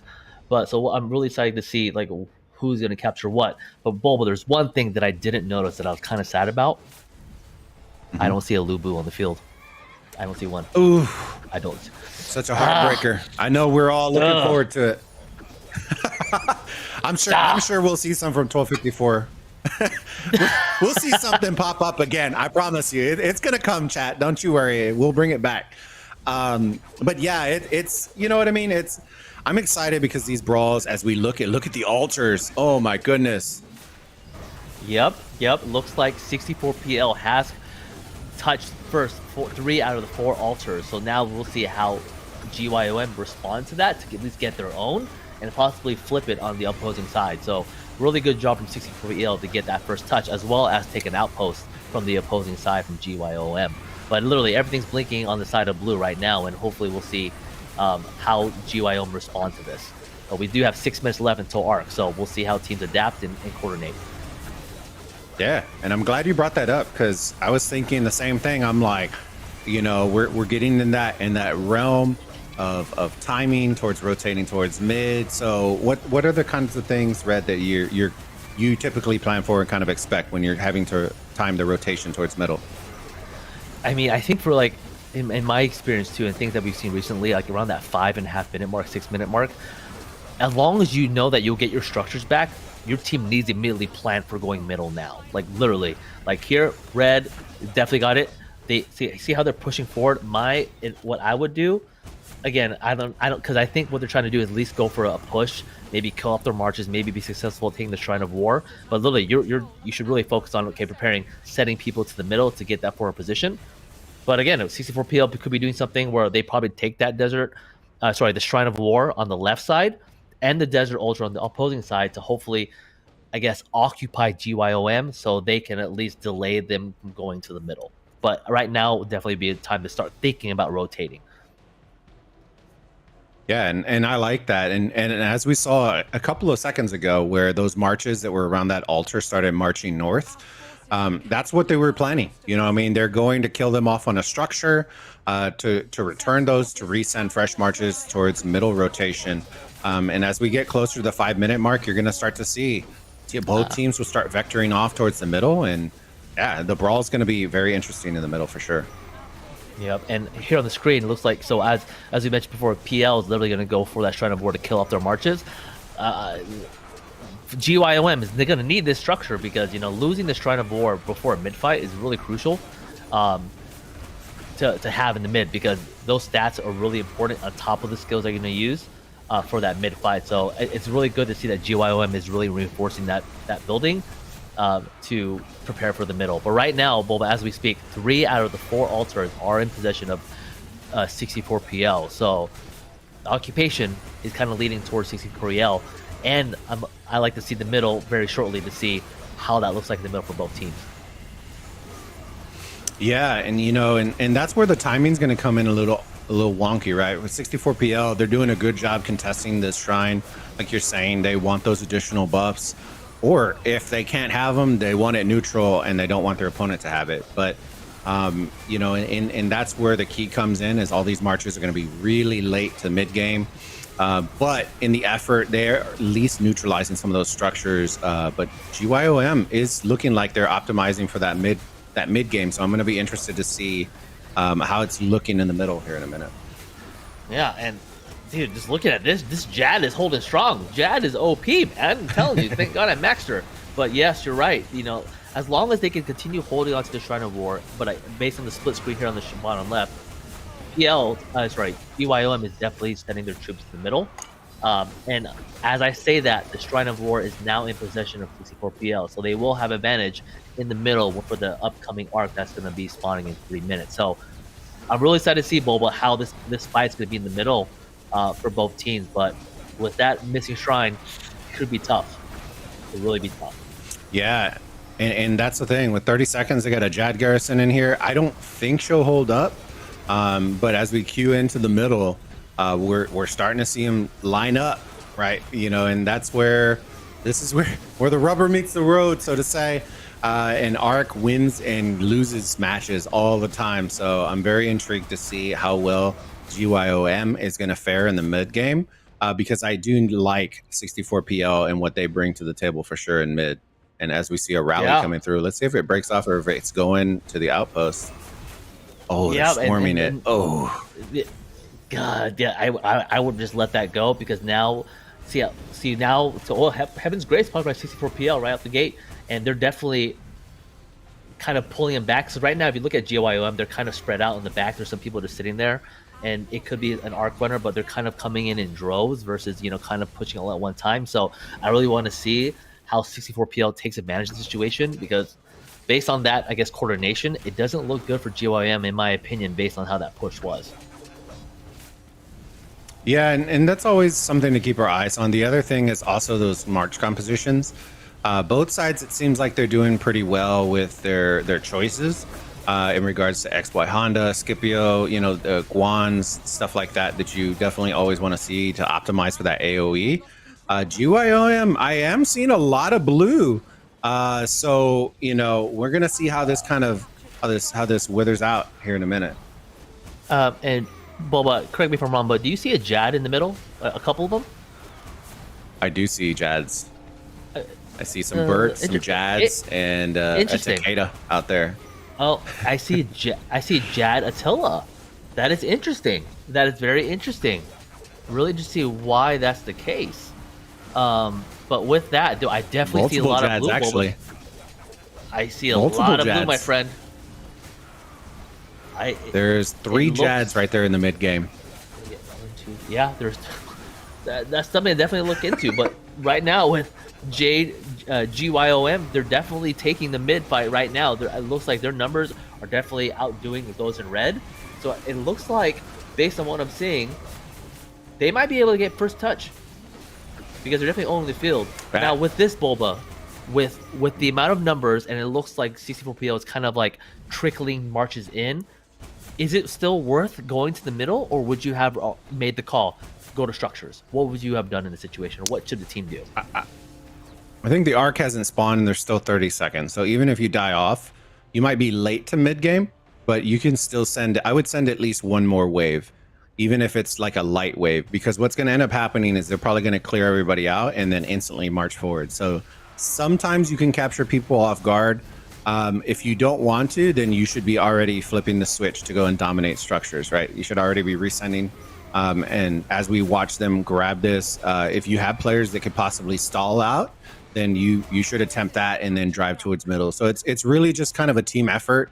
You don't want to split strat, and I would never just send half a team to go do it. But as we say that, GYOM coming out of left field and grabbing the arc and running it. So, Red, I don't think we expected that, but you know, how much is that arc worth? And, you know, is it going to help them out right now since they're in a deficit? It's going to be huge. And I think based on the position of it, the GYM is in a huge advantage of getting it. And I really think that PL probably in this scenario, yes, they can slow them down. But again, this is the first arc, right? The points are, correct me if I'm wrong, about 3,000 points. Correct. With that, I think 64PL needs to really focus on structures. And again, similar to what we saw last match, go for the Desert Altar, maybe cut it off to kind of sneak that play. Because on base where it's going, I think that could be the play right now. But I'm still kind of... Is Jad an art carrier? Like, that's what I'm saying. Like, is Jad an art carrier? Whale. And as we're seeing in the split, the screen and screen, you know, yeah, we're seeing them push up for this altar. I don't think I don't think that's enough. I don't think that's enough. I think it might be close and they might be trying to pull it. And as you see that, look at where the arc runner is going now. He's pulling away from that structure. Let's see if it pulls all these marches away from the structure as well, or if they're just lining it up for the swarm. And they are lining it up for the swarm. This could get very interesting very quick because reinforcements are coming really quickly for 64PL, Red. Yep, they are. They are. Wow. So like things. Wow. And now I'm like thinking, okay, now the GYOM is in a predicament. Which way am I taking it? Am I taking it to the outpost? Are they trying to hold it? Because yes, they did dominate the mid fight, but now if you look at this map, they have a couple options where to go to. So hopefully 64PL is going to try to even that out because in points per minute, it is 590 in favor of GYOM versus 440 on the side of 64PL. So it's going to be a close match, but I think this arc is gone, my friend. I think this arc was gone, completely gone. So we'll see how 64PL counters this. Look at the whale Jad in the bottom left, man. Oh my goodness. She's absolutely tanking everybody. The arc runner is still going for GYOM. But this structure looks like it's about to flip. And for 64PL, I think this is the decision you got to make, right? If you want to go for the arc, you can. But their structure game is strong. So, you know, them being down in the points per minute definitely doesn't help. But they are still up by 1,600 points, which is more than half of what this arc is worth. So would they like it? Yes. But do they absolutely need it? No. So that's definitely something for us to keep our eyes on, and the arc runner is gonna make a little break for it. And the altar is still being held up. That Jad held up. Wow. And this is huge for GYOM. First, they can get the first arc, great, but still maintain the point differential in points per minute. That's impressive, because look how many marches are committed to protecting this arc carrier. So, I'm assuming 3 people at most. So that's 3 people missing from lanes protecting an arc carrier, and they're still defending really strong in terms of their altars. So that's really shout out to GYOM for maintaining that type of composure. But I definitely think Boba, this time to let that arc go and then focus on structures, getting those altars for 64PL, because he's taking the long route to Hawaii, my friend. Yeah, he's out there. He brought a canoe for he's going in the ocean in his canoe right now. But, you know, all these structures, a moment ago, there was 3 altars on the side of GYOM. But 64 is bringing that back. So now it is tied up 2 altars and 2 altars. This arc runner's out in Narnia right now, just died, but they should clean him up and then they'd be Gucci on that front. But if you are 64 PL, the time's come. You got to push the envelope and really pressure GYOM to have to capture this arc, which they are capable of. Their occupation is very strong. So what do you think they're going to end up doing, Red? Do you think they're going to cap it? Wait, what are your initial thoughts? I think based on how long this is going to take to score it, I think they're going to score it immediately, or at least delay about 5 minutes to kind of reset, because right now the score difference is very close. But then technically, once 64 PL kind of get that shrine, the favor will be in favor of a PL. So I'm really interested to see like what they're going to do. But I think they're going to hold on just for a few minutes and then reset and then go for another arc, because GYOM did a really good job in the middle. But with that, Boba, I have a question for you. So with how the game is playing right now, it looks like both teams are kind of even in terms of the occupation score. It looks like GYOM had an advantage at the beginning, but then 64 PL is kind of countering to that. Is based on the mid fight right now, who was stronger in the middle? I know GYM won that, but I think it was because of what GYM was doing for this occupation game, which made 64 PL come kind of late. Do you think that it was best for 64 PL to continue going into the mid and trying to get additional arcs, or focus on structures? I think I said a lot there, brother. I'm sorry. No, you're fine. You're fine. I got you. The initial issue that came up with 64 PL in mid game was they didn't push as a ball, right? They kind of got separated out, and then those marches that were trickling in from the back then got focused second. So if they would have pushed as an entire group, I think they would have done a lot better. But GYOM, were the aggressors. They pushed up, and that's the kind of decisiveness that you want. I think if 64 PL would have recognized that a little bit earlier, they could have just pulled back and regrouped and then pushed together. There was plenty of time, but that pretty much put them on the back foot. But and that's where holding this first arc, the importance of it is it allows GYOM to dictate the pace, when it's going to get captured, rotation times, and so many other important things. But yeah, I honestly think it's going to come down to the next arc, and if 64 PL, if we think they're going to be able to pull it. Yeah, and you're right. As I'm looking at the mini map above, GYOM is going to hold on to it. So it looks like they're going to do control the momentum, kind of reset themselves, and then possibly there might be maybe a second arc. So 64 PL really needs to focus on and capturing these buildings, and then kind of growing the lead as much as possible before they score this first arc, and then prepare for the next arc. But Jad, man, I'm looking at every garrison I've been seeing now. It's mostly been Jad's, man. Jad's been holding strong. I mean, and I don't know, what do you think? But I think in terms of a garrison, because of the Henry and Boudikas, the rides are happening nonstop. I think that's the best counter to that in this type of game mode for defending structures. Yeah, and I've kind of noticed that as well. And I'm not sure if that has to do more with the level playing field and being able to kind of, do that, or the rally, meta switching, like you were saying, with more archers and that kind of stuff. But we have noticed that, it traditionally used to be more Zenobia, like 80% of the time. And then on forward-facing structures, it was Jad. But now I'm seeing nothing but Jads, and that, partially that could be because of speed and being able to bring in Cav as opposed to having to drag infantry all over the map. But, who knows? This game mode's very, very fast, but I am excited and surprised by some of the combos and the utilization of Jad for sure, especially those ones that we saw in the middle. Yep, agreed. And as we're saying that right now, I see a Herald garrison as they took that. So, 64L is definitely putting on the pressure on GYOM on taking structures, but it's going back and forth, man.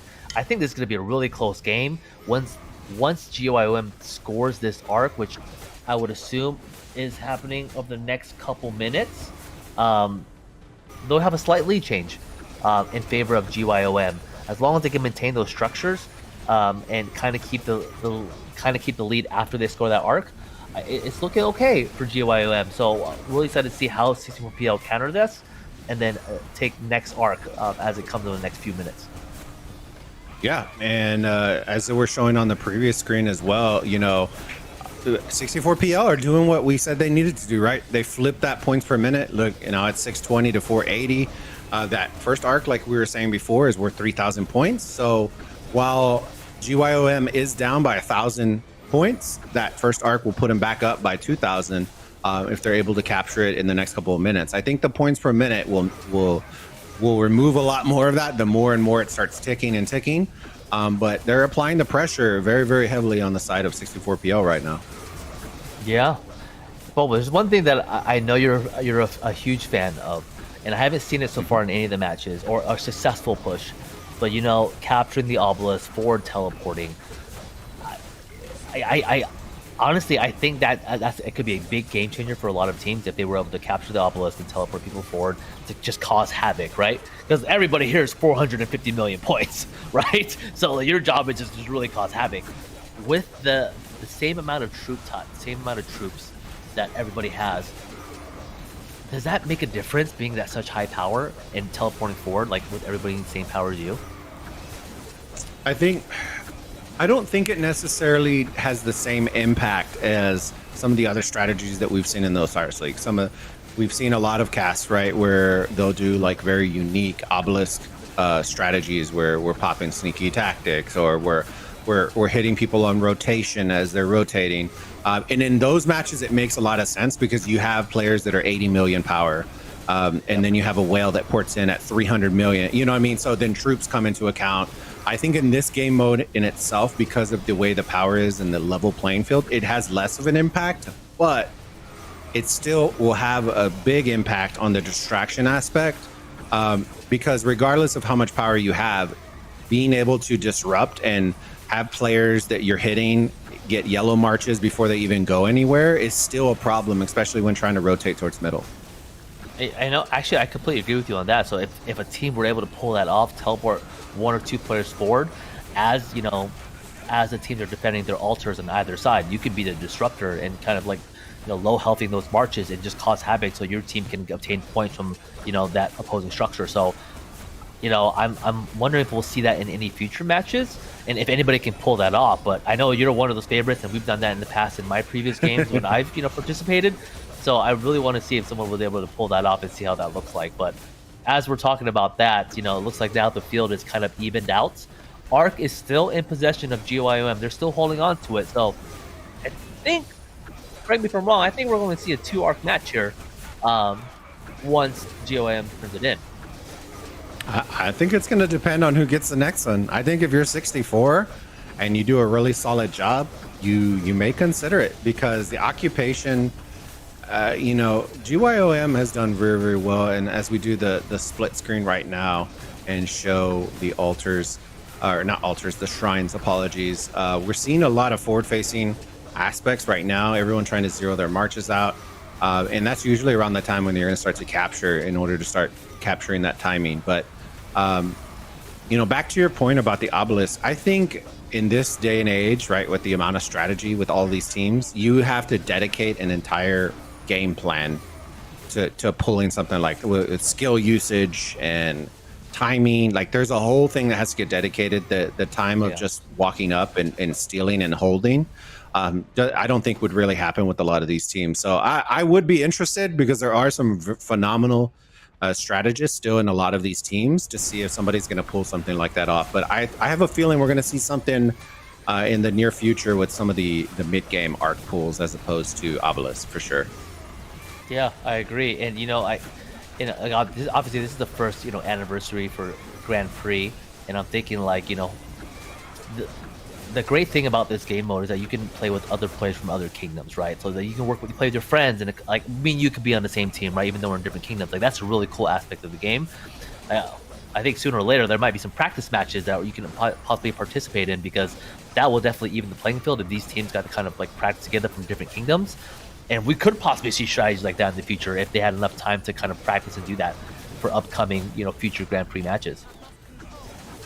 Yeah, we have some phenomenal matches already in slated for next week, and they're only going to get spicier and spicier. But as we kind of bring it back over, the field is completely leveled out for the most part. They're still holding the arc. They got about 6 minutes left before they need to capture it. That would put it at about a 25-minute. And as we say that, literally, they just captured the arc. Just kidding. Just kidding. Joke's on me. So I think we're still going to see 2 more arcs. And so for 64PL, I think it's very important for them to try to get this one. And so, I'm really excited to see what skills they're going to use. Which skills do you think each team's going to kind of use in the middle for this next fight? So correct me if I'm wrong. The first skills that we saw, I saw Heaven's Grace. I think I saw Mystical and War Drums. I don't know if I'm going to see To the Death here in the middle, man. I think we're going to see Mystical, and War Drums and War Drums. I don't think we'll see To the Death. Maybe, but I think that there's a possibility we will see a third arc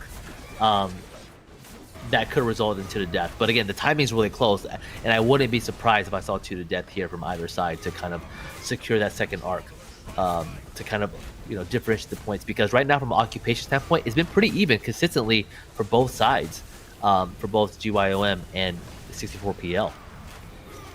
Yeah, and that's where the timing's going to come in play, right? Skills.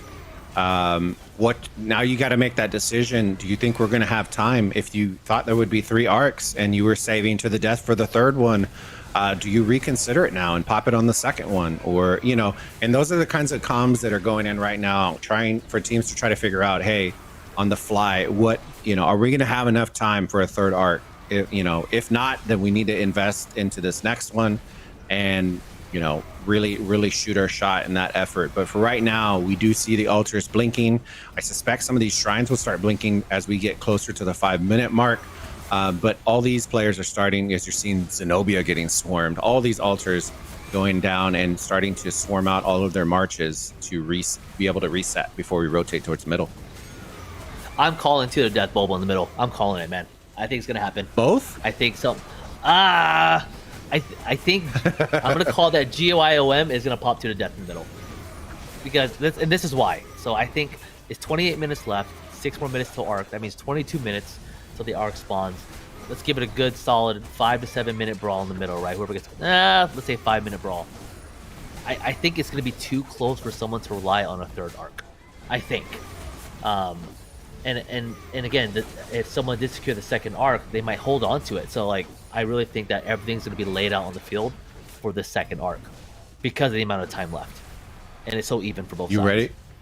I'm gonna call the shot right here. Right, we're gonna see GYOM pop To the Death. Of course, the other ones as well. So you probably see a Mystical or War Drums being popped as well. Yeah. But I think GYOM will pop To the Death. But I think 64PL will pop Heaven's Grace, and then they will pull the arc, and then they're gonna have that in their back pocket and then reset it, and then we're gonna go down to the absolute wire, and we're gonna see who's gonna clutch up. That's what I think is gonna happen.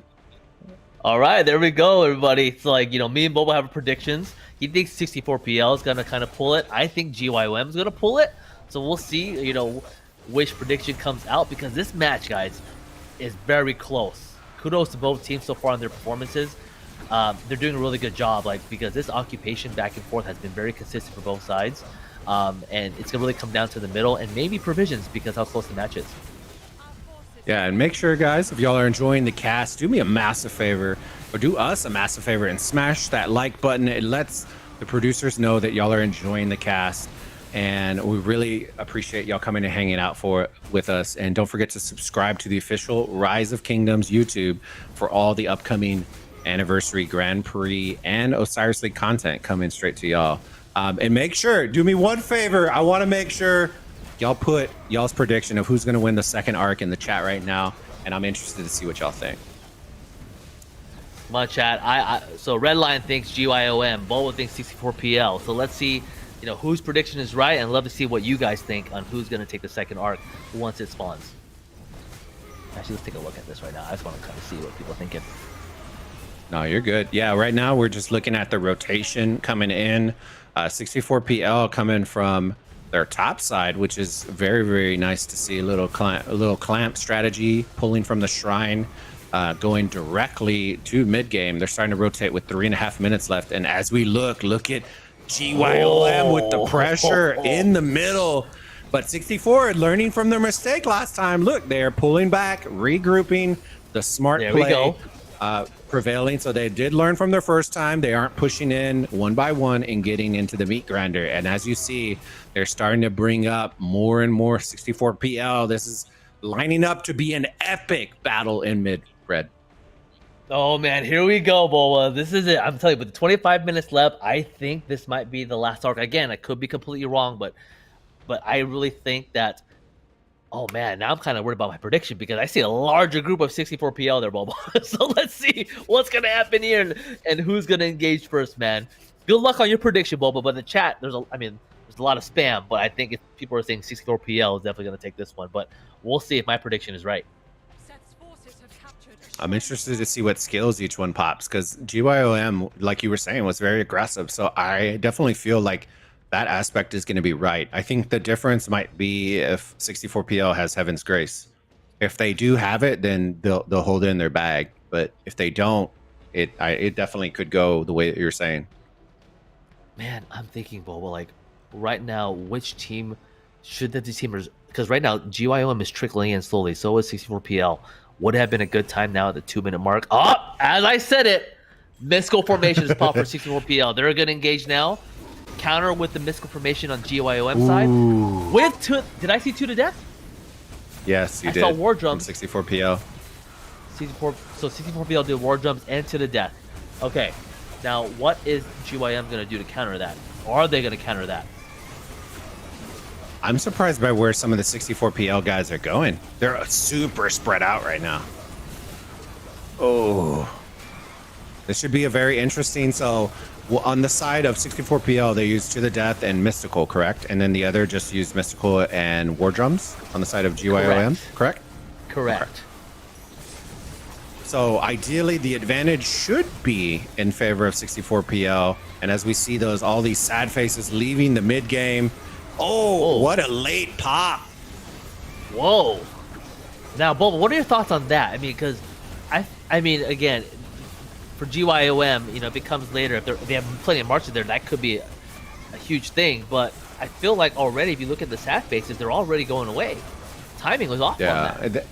The timing was really bad on that one. The reason being is your marchers were pretty much dead. You just popped one of the most expensive skills in this game mode when all your marches were half dead already. So that was the downside of the GYOM, the skill pop right there. They should have easily, if they didn't have it, they shouldn't have done war drums. And I guarantee you that second skill that they popped was probably the reason why they couldn't pop To the Death. And that might have costed them this second arc.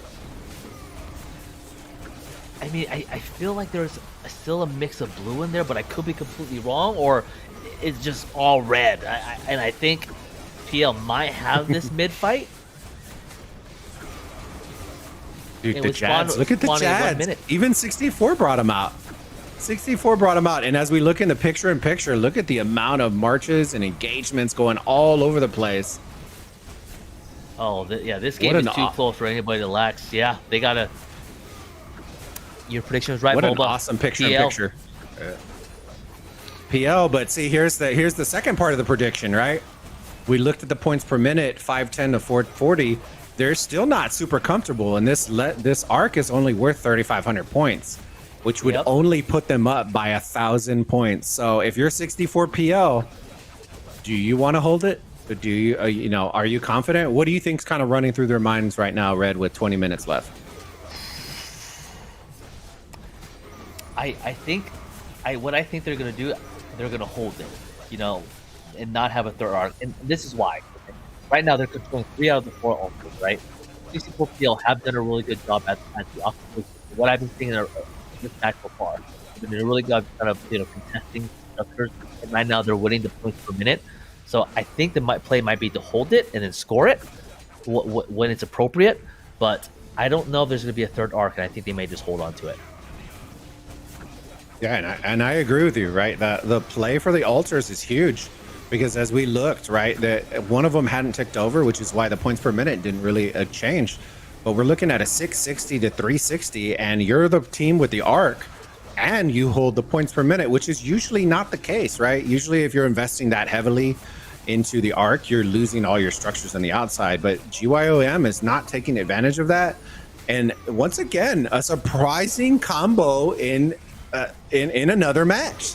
You know, how many Jads are we seeing in the field right now? Even 64PL brought them out. Last time the rotation was GYOM, and now the Jad combos in open field in the Grand Prix. Yeah, the first Lubu, now Jad Nevsky, and I think I saw Jad. I think who was Jad Attila. So there's definitely some interesting combos, and GYM is really trying to do what they can to kind of delay this arc or take it, because they do have a handful of marches here trying to really contest this arc. But as we've been talking the last 2 minutes, Boba, the 3 out of the 4 altars have continued to stay red, and none are blinking right now. So I'm really trying to understand, like, is GYOM really working to get that? Let's get their ultra back and then contest the other 2, because there's so many 64PL marches here really trying to protect this arc. So I'm really interested to see what GYM is doing right now to make sure that they can counter if 64PL scores this arc. Yeah, really. I'm looking at the map too. None of them are even blinking, so that makes me question where are the GYOM marches at. You know what I mean? At least that close altar that is right by that top obelisk should be blinking consistently. Have a rally set, swarm it, do something to where it's consistently you're trying to lower the troops down. Because 64 is investing a lot into running this arc. At least 4 players are surrounding this arc runner. And that means that they're losing more on the outside lanes, but you got to be able to take advantage of those. And as we're seeing right now, 64 is just trucking along with this arc. Yeah, man, and it looks like I think they secured that, secured this arc on the side of 664. So now, as we're talking, both altars or both desert altars are now blinking. So let's see if GYOM can really truly contest those altars and then kind of taking advantage of the points per minute, because right now that advantage is in favor of 64PL. So we're coming down to the 18-minute mark, and Bob, I think they're going to hold this, man. I think they're going to hold this. I think you're probably correct on that, because right now holding through the 4 altars is going to be huge, right? We're flipping over to them right now, and this is the forward-facing side, the one that we were talking about earlier. And look at the aggression coming from 64PL right now. You typically will see this in a lot of our Korean teams and Chinese teams, where they will posture up in that open space right between the altar and those obelisks, and they will just hammer your marches as they're coming out of your city, in an effort to kind of, you know, like we always say, yellow and red those marches before you even get anywhere near the altar. And they're doing a phenomenal job on the 64 side of doing that. Agreed. And as we're looking at this altar right now, GYM is really focusing on these marches. Well, in my opinion, they're really focusing on taking the structure back, because those marches are pretty much half dead. So, you know, the rule is, you know, if they're red, leave them dead. Just go. Just attack the structure. So, because right now they're bleeding points. And that's the important part that people aren't realizing is there's, when you're like this close, right? It's all about structure game. It's the OBJ stuff. So while we all love to open field, right? All these marches should just be hitting the structure nonstop over and over until it's at least neutral. Because if not, you're going to have 64 just consistently sending marches forward facing on the field, and the Jad is doing work. Look at it. She's just absolutely filthy. She's literally halfway, and every march swarming is getting absolutely nuked.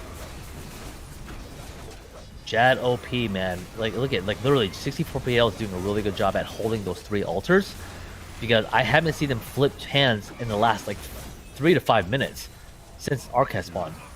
So like it's been a while. So like I really want to see, would that be a huge detriment to GYOM and the point and the total points at the end of the match?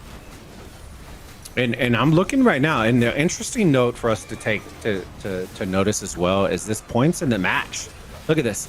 We are literally 300 points off. They are holding the arc, but even after holding all those altars for as long as they were, I assume one had to be contested. We are all tied up right now. For the most, and for all intents and purposes, we are all tied up with an arc with potential to maybe see a third. I think it's going to be a tight one with 5 minutes left to capture an arc. It is definitely doable, but if it is contested, it's going to be very, very hard to pull it for the last one. But 5 minutes definitely is, if you're able to clean wipe everybody off the first pull. And we're seeing hard push some skills for those structures as they lost them, but are trying to regain them back. Yep, they're on that regain right now, and you're right. 5 minutes is possible because I think the last match we had it was about maybe 7.5, 8 minutes left for Arc, and the other team was able, JST was able to score it. So I think it's possible, but it's definitely be highly contested. It'll make it really close. So JOIOM has to really focus on the structures, and their provision score needs to be on point. And Boba, did you see an insatiable desire to get popped just maybe 30 seconds ago? Oh, I didn't even look. I was looking it. at the top side of the map. So from Yeah, GYOM? Yes, I think GYOM did pop the Insatiable Desire. I could be wrong, or I'm just having a flashback from a previous match. No worries. Yeah, I was focused on that map because I'm seeing right now GYOM flipped up, and as we say that, literally flipped back red. So they were holding 3 altars for a minute there, but now we're all tied up on the altars 2 and 2 right now. But points per minute swinging back in favor of GYOM with 15 minutes left in the match. So Red, if you're one of the teams, right, you got 15 minutes left. Let's just say you're GYOM, right, and your enemy has the Arc. What are you looking to do in the last 15 minutes of this game? Oh, dude, you're contesting structures hard, but they're also you're sending gatherers out because provisioning is going to be really key if they want to keep it close. Because you're right, it's only 3,500 points. So right now, they really need to really focus on getting that. Yeah, and as I'm looking right now, we're seeing that Arc, and you know, and they're just contesting it right now, right? They're just dragging it along, and then from there, you know, are they gonna? I don't think they have. They got. Oh, you should have ran. We're so excited right after the previous one. The previous one, we're so excited when they pull it. You know, and it's one of those things, and this is what makes it very exciting.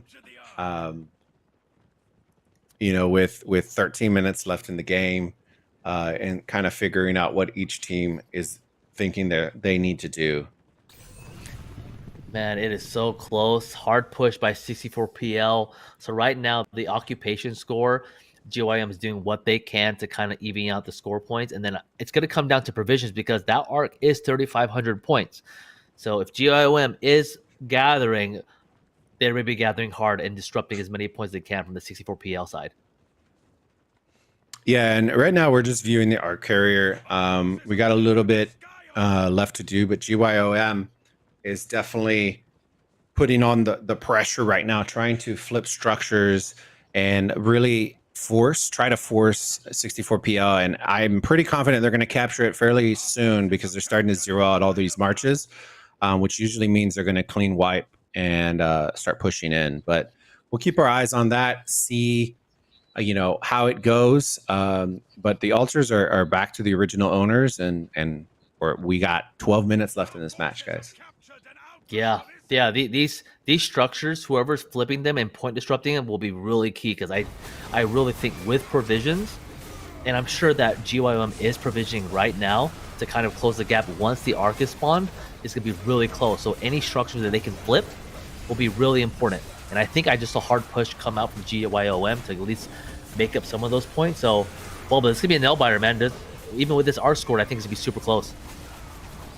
Oh, and I just looked right now at the times. So when they dropped the Arc, picked it back up, it jacked it back up to 15 minutes. So we will not be seeing a third Arc. So it's all going to come down to provisions and occupation. So right now, GYOM has to flip. They're flipping that switch right there and trying to take as many altars as humanly possible with 590 to 410 in points per minute. So we're going to see. It's going to come down to the wire. It is coming down to the wire, and they do have 3 out of the 4 altars. So if they can flip the 4th one, you know, that will be huge to put close the gap once they score the Arc on the side of 64 PL.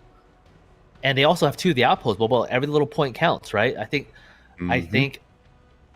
oh man, I'm just assuming maybe GYM can at least get 35, 4K in provisions and make this a huge nail biter. And as I'm looking, King Puma is going for that Arc. He's going for gold. He's going, but yeah, you were saying, you know, provisions. We've seen some crazy provisions. It would not surprise me if your provisioner is very good and you have multiple people doing it, of you easily pulling in 5K. I've seen it before. They've done it a bunch. With one person, that's a little difficult. If you have multiple, it tends to be a little easier. But holding 4 altars, like GYOM is doing right now, will definitely help. Look at that points per minute. Oh man. Oh man, GYOM with the plays. 4 altars, 2 of the outposts. Again, once they score this, 64PL will still have the lead. But can GYOM hold these altars and close that gap? Oh man, this is gonna get very interesting. And they're getting to that point where they're gonna hit around that 8-minute mark, and then once you get below that, you know, it's just there is no possibility of another arc. So you're really holding on to that. But right now, as we say that, GYOM is taking all the structures and really taking it to the very bitter end, Red. Oh man, and look at the score now. It's almost at 1,000 points difference. So they're cutting that lead. Really, they're just spreading out as much as possible, anticipating that arc score. So I think it's going to come down to the provisions, but it's really getting that close. You know what? With 10 minutes left, if they keep, and we just saw one of the altars flip, if they can hold some of these, and I'm telling you right now, this Jad holding on for dear life. Oh, it's a Guan. Okay, they lost that one. 2 and 2 with 10 minutes left. If you can try to neutralize some of these higher scoring structures and bring in some decent provisioning, you got a shot. You got a shot. They're up by 1,000 points right now. 2 altars, points per minute in favor, triple in favor of GYOM at 670 to 210. And like you said, Red, it's going to come down provisioning and kind of which team is going to out provision the other. Yeah, I completely agree, man. And I'm looking to see Insatiable Desire get popped over the next 3 minutes or so. But right now, like, GYOM has a big chance. Look at the gap in scoring points. It's almost at 2,000 point differential. And I think that GYOM put themselves in a good position to make it really close so they can come out a W here. But 64PL is definitely putting the pressure on to maintain that gap they're gonna have once they score the arc. So 8 minutes is gonna be a nail biter, Boba. So, you know, do you think 64PL kind of sees that and they're probably provisioning just as much, or are they focusing a lot on the structures to maintain that lead?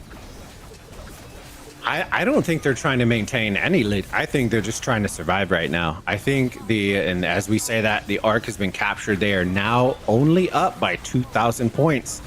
Provisioners will start coming in here in about 5 minutes. And then it all comes down to the wire on seeing who's going to be able to out provision the other and neutralize some of these structures. We're going to get to that point, Red, where neutralizing may be just as effective as holding, because you're not going to allow your opponent to be able to keep continually increasing their points per minute.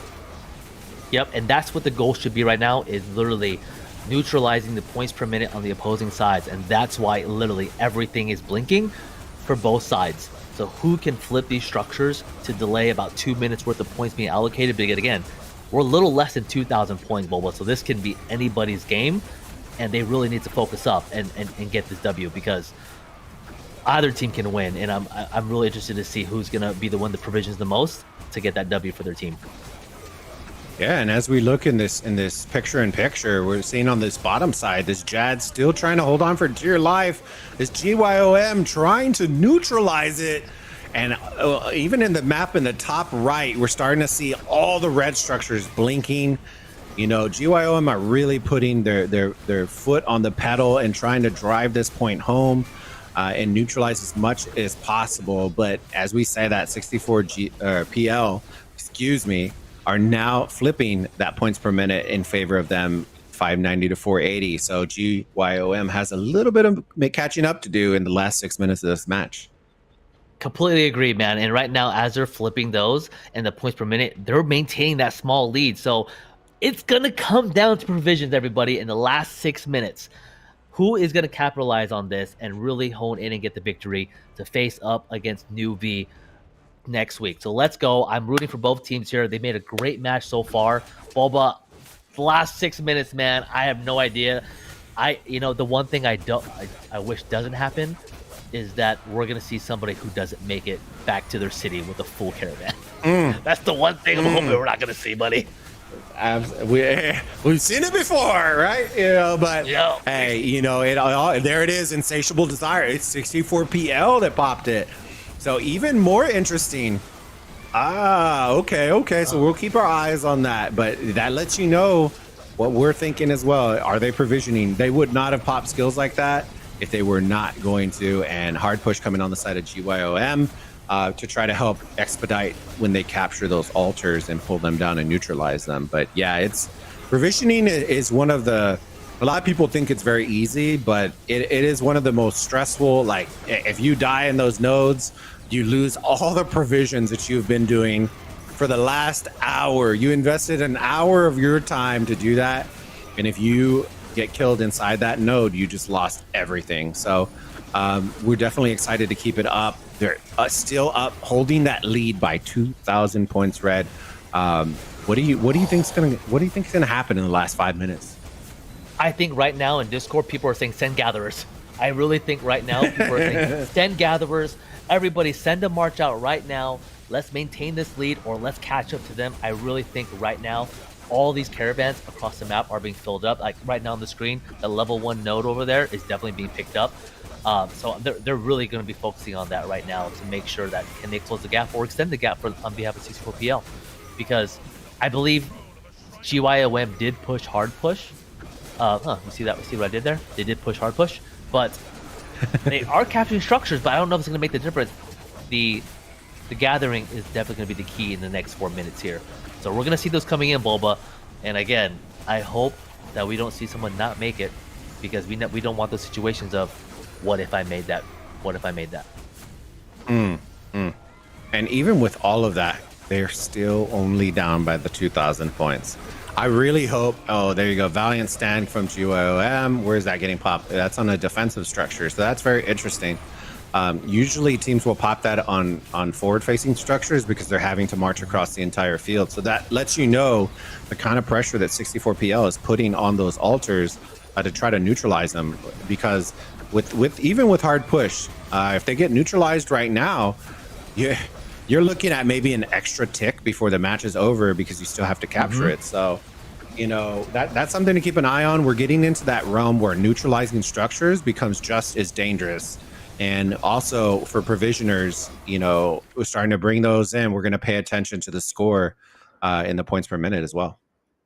2,900 point difference, Boba. It's getting close, man. 2.5 minutes now. I think people should start recalling maybe when a minute 30 left. I think that's what the call is going to happen, because right now the structures I feel like don't really apply anymore.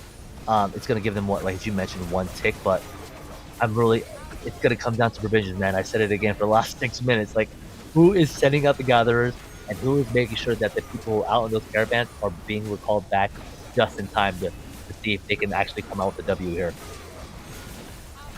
Yeah, and that's kind of the important part. This is where March and troop selection and having those presets really helps, right? A lot of people typically think when you provision, we're going to send out sieges, right? But if you're doing these quick hops and you aren't the actual provisioner, sending cabs is way better than sending out sieges, right? Because you're just looking to hop in, hop out, get back as fast as possible.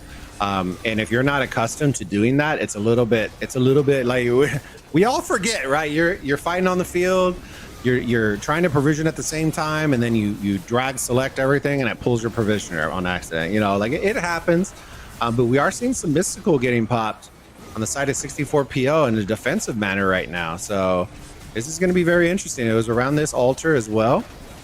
And we're going to see with 30 seconds left on this structure. Yeah.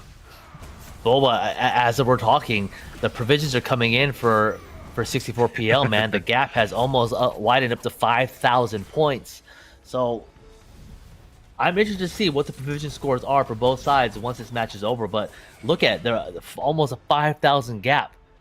64PL have provisioned, and I don't know if GYOM has done the same on their side. Well, we'll find out here in about 30 seconds because most of them should already be recalling if they are. And it's very rare that you're going to see them outside of the 30-second mark starting to bring in, because the timing gets a little bit wonky and you don't really want to risk it. So we'll find out here if they've been provisioning. My theory is they probably haven't, because provisioning is usually one of the very few things that a lot of newer teams don't necessarily have super optimized. And with 64PL having so much kind of history together, working together, it's kind of where it separates a little bit. But as we say that, they brought it back another 2K with 15 seconds left. Red, let's take it home. Let's take it home. And unless some guy who's JD of the old days is literally gathering like OP right now, is he gonna make that change and pop up to 37? Like, am I gonna see that Boba? Nope. Nope. GG's to 64PL. Congratulations to the MVP Naked. There we go. Quick correction there. But to the victors, 64PL. Congratulations. That was a really great match. 64PL did what they needed to do to secure that victory, especially the last arc and the provisions. Amazing job to that team. Shout out to Little Bear, a friend of mine in 664. Congratulations, buddy, on your team advancing to the next round, who will be facing New V. Boba, what a match, man. Back-to-back matches. Really excited to see what we saw today. Oh, man, like it was definitely an exciting match to see and getting closer to the end of the day. But chat, YouTube, I hope you guys really enjoyed that match as much as we did.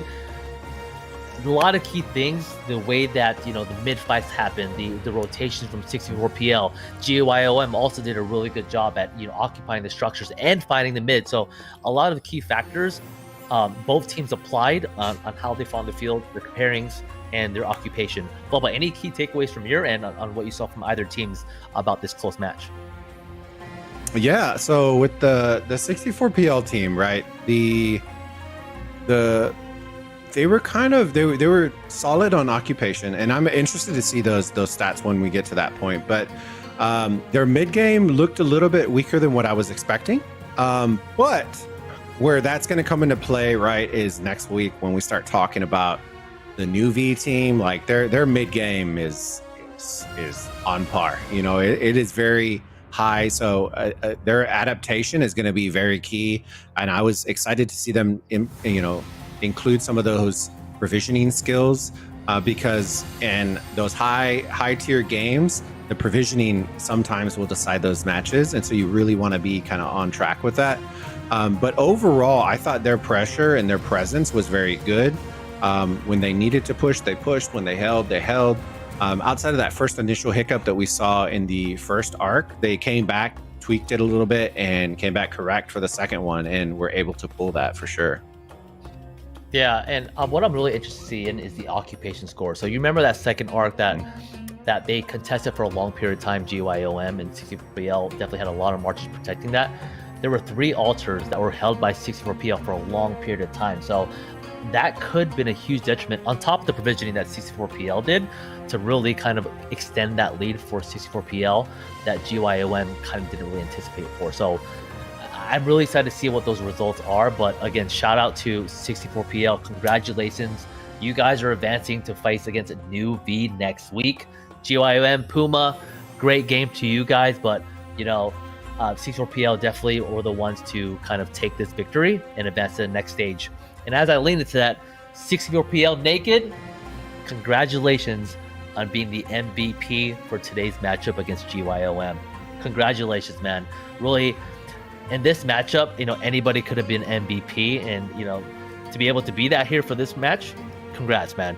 Well deserved. And we hope that you showcase that in an upcoming match against New V, because that's going to be a tough one. It's going to be a really big tough one for you guys next week, and I know you guys will bring it and bring the fire. Yeah, and watching 2 Korean teams really battle is always going to be fun, because they're both aggressive teams. They're very good at strategizing and planning for each other. So it's going to be a definitely an awesome cast to be able to do next week, when we see those 2 teams. But, at the end of the day, the tail of the tape is usually what's going to kind of illustrate, you know, where a team was successful. And I know we've been talking about it throughout the entire match. GYOM did very, very well. GG's to them, kudos to them, because, you know, we didn't know who they were, but a lot of people are going to like them. And as we bring up this battle report right here, Red, you know, we're looking one arc 3,000 to 3.5k. Occupation was actually in favor of 64PL for the second game in a row. We are surprised once again, and I think it might have had to do with those altars. You know, but look at the provisions, even with Insatiable Desire. Dude, what a close game, Boba. By the way, someone healed, by the way. I don't know if everybody's saying that, but somebody healed. I don't think you need to heal for this round. But yeah, it literally was. It came down to the bare minimum points. Like, everything was very even across all things except for provisions. So it could have been anybody's game, but 64PL definitely capitalized. Like, even the kills, Boba, like in the previous matches, we've seen huge gaps between the two opponents. Like, I think the last one was 15 million kills difference, and the one before that was like 15 million kills as well. So this was really even on both sides. So this match, you know, could have gone both ways. And in my opinion, Boba, and I think that how long that 64PL had those structures while contending that arc still really helped them win that match on top of the provisions. I think that was a key factor of the game for them to get this W over GYOM. And as we lead into the details, sorry, Boba. As we lead into the details, it kind of showcases that as well. Very close game. And then we're going to lead into the replay now, again highlighting some of the key things of the match. Both teams definitely were aggressive at the start, aiming for each other's altars, and I believe that 3 out of the 4 altars were in favor of 64PL at the start, before it going into the mid fights. But Bobo, in your opinion, anything outstanding? And I think you probably agree with me with that arc fight. The second one was probably the key factor. But any of the key things that were highlighted in the match for you that kind of stood out? Just structures. You know what I mean? I don't think it's very rare, and we kind of touched on it multiple times, but it's very rare that you're going to see teams in this caliber really hold 3 altars like that consistently for a longer duration of time, and just seeing that and the effects of just different march combinations. You know, this is the second match in a row that we've seen marches that don't necessarily aren't the norm. You know what I mean? Jad Attila's, and then previously we saw Lubu. Who is the secondary for Lubu? Lubu Honda. Lubu Honda was man. the other combo, and just seeing those creative. And I think the deeper we get into this anniversary Grand Prix, I think the more wacky we're gonna see some crazy combos, and that excites me for sure. 100%, man. That's the most exciting thing, is that this game style allows the teams to be really creative and figure out what new combinations, what new strats can really get them to the next level. And we're definitely seeing that now. All the basic fundamentals, Boba, that I've seen from all the matches today, and including this one, all the teams have the basic fundamentals and know what to do in terms of when to rotate, when to know when not to push, when to contest something. So both teams and all teams going forward in the past have done a really great job. And now with all the matches, except for we have one more match coming up, but all the matches so far, we're getting close, man, to the next rounds. But 64PL advances to face New V next week on the 23rd at U2C 1600, and we have a final match later today at 18 UTC with Team Olympia versus CBW 846 and 855 and friends. So chat, make sure to like and subscribe to the Rock channel. Get those likes up. Tune in for 18 UTC, and make sure to check out myself and Bulba on our own YouTube. See additional Rock content there. But we're gonna take a break. See you guys on the next one. I hope you guys had a good time. See ya.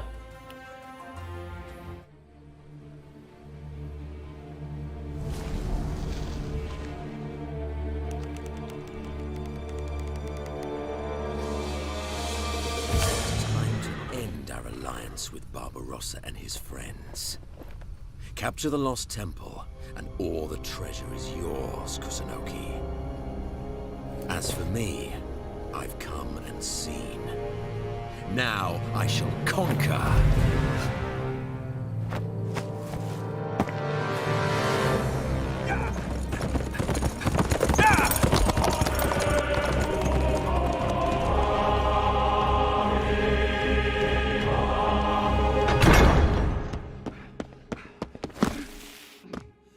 What cause is there for such alarm? Your Majesty, Caesar has betrayed the Alliance. He and Kusunogi Masashige are going to attack our temple. So, Caesar, our pact with Boudica means nothing to you. Then we shall meet on the battlefield. Tell Boudica, war has found us.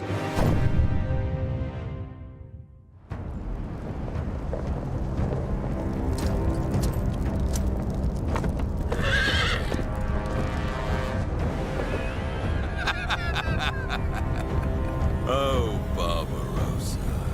Take the temple!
Sagas speak of a lost kingdom.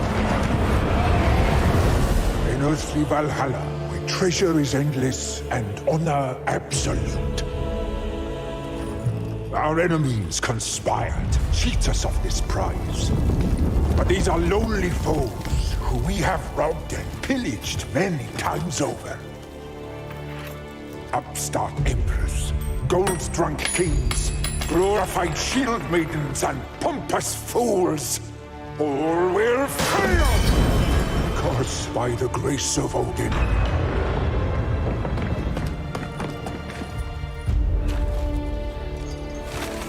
The sacred map is ours. So prepare, cherished enemies, for the glories of battle, the forge of war, and the joy of the feast. Where death is glorious, and strength rules all!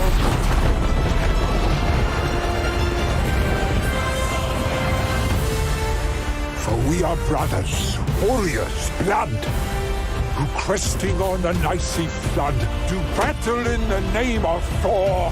We are Vikings! Live us war!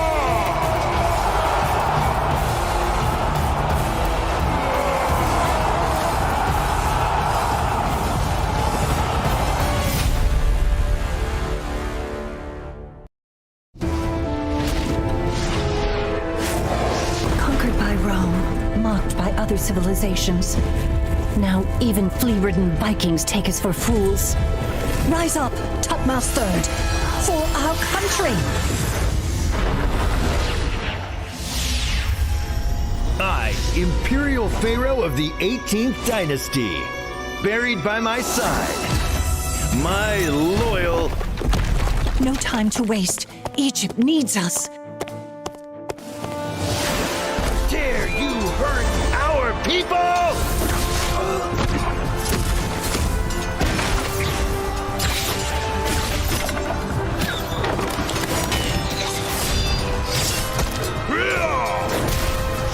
Brothers, follow me!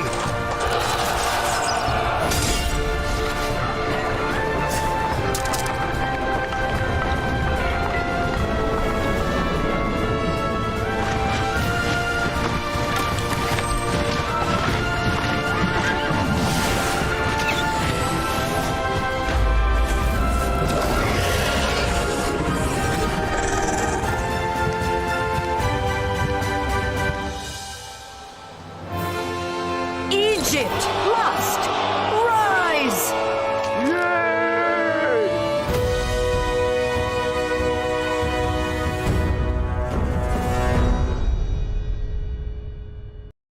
Dear governors, welcome to Rise of Kingdoms. Rules of the first ROK Anniversary Grand Prix.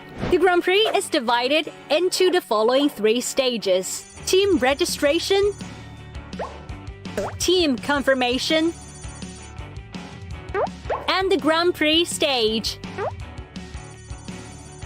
Team registration will begin on August 19th. Players can assemble teams each with 30 to 35 players and register for the Grand Prix on the official website. Each captain can create a team on the Grand Prix website. Enter your team name, obtain a team invitation code. Other players can then join the team simply by entering the invitation code on the Grand Prix website. The registered teams will be ranked in order of total battle power. The top-ranked teams will qualify for the Grand Prix. Additionally, star teams will be invited to join the Grand Prix. Team registration closes on August 26th. The team rankings will not be updated after the registration closes. Our staff will contact the top-ranked teams accordingly and confirm their willingness to compete. At this point, if any team drops out, the spot will be filled by the team with the next highest ranking. Dear governors, do take note of this. Don't miss out on the Grand Prix. The Grand Prix will adopt the gameplay used in Ark of Osiris. Participants will have access to the Rise of Kingdoms esports server and use the official super accounts provided by Rise of Kingdoms to engage in battles. 16 teams will pair up and battle in the best-of-1 single elimination format. The final 2 teams will compete in the final showdown on September the 30th. This Grand Prix offers great rewards. Each player of the champion team will receive the champion's ring, an iPad, and other rewards. Rewards also include game items and other prizes, such as the city theme for the champion of the Grand Prix. All other participants will receive gift cards and game items as rewards. During the Grand Prix, players can place bets on the Grand Prix's official website and redeem rewards. Battle horns blare as the increasing wind whirls the sand. Which team will reach the pinnacle? Stay tuned.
Journey to the ruins hidden in the sand to write your story.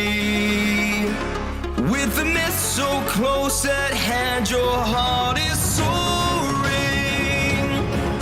Take hold of your command and march for glory. Hear the call of Seth and make your stand to the end.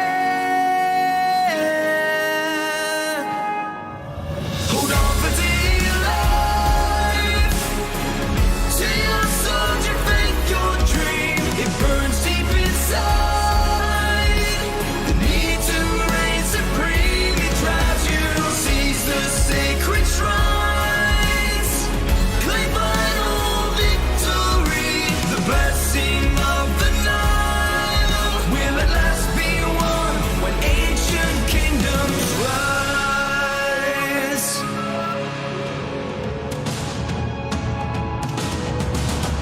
For glory!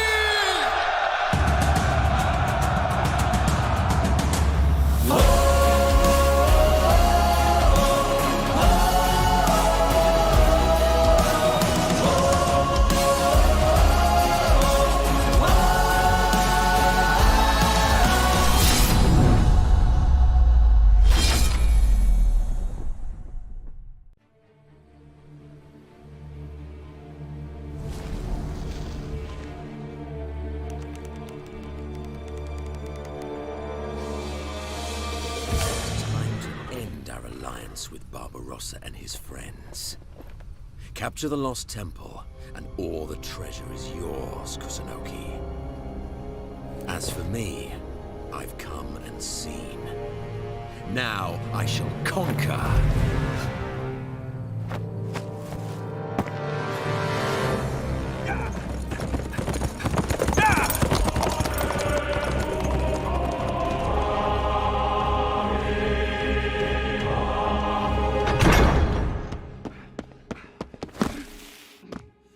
What cause is there for such alarm? Your Majesty, Caesar has betrayed the Alliance. He and Kusunogi Masashige are going to attack our temple. So, Caesar, our pact with Boudica means nothing to you. Then we shall meet on the battlefield. Tell Boudica, war has found us.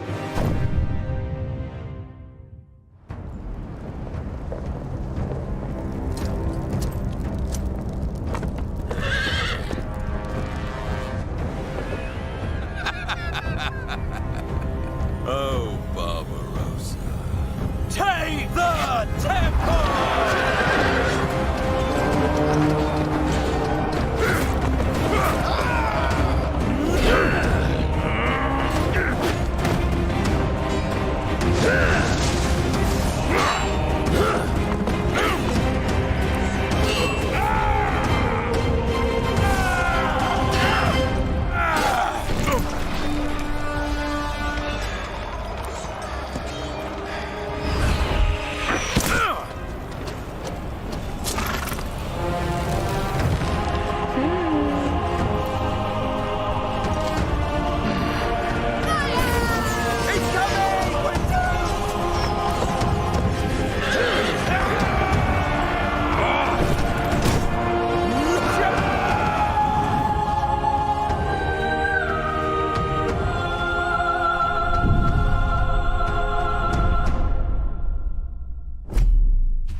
earthly Valhalla, where treasure is endless and honor absolute.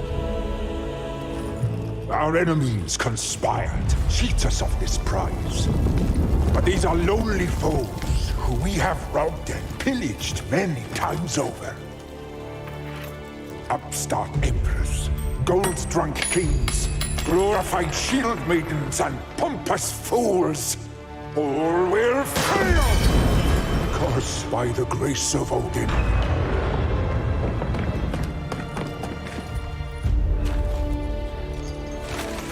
the sacred map is ours. So prepare, cherished enemies, for the glories of battle, the forge of war, and the joy of the feast. Where death is glorious, and strength rules all.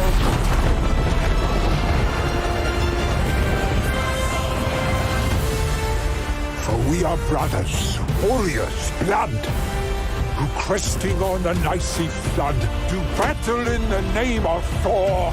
We are Vikings. Give us war!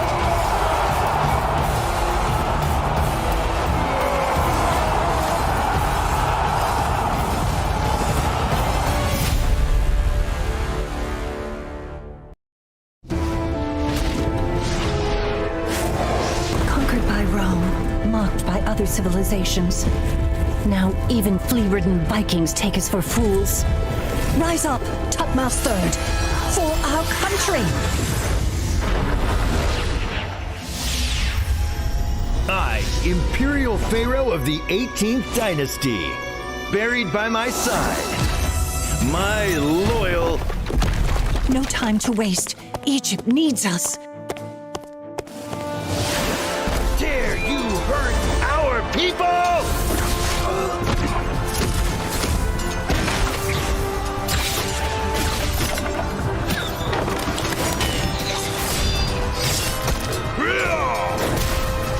Brothers, follow me!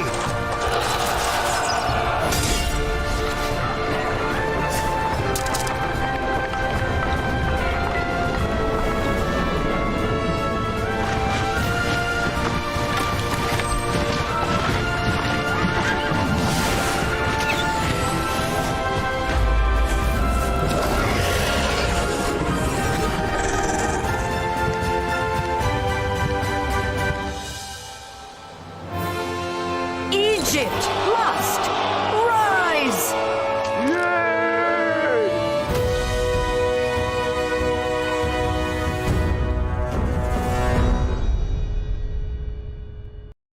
Dear governors, welcome to Rise of Kingdoms. Rules of the first ROK Anniversary Grand Prix. The Grand Prix is divided into the following 3 stages: team registration, team confirmation, and the Grand Prix stage.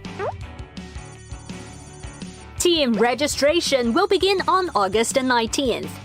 Players can assemble teams each with 30 to 35 players and register for the Grand Prix on the official website. Each captain can create a team on the Grand Prix website. Enter your team name, obtain a team invitation code.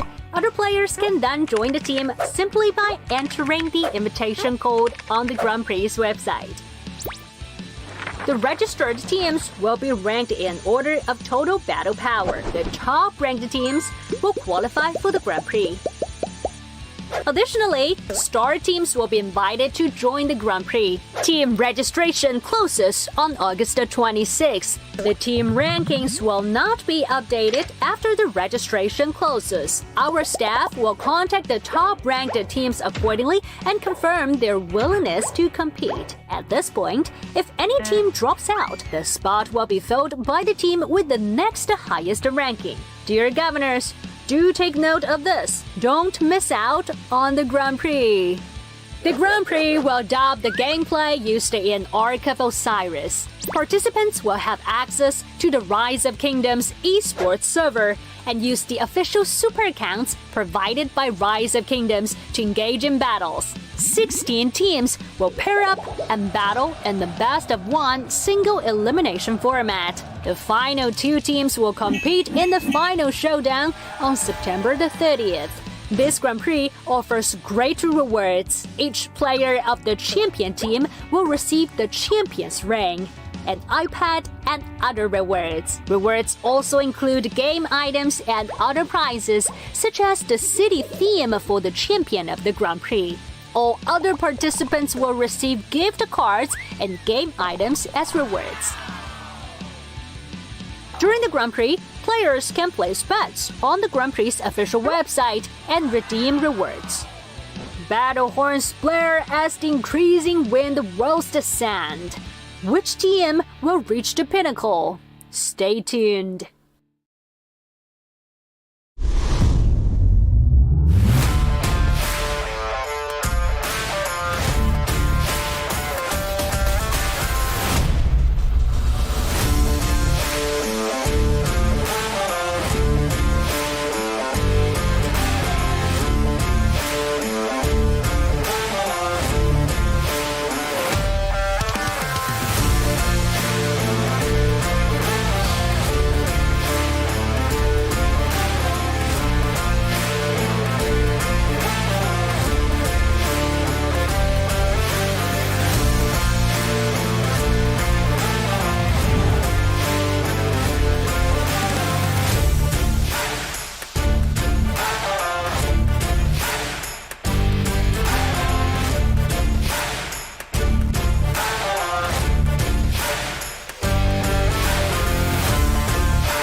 Journey to the ruins hidden in the sand to write your story.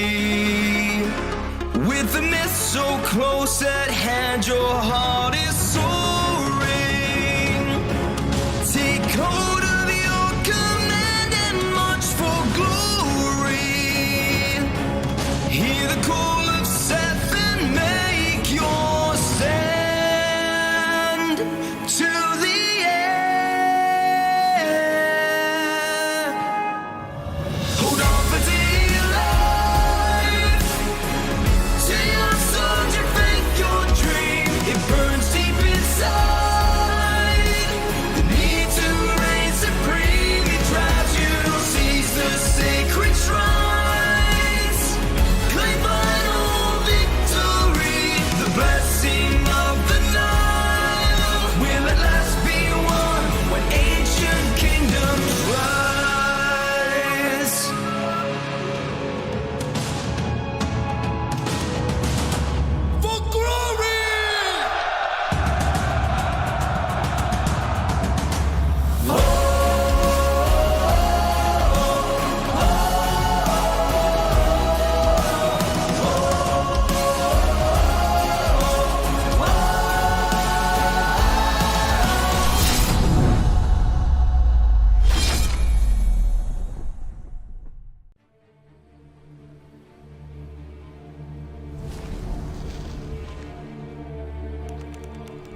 alliance with Barbarossa and his friends. Capture the lost temple, and all the treasure is yours, Kusunoki. As for me, I've come and seen. Now I shall conquer.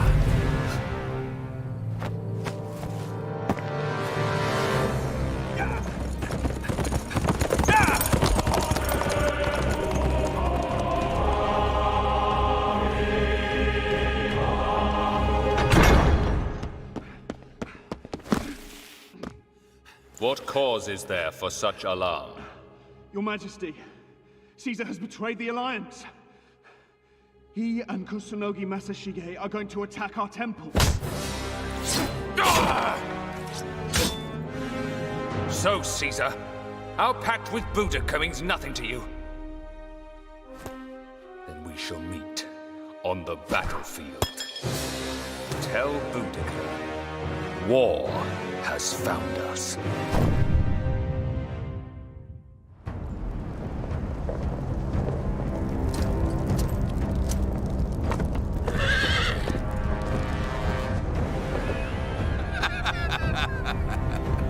Oh, Barbarossa. Take the temple!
Sagas speak of a lost kingdom. An earthly Valhalla, where treasure is endless and honor absolute. Our enemies conspired to cheat us of this prize. But these are lonely foes who we have robbed and pillaged many times over. Upstart emperors, gold-drunk kings, glorified shield maidens and pompous fools. All will fail! Because by the grace of Odin,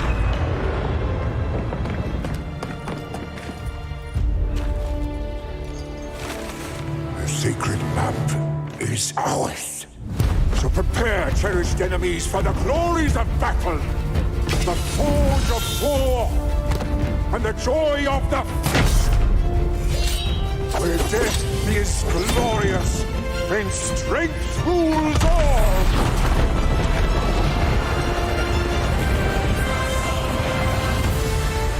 For we are brothers, warriors, blood, who cresting on an icy flood, do battle in the name of Thor. We are Vikings! Give us war!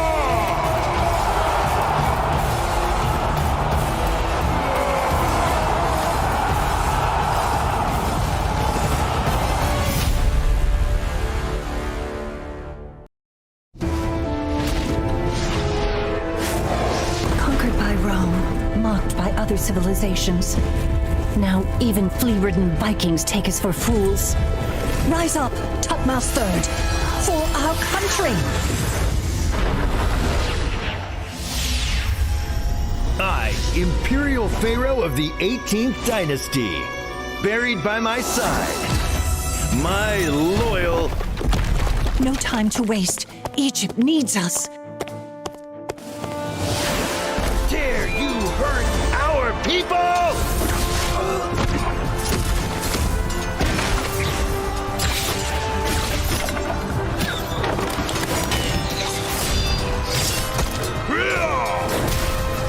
Brothers, follow me!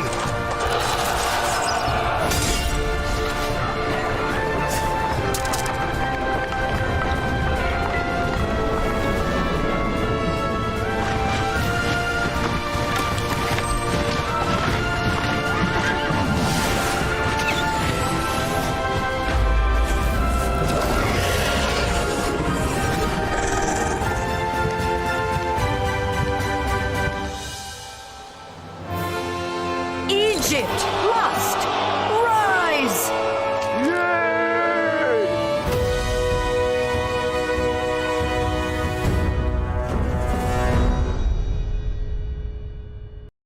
Dear Governors, welcome to Rise of Kingdoms. Rules of the first ROK Anniversary Grand Prix.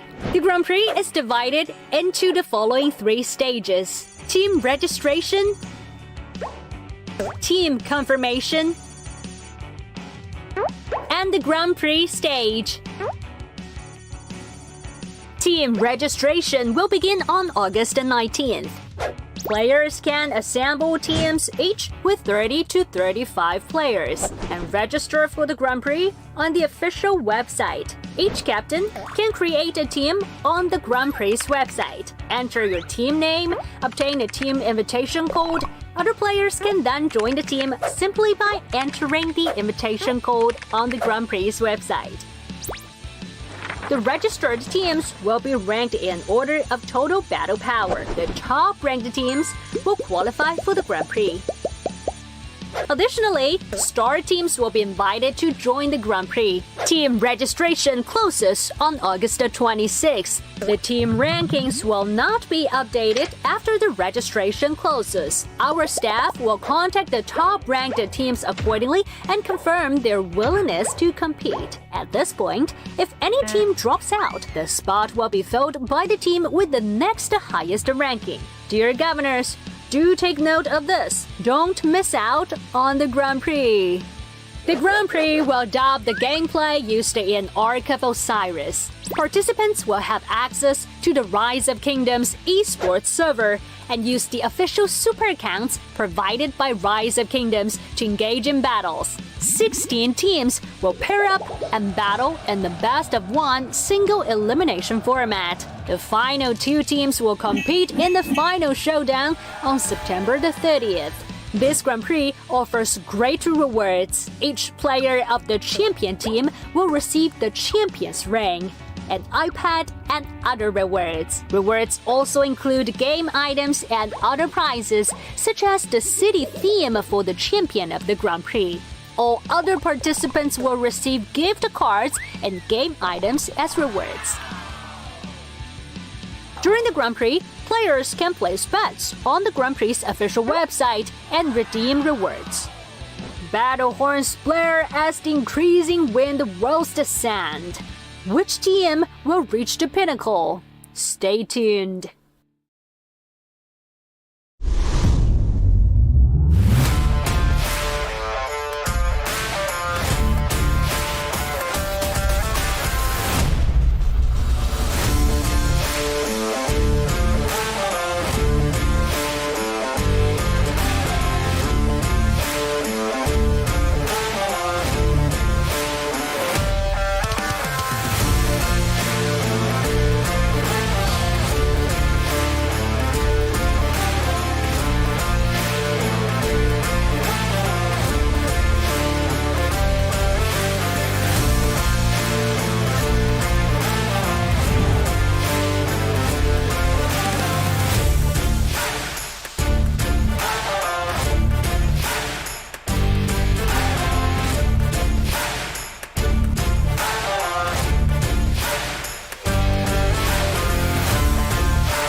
Journey to the ruins hidden in the sand to write your story.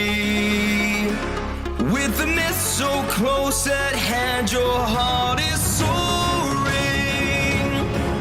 Take hold of your command and march for glory. Hear the call of Seth and make your stand to the end. Hold on for dear life. To your soldier faith, your dream, it burns deep inside. The need to reign supreme, it drives you to seize the sacred shrines. Claim final victory, the blessing of the Nile will at last be won when ancient kingdoms rise.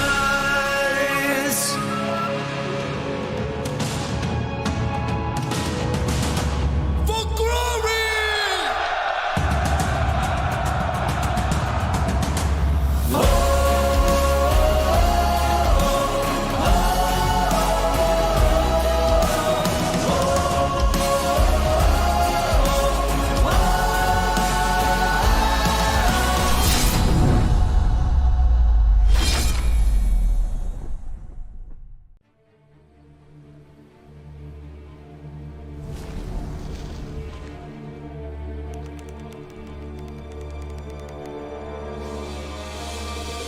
Time to end our alliance with Barbarossa and his friends. Capture the lost temple, and all the treasure is yours, Kusunoki. As for me, I've come and seen. Now I shall conquer.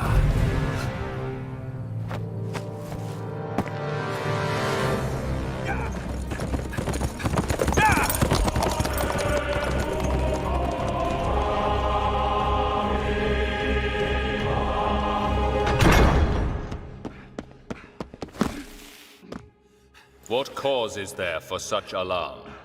Your Majesty, Caesar has betrayed the Alliance. He and Kusunogi Masashige are going to attack our temple. So, Caesar, our pact with Boudica means nothing to you. Then we shall meet on the battlefield. Tell Boudica, war has found us.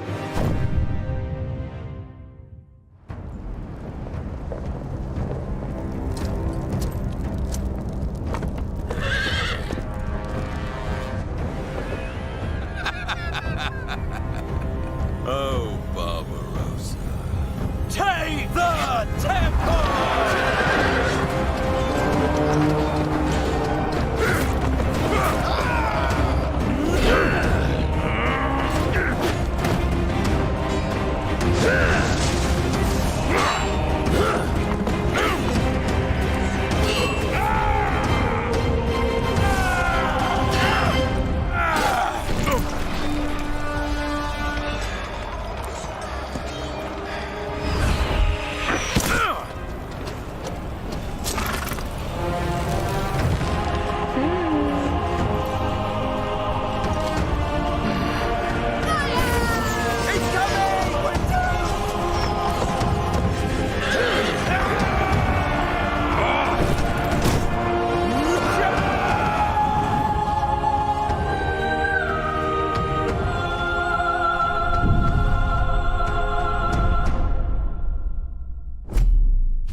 Ladies and gentlemen, we are at the finish line of today's matches for the Grand Prix. Boba, what a day it has been, my friend. Been up since 3 a.m. That's right, 3 a.m. to cast these matches, but it's been an honor and an amazing time. And we are here for our final match with Team Olympia versus the 846 and 855 Amigos. I'm really interested to see how this is. If I'm reading correctly, Boba, Team Olympia, I believe it's Viet Ming's team, and I'm giving that context because he's a top player in the Olympia rankings. So I'm really interested to see how they kind of transfer that over into this OL match, this Grand Prix match, and then obviously the name itself, 846 and 855 Amigos, could be a super team we see from high fighters in 846, but. This day has been really eventful. A lot of great matches today from all teams participating, so kudos to them. But Boba, as we finish this off, this last match today, what are you expecting to see? I in my opinion, before I let you answer that, is I think we're going to see a lot of the same things, but I think that we might see some surprises for this match because of the players that might be involved. But I don't know, what are your thoughts on this last match for the day? You know what? For players that constantly grind modes like Olympia, they gotta have a little strategy. So it's gonna be interesting to see if they can really pull that together in a non 5v5 game mode and a 30v30, because that's usually a little bit harder. But if there's people that can do it, it's usually players that can grind out game modes that require participation and voice chat and all that kind of stuff. And then on the side of CBW, 1846, 1855, 1846, one of the largest kingdoms in all of Rise of Kingdoms. And so they're able to, pick and pull, and it should be an absolute barn burner. As for what to expect, we've kind of been surprised in the last couple of matches with some of the March selections that were used. We've seen Jada Attila in open field. We saw Lubu and Honda. We're seeing some mixes out there. So I'm excited to see, especially between these two teams, because they have good strategists and good strategies. I'm suspecting we're going to see something unique and different. And probably, I would venture to say, it might be one of our closest matches of the day for sure. I agree. And chat, if you didn't see, there's a code below that was on the bottom of the screen to get your free in-game gifts by putting that code in, as well as if you're not using the PC version already, use the QR code below to download the PC version for Rock, as the PC version is a much more smoother gaming experience for you to play Rise of Kingdoms. But yeah, man, I'm excited for the matches. Enjoy your free gift chat. Boba, as you said it, man, I'm really excited to see. And again, that's a really good thing to point out about those who grind that game mode and really understand the mechanics. Can they transfer over to a 30v30 matchup with unlimited gear, talents, trees? The dream. It's the dream. And I'm playing on the 254 team, and really it makes me like I'm like in a playground with all that equipment. But going today's matchup though, CBW 846 and 855 Amigos against Olympia, really exciting matchup to see. I'm really looking forward to see what this team can do on both sides, and really excited to see the players on both teams that were recruited for these rosters. And I really think we're going to see a really good ending to this this batch of matches for today before leading into the next round next week. So now we're going to go into Team A. Boba, I'm going to let you lead that on. Okay, yeah, Team A. We're going to be looking at the Amigos. Man, you got to love that. You got to love that part of the name for sure. And just some, Red Hulk. We have a lot of names that have been in the game for a very long time. Zefti is there as well. Ninja. There's so many names, and definitely our top 5 combatants to keep your eyes on. Your boy hashtag made it. Mokote himself has made it. Let's go. So it's going to be an absolute barn burner, and it should be a very, very fun match for sure. And leading into Team B with you, Red. Yes, sir. Team B, Team Olympia here, man. There's a lot of teams. Maverick L, if this is the right Maverick L that I'm seeing here, that's going to be really interesting to see him here. BK Love, very familiar name also in other teams. And Viet Ming. captain of Team Olympia. Again, this guy's top ranks in Olympia, and I really want to see if they can transfer that over, man. I mean, just with both teams, Boba, this is gonna be a really good match, and I definitely think that both teams are really gonna surprise one another. So I'm really looking forward to it, man. So let's get into this now. Yeah, All right. and kind of a side note, real quick, Red. And then the interesting part about this match, for sure, is not only is the match going to be phenomenal in my opinion, but the exciting part is this is also going to lead into next week's match when one of these two teams is going to be battling against 254. And we got awesome strategists all across the board, but we are loading into the match. And Red, what are we looking for, brother? Oh man, and before I get into that, you made a really good point. Whoever wins this match does play against a 254 team, so really excited to see which team here will face off against 254 next week. But starting out the gate, knowing some of these players personally from my time in KVK with them and facing some of them in OL matches in regular arc, brother, we're gonna see some aggressiveness. Big time aggression from both teams. I'm expecting to see hashtag Makote literally going full force at the front with everything behind them. I definitely think that we're going to see nonstop building swaps. I think we're going to see really insane battles in the middle. I think it's going to be a really close game. I think it's going to come down to execution, and it's going to be coming down to the timings. I think it's going to be, again, prediction, a game's going to be within 3,000 points. What are your thoughts? I like close predictions like that. But yeah, no, I think usually when you have really two really strong, strategic teams, it always comes down to the nitty gritty, right? We always break down other matches and what you do during your idle time, right? So little things like where your troops going to be when you're not fighting, you know what I mean, in those mid games, when we always see those from like 1V and JST and our top Osiris League teams, where even when they're not fighting, their troops are parked in nodes just to do something and be active. I think it comes down to stuff like that. I think provisioning could also be a big key to this one, because I don't think a structure is going to last very long with the amount of monsters that we have in this match right here. I think everything will be swarmed. Everything's going to be constantly neutral, and it's going to come down to mid game and provisions, in my opinion. But with 30 seconds left, what are you kind of expecting, Red?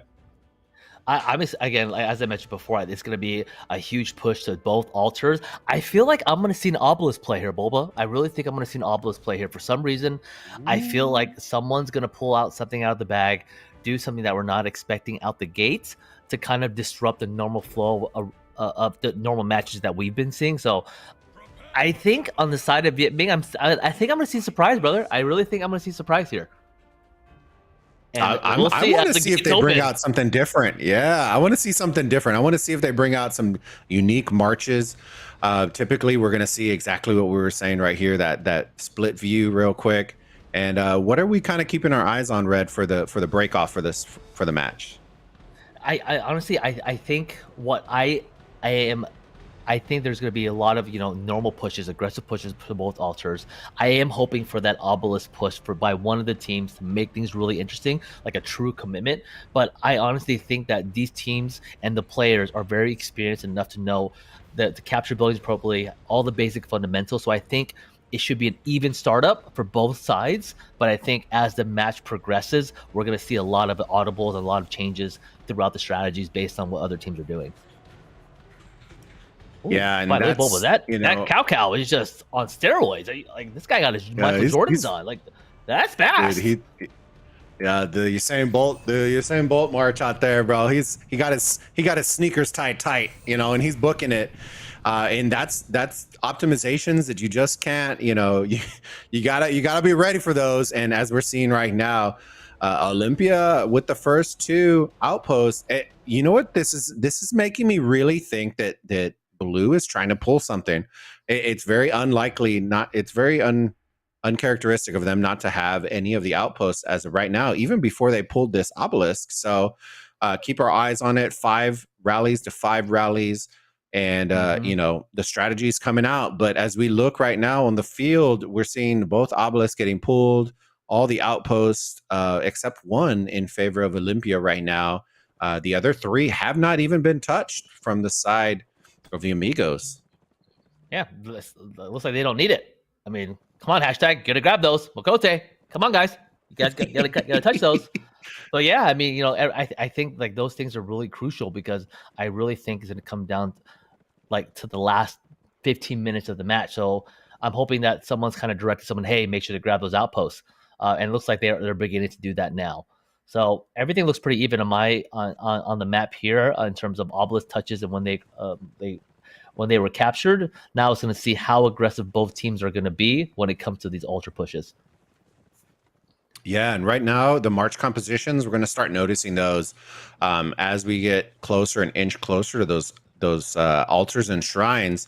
It looks like Olympia is going for the route of speed, which is not surprising, right? Because if you play Olympia, it's more about speed than it is about anything else. So the proper March combos, for them are probably an easy pick for them. But as we're seeing right now, 2 minutes before the altars and shrines are about to open up.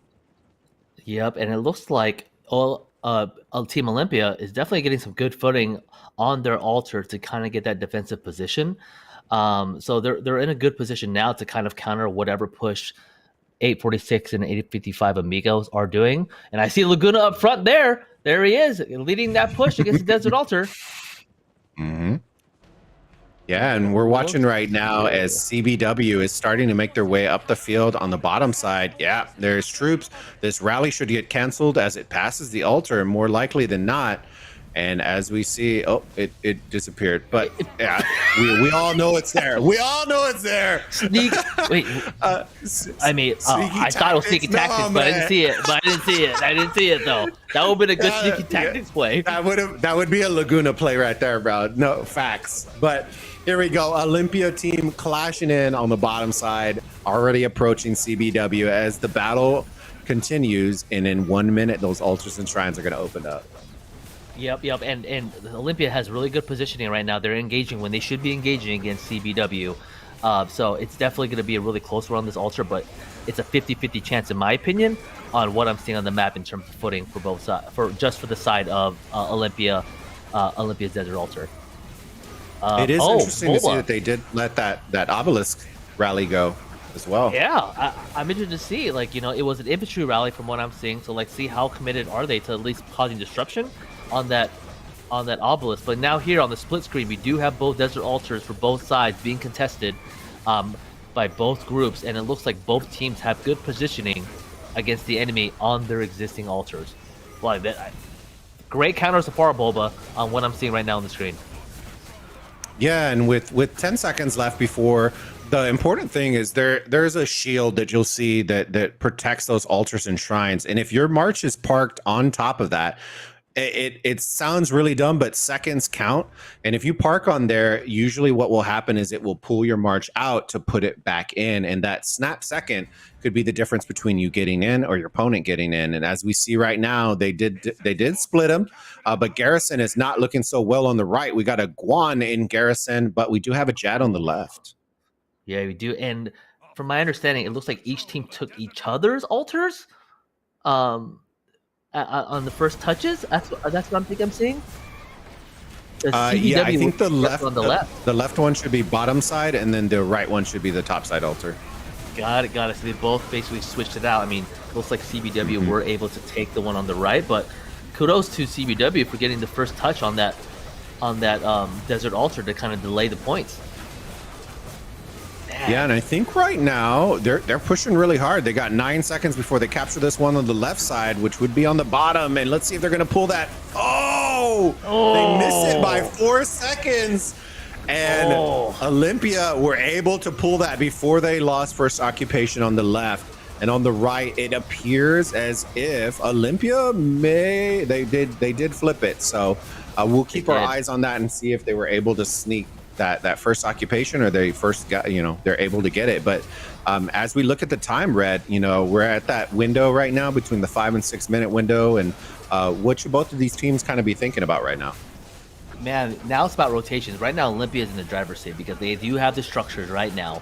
They are definitely winning on that part. So within the next 30 seconds, you should see Olympia trying to kill off their marches, the low ones who did take those altars, to get part of that rotation to middle. So I think we're going to see that CBW is already getting to the middle. So the call has been made saying, everyone who's supposed to go to middle, start heading middle now.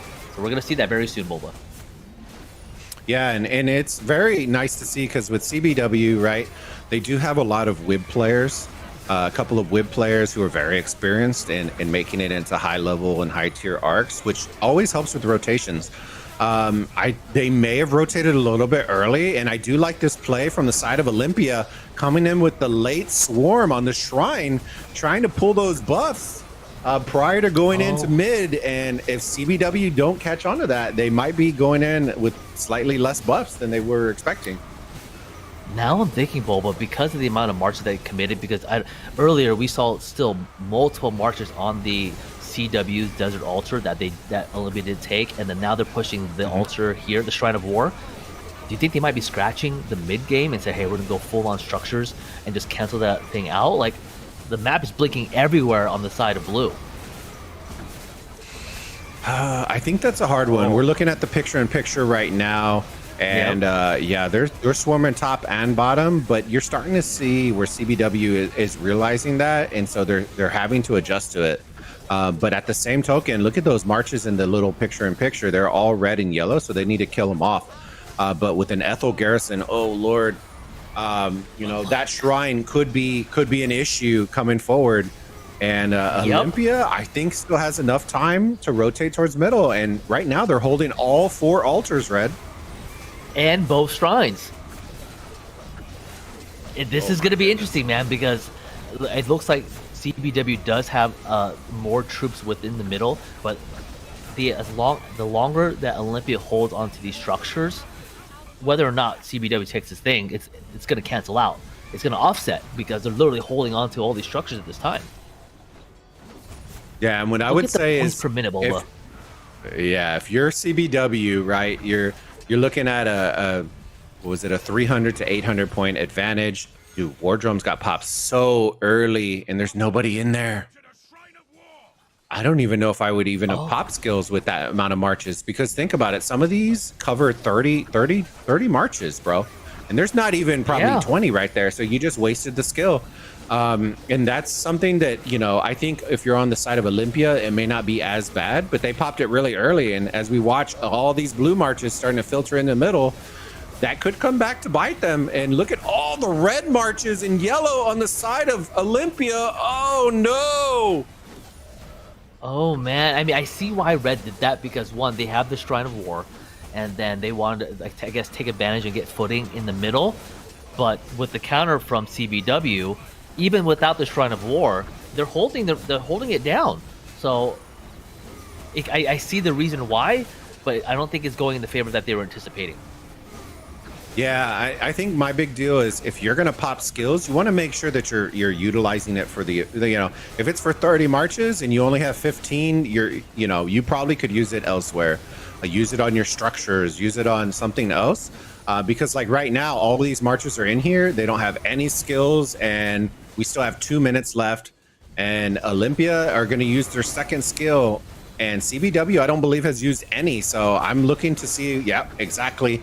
They should see War Drums and Mystical getting popped from the side of CB. On their side. That way, you know, they're utilizing that as well. Yep, and I think that CBW did pop Mystical at the beginning to counter the War Drums against Olympia, so I think they were just adding the skills now. So I think in terms of skills, it's kind of even in the middle, but Blue is holding it down. But Olympia did have a large group of reinforcements come to the middle, so this is a 50-50 in my opinion, but I do see a lot of sad faces from CBW going away, bud. Yeah, and right now we're looking at that picture-in-picture, and Zenobia is absolutely tanking. And that's kind of the danger of Zenobia, right? The good thing is they had a proper garrison in there. These 3 marches aren't going to take Zenobia down by itself. If they had a rally, that might have worked. But as we look on the other screen as well, CBW are doing really well coming back. Lots of Ethels for the side of Olympia, so they are really... Did I just see an Ethel Constantine. So we are seeing different combos, some Honda primaries Yeah. instead, but a whole lot less XYs than what we're accustomed to seeing for sure. Yeah, I see Honda Tomies. So, yeah, so a lot of teams are now using Ethofiltration. There's just so many things that include Mars composition and so many buffs. And I'm looking through the pile. I mean, this pile is just getting heavy and heavy, man. Everyone's still committed to sending to middle. So but again, from what I'm seeing, I see a lot more blue bubble than I do see red. But red is definitely coming in with the reinforcements. Now, I do want to bring your attention to the score right now. We got 3 seconds before the arc spawns. Even with CBW doing as well as they're doing, they're still down by 3,200 points. This arc is literally to keep them in the game right now because Olympia has been doing so good on structures. And as we're seeing them on the screen, you know, picture in picture right now, focusing back on neutralizing those structures again as CBW pulls the arc and are taking off with it. Oh man, see, yeah. So like that long period of time, at least 5 minutes of Olympia holding on to those structures, really did make a key difference if they lost this arc. And because again, it's 3,000 points, so it makes them pretty much even. So I really think the structures really kind of offset the points that CBW will be getting from this arc. Yeah, and we'll definitely keep our eyes. You're going to see a couple of these marches. Just try to slow it down, slow the progress down for this arc. I'm not sure. We'll keep our eyes and see if they're going to send another wave. But this arc's pretty decent, you know, decently deep. If they're not going to use like running charge, I just saw Jad YSS running the arc. Okay. You know, if they're not going to utilize, I need to figure out why. We're so excited right now, right? We got new meta coming through, but you know, CBW came. They started out a little bit slow, came in, reinforced, and now they're running that arc. And you know, with 45 minutes left in the match, they're down by a little over 3K. This will pull them right back in with that first arc being 3,000 points. Yes, sir. And I think now it's the time for CBW to say, hey guys, the arc is good. Maybe a handful of players, maybe 2 players help protect the arc, but everybody needs to rotate back to the lanes to either defend or push structures right now. They need to make that call, and some are making that call now, so that's good. They need to start rotating away because them sitting there, again, makes less amount of people defending and going on the offensive. Yeah, and I always like seeing the comments, and I look through them as well. And like I know that people, and I love structures as well. I think structures is one of the hardest things to maintain, especially when you get to this top tier level. So trying to bank on being super dominant at the structure game is very hard at a certain level. So these arcs, right? You invest a lot into them, but you get instant gratification from it when you earning 3,000 points, 3,500, 4,000 points. Simple stuff like that can easily turn the tide. While in structure and occupation, that's a little bit more difficult to make up 7,000 points in occupation. Agreed. Yeah, it definitely is. So right now, and I think because the game is going to be so close, like I think every point's going to matter here, even provisioning. So I'm really interested to see how these teams execute their rotations in between arcs. And it looks like CBW, as the Shrine of Life on the bottom left and the Desert Altar are blinking, so they are making those moves to kind of, you know, gain momentum on their end. Yeah, I'm getting that feeling like CBW just had a slow start, and then they're going to kick it into another gear, and then this should be a very huge end, like at the very end. But I'm getting that vibe from CBW right now. The aggression's starting to pick up as we look in this picture-in-picture at both of the altars, and CBW are the ones always moving forward on them. So that's an important thing for us to understand as well.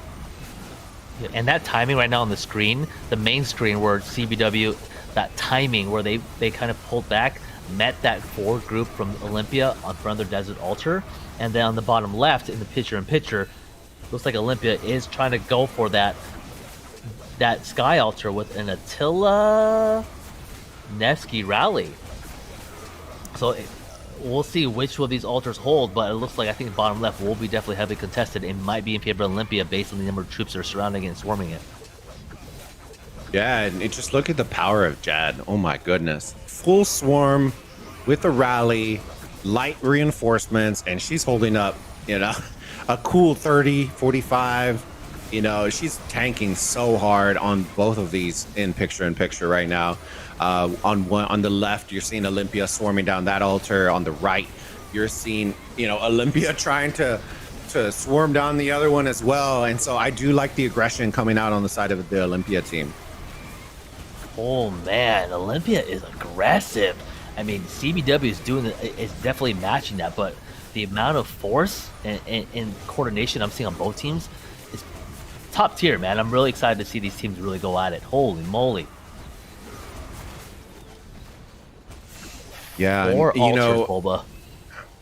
The interesting part right now is I think they're just dropping the arc and picking it back up. So they might limit the amount of arcs that are going to come out, which is an interesting thing to see as they are in a deficit by more than 3,000 points. So, they're resting very heavily on them winning the second arc to kind of seal that deal.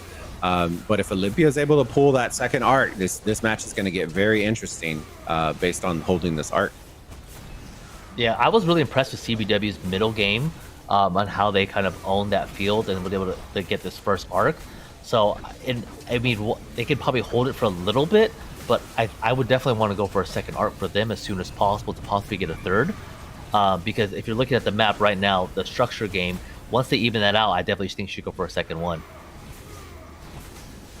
Yeah, it's kind of a give and take, right? Going into the match, you strategize for both scenarios. If you don't get the first arc, if you do get the first arc. And I've never been quite a fan of holding arcs. No, or at least not for a long duration, right? You definitely want to time it right, reset, do all that kind of stuff. But I've never been a fan of kind of resting and hoping that, if you have a massive lead and you're just kind of just keeping that as a safety net, then that's cool. But when you're down in a deficit, you're putting a lot of pressure on, and it basically forces you to have to win the second arc to even have a shot at winning this. Because Olympia is putting on the pressure. They're laying it on thick. And just looking at the structures right now, literally all red, 3 of the 4 altars are in favor of Olympia right now. So, Red, if you're on the side of CBW, what do you need to do?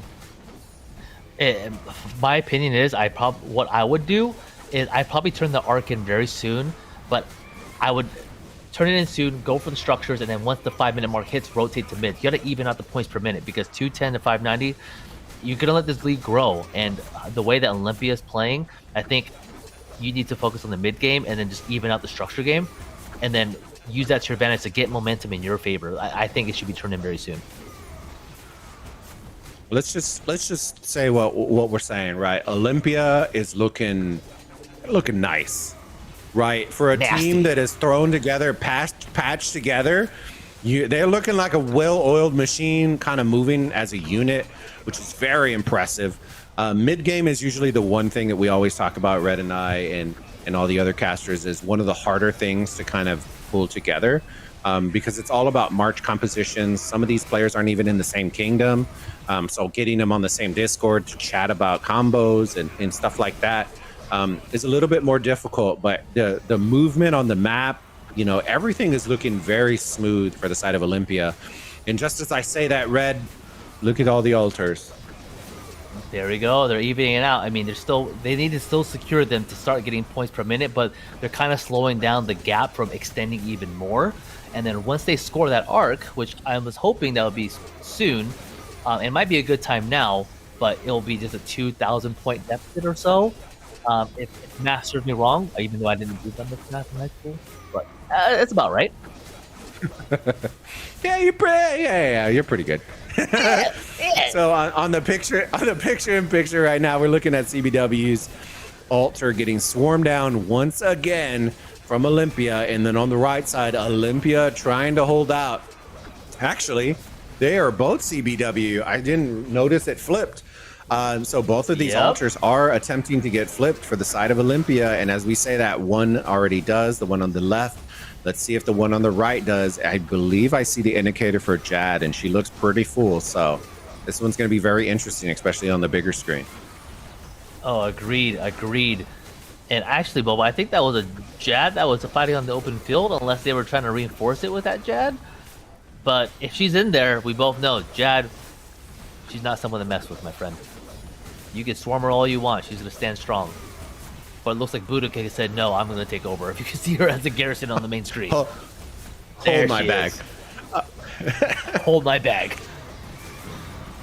Okay, and now as we're looking at on the map now. Yeah, and with 35 minutes left, just ticking over, our structures are all nilled up. The arc itself is being held by CBW, and we're gonna keep an eye on if they're gonna hold it just to have 2 arcs, or if they're gonna plan on capturing it with an attempt to have 3 possibly, because I have a feeling they're gonna need 3 in this match in order to pull the victory out. But you know, we'll keep our eyes on it. For right now, Olympia's looked very strong. What do you, Red? Are you noticing anything different that Olympia is doing that is allowing them to be, you know, this strong in the open field? Dude, it's their timings, man. It's literally their timings. Like, I feel like once CBW does like some type of defense, there's like a group of fresh marches coming up to continue attacking that altar, and then it doesn't give CBW enough time to refresh their marches. So like the timing that Olympia is doing is being really crucial in hitting the structures when at its lowest point. Like, it's just nonstop. Like, the marches right here in front of the desert altar, like half of them haven't been refreshed yet, and you have a bunch of Olympia people already up there, full march.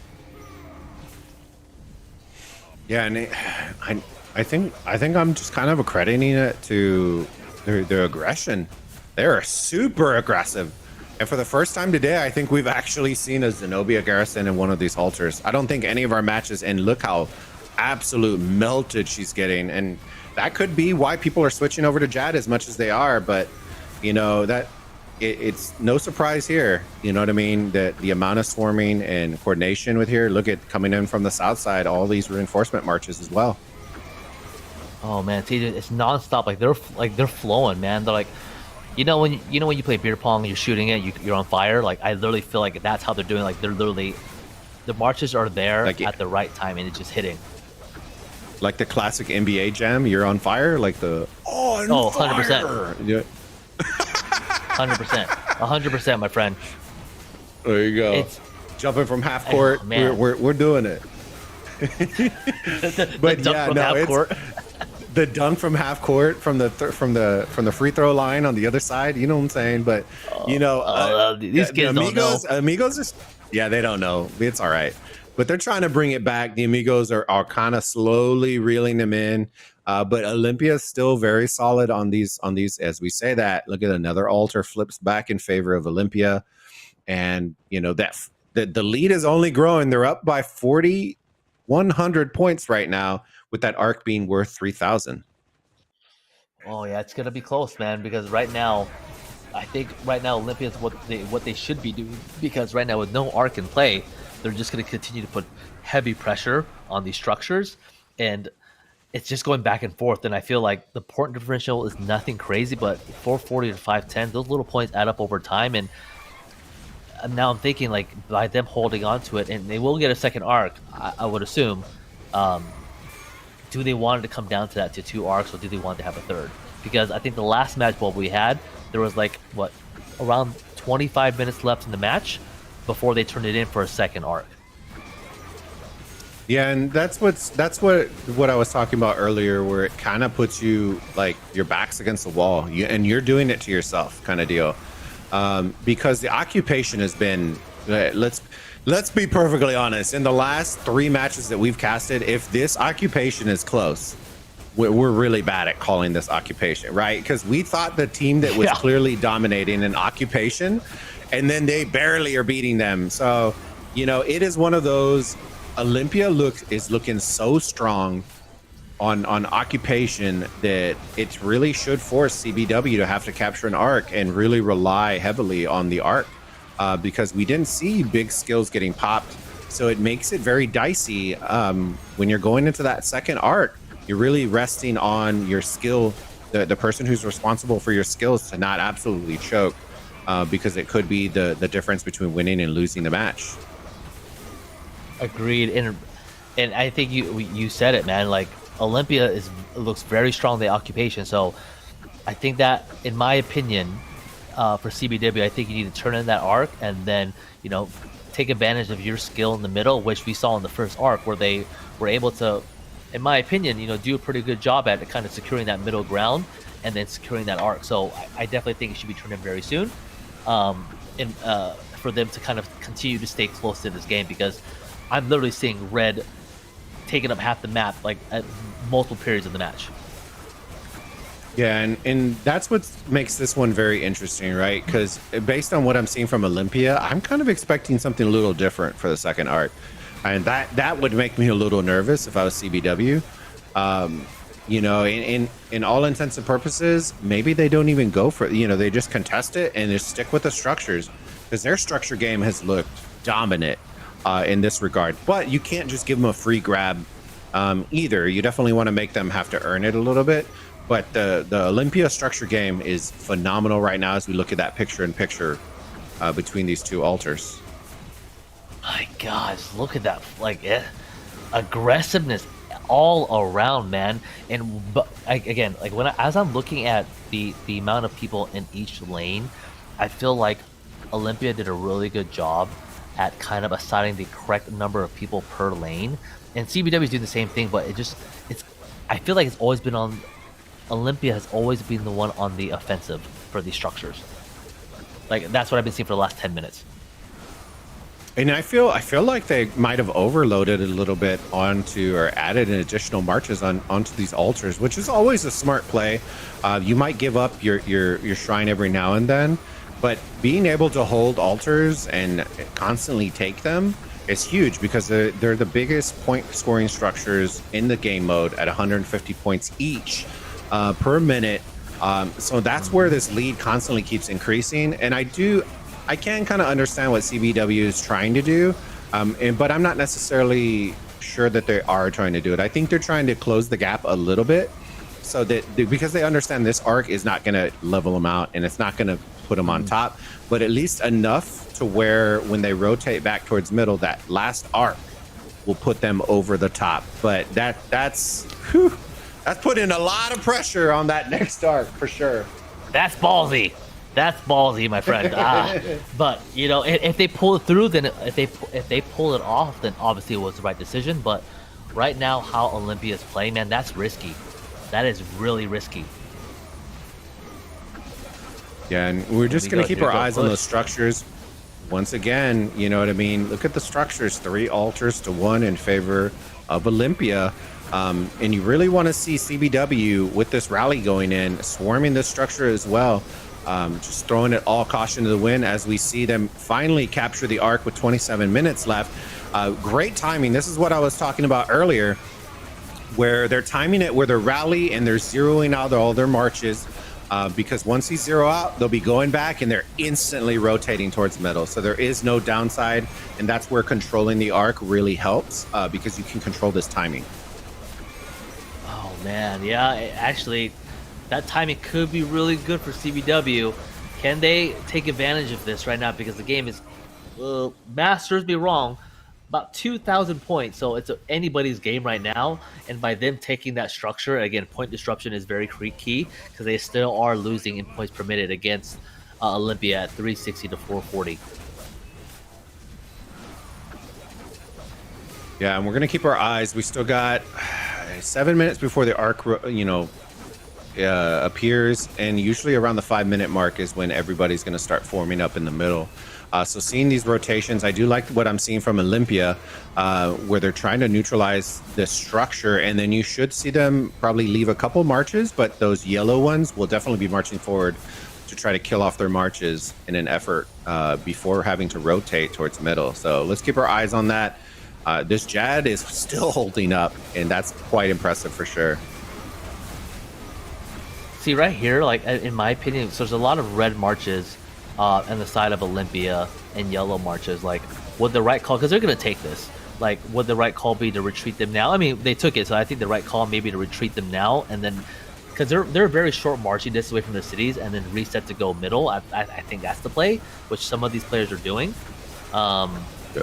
But this second arc is really critical for both teams. Yeah, and I agree with that point. It was an awkward timing, which is good.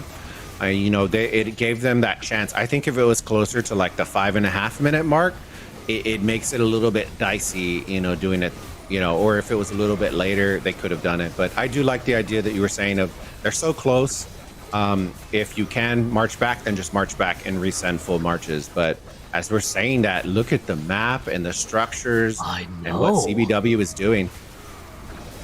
Oh man, CBW is definitely doing what they can to close the gap. They are now winning the points per minute, 510 to 440 against Olympia. So if they can get this second arc, I think we could definitely see a lead change here, as long as they can maintain the structure game and they continue being aggressive if they capture the arc. So it's gonna, I'm telling you, it's gonna be within 5,000 points. Actually, I said 3,000 points.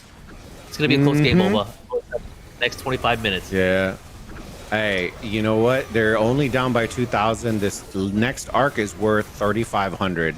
So they're not really leaving themselves much room for error if something does go down. They're also banking on their provisioner being better than the Olympia provisioner, which could be the case, but you never know. But when it comes to the structures, what's happening now is it really applies a lot of pressure on CBW to have to hold their structures in an effort to keep this lead where it's at, and then try to pull this arc here at 4.5 minutes and potentially take the lead. Man, looking at the time now, Bobo, 4 minutes and 34 seconds left. There's going to be a lot of late rotators, in my opinion, from the Olympia team, because there's so many of them up here at the Desert Altar, and all the other blue buildings are blinking blue. So, picture does showcase that. If you look at the map, it looks like CBW definitely has a lot more players in the middle, and they're kind of engaging to kind of, maybe bring some of these troops to low health. But this rotation is going to be really interesting to see on both sides on who's going to take this next arc. Yeah, I'm interested to see if CBW pulls back. If they pull back or not. And yeah, I was going to say that, Olympia is definitely going to bring in more marches, and you don't want to get caught out, because the worst thing that you can do here is take a full march and yellow it in the first 30 seconds for no reason. So you definitely can't afford to do that. I do like what Olympia is doing. They're trying to pick off and lower some, but at the same token, look at that Ethel already yellow in the battles, the skills, nothing's been popped. So you really want to try your best for whenever you're going to be fighting. You want to do it with the maximum buffs, skills, and really turn out the best that you possibly can. Yep. Wait, is that what I think it is? Being damaged? Yeah, that's a new rally pair. It's a Jad Theo rally. Let's go. Oh man. Okay, so the last arc, I believe, was Mystical Formation on both sides and Wardrows on both sides. They both have To the Death available. Depending on their skill bars, I would assume they have Heaven's Grace as well. But I think we're gonna see To the Death for both sides. And based on the last arc, I think CBW may take this fight, but I don't know. What are your thoughts, Boba? Based on what I'm thinking with some of the WIB players, I think they will actually use To the Death, but I think Olympia, being from the style that I'm seeing, I think are going to use Heaven's Grace. It's going to be interesting. Here's the formation, and it's that awkward formation sometimes that it's just to pull you to the side and really optimize for those marches. They're going to get the skills popped, and it's always an interesting play when it comes to this. Oh man, here we go, everybody. This is going to define what the momentum of this match. Team Olympia for CBW. Everyone's joining up in the middle. Skills about to be popped very shortly. Oh man, I don't know, chat. What do you guys think? Who's going to take this middle? Spam the chat. CBW or is it going to be Olympia? What do you guys think? Yeah, make sure while you're there, guys, smash that like button.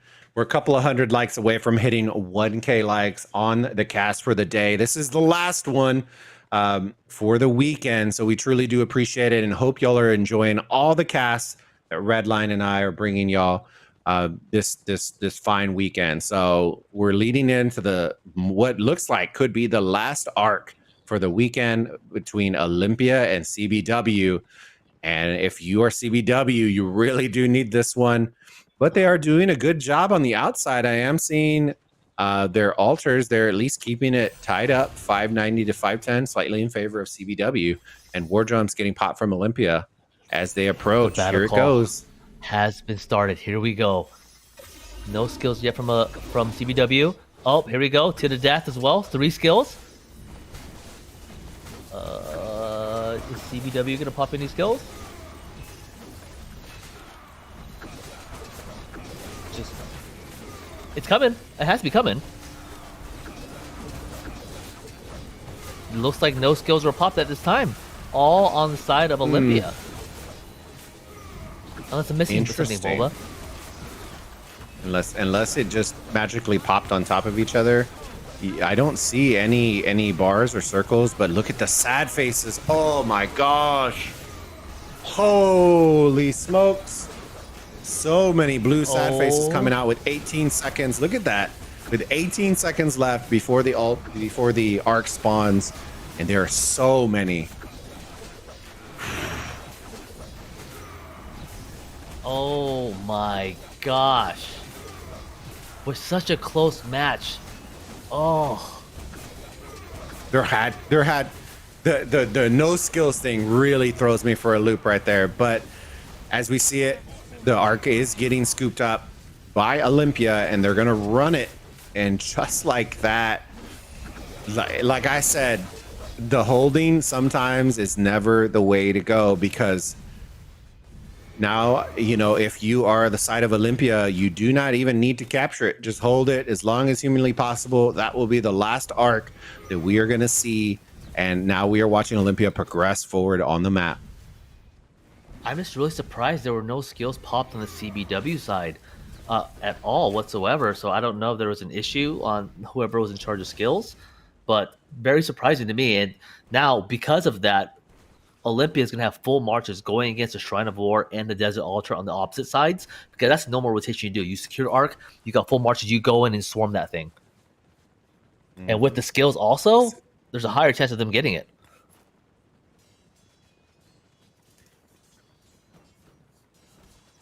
Yeah, it's going to be very What interesting. This picture in picture, we're watching both of these, the altar and the shrine, getting swarmed as they vectored out. But look at how many Jads we're seeing on the field. There's so many. I'm just going to assume that they're on the field because they're going to swap them in and out. I don't know if they're really truly open field marches, but yes, we are definitely seeing a lot of Jads on the field in most recent matches. But now with To the Death, War Drums, Mystical Formation popped on Olympia, you know, they're going to have that additional bonus when they're swarming these structures to take them back from CW. Yeah, right now we're bringing up that picture in picture between the two. I believe it's both altars. I'm trying to see. No, that's a shrine, and then the altar over here on the left-hand side. Jad and Zenobia, just look at the difference. So I feel like Jad has been holding up far better in this game mode, in this event, than Zenobia has for sure. And so that's what's making this very, very interesting to watch, and just kind of watching those March compositions. You know what I mean? They look fairly even. A lot of XYs, a lot of Boudikas, and definitely way more Ethels than I think we're accustomed to seeing on both sides right here. Yeah, this is actually the most Ethels I've seen since previous matches, because Ethel Trajan is a really good March to have with that additional March speed and the increased skill damage that could be used in big balls like this. So really good on both teams to kind of utilize those marches to kind of optimize, you know, their murder balls. But it's just death, man. I'm just looking at death. This is like KBK to me right here. It's nonstop. Nothing. You don't know what's going on. Yeah, and dude, the structures, look at that. Even as they hold the arc, CBW were able to reel them in a little bit. So they're only down by 800 points. So, you know, they're slowly bringing them in.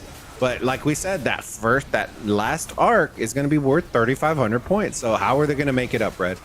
With 16 minutes left, if you're CBW, what's the best way for them to make up that deficit that they're going to have with the arc?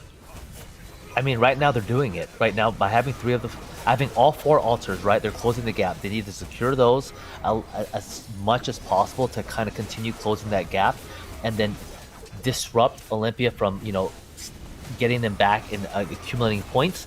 And I think provisioning is going to be really key here, because I think Olympia will hold this and not have a second arc. The timing's too close. Like, there's no way there's gonna be a second arc. So it's gonna come down to the structures and provisions, man. Point disruptions are key here.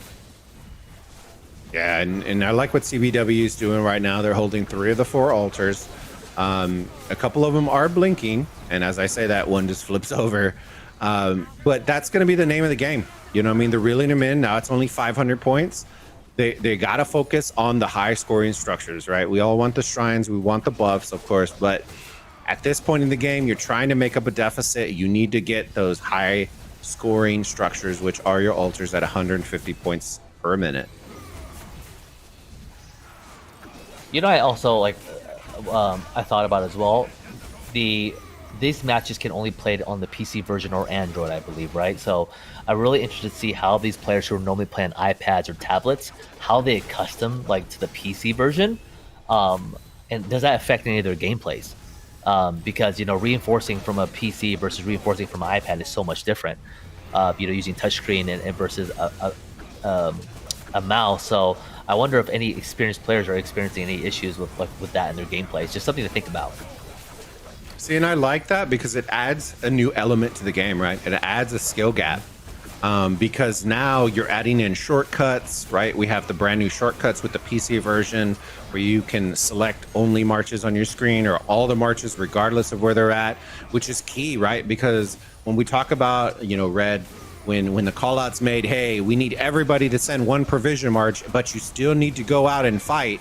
How many times on an iPad have we double click, select all of our marches, and then accidentally drag the provision march out on accident? But now with the PC version, there's shortcuts where you can select specific ones, shortcuts for a specific march if you want to. Like, there's so many really cool, unique features with the PC version that adds a nice little skill gap. Yeah. Agreed. And it's something that I'm still getting used to. Like, for me, I'm definitely a full-blown iPad player, but with the PC version, especially for Grand Prix, I'm definitely having to get used to this. But I can definitely imagine some people are still getting accustomed to the gameplay. But as we're talking about that, Bobo, look at the left side of the map. CB has taken all structures without the obelisk on the left side, so they're definitely doing what they need to do to close the gap once Olympia does score that arc, which is about 3,500 points. So it could be really close. It could be something similar to the last game. Yeah, and we're seeing a lot of flip-flop because I'm keeping my eyes on that points per minute. It was 590 to 360, but they were showing 3 altars. So what that's telling me is that the neutral game is really strong right now between both of these teams, as they're not able to increase and really take advantage of those points per minute. And just like that, guys, we're talking about structure game. CBW do take the lead. They are now in the lead by 400 points. They are down an arc, so that's going to be an extra 3,500 that won't be in their favor. So they're really trying to drive that home with 12 minutes left. And Red, I think it's going to come down to the wire, brother. Is CBW going to be able to pull out these structures and really reel them back in? Dude, literally, like the entire map is on fire right now. Olympia is being aggressive, CB is being aggressive, especially on the remaining altars that are in possession of Olympia. Like, they are going hard in the last 12 minutes. These points will definitely be crucial once that arc is scored, because I'm telling you now, I said 3,000 points. I think it's going to be less than 1,000 points that this match is going to be resolved. I think so. I really think so. I'm waiting for it within like the last minute or two. Insatiable Desire getting popped on the side of CBW. I just have this feeling it's going to get popped towards the very, very end.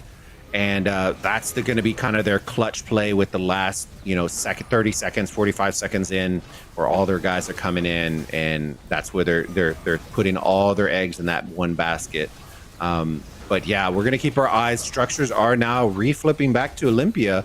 So CBW definitely need to flip that over and see if they're going to be able to pull this back out as the rally comes in on this altar, Red. Oh, CBW is going heavy on this altar. Oh, they want this bad. They want this bad. Oh, and look at Makote coming out from the side. You saw that? He's coming from the side right there, trying to do a little ranking. Okay, a little flank on them. They take this out. This will be a huge help, because right now it's only 700 points in favor of CBW. And again, when they score that $3,500 arc, 3,500 point arc. It's gonna be around like a little less Wow. than 3,000 points differential. You got to purchase that art, guys. I'm just kidding. No, that's funny. There There it you is. go. There's Olympia, Insatiable Desire, but that's coming on the side of Olympia. I believe somebody in chat said Yep. maybe we missed it. That CBW popped Insatiable Desire as well, but I'm not sure. So we'll keep our eyes on that. But both teams popping Insatiable Desire. Three altars, apologies, on the side of CBW. So they are slowly bringing them in. But look at the points per minute, 480 to 440. So they have not ticked over, and that's really telling us the neutral game is very strong as as we were expecting for sure. Oh man, this is gonna be intense. They're still holding on to the arc, Bulba. So this again, less than 10 minutes left. Again, I think the next couple pushes are going to be really key here to kind of disrupt the points, but then provisions are going to be the thing that really determines who's going to be the victor here. With Insatiable Desire pop, Bulba, that makes me honestly believe that Olympia is really focusing on provisioning right now to make sure they keep that lead.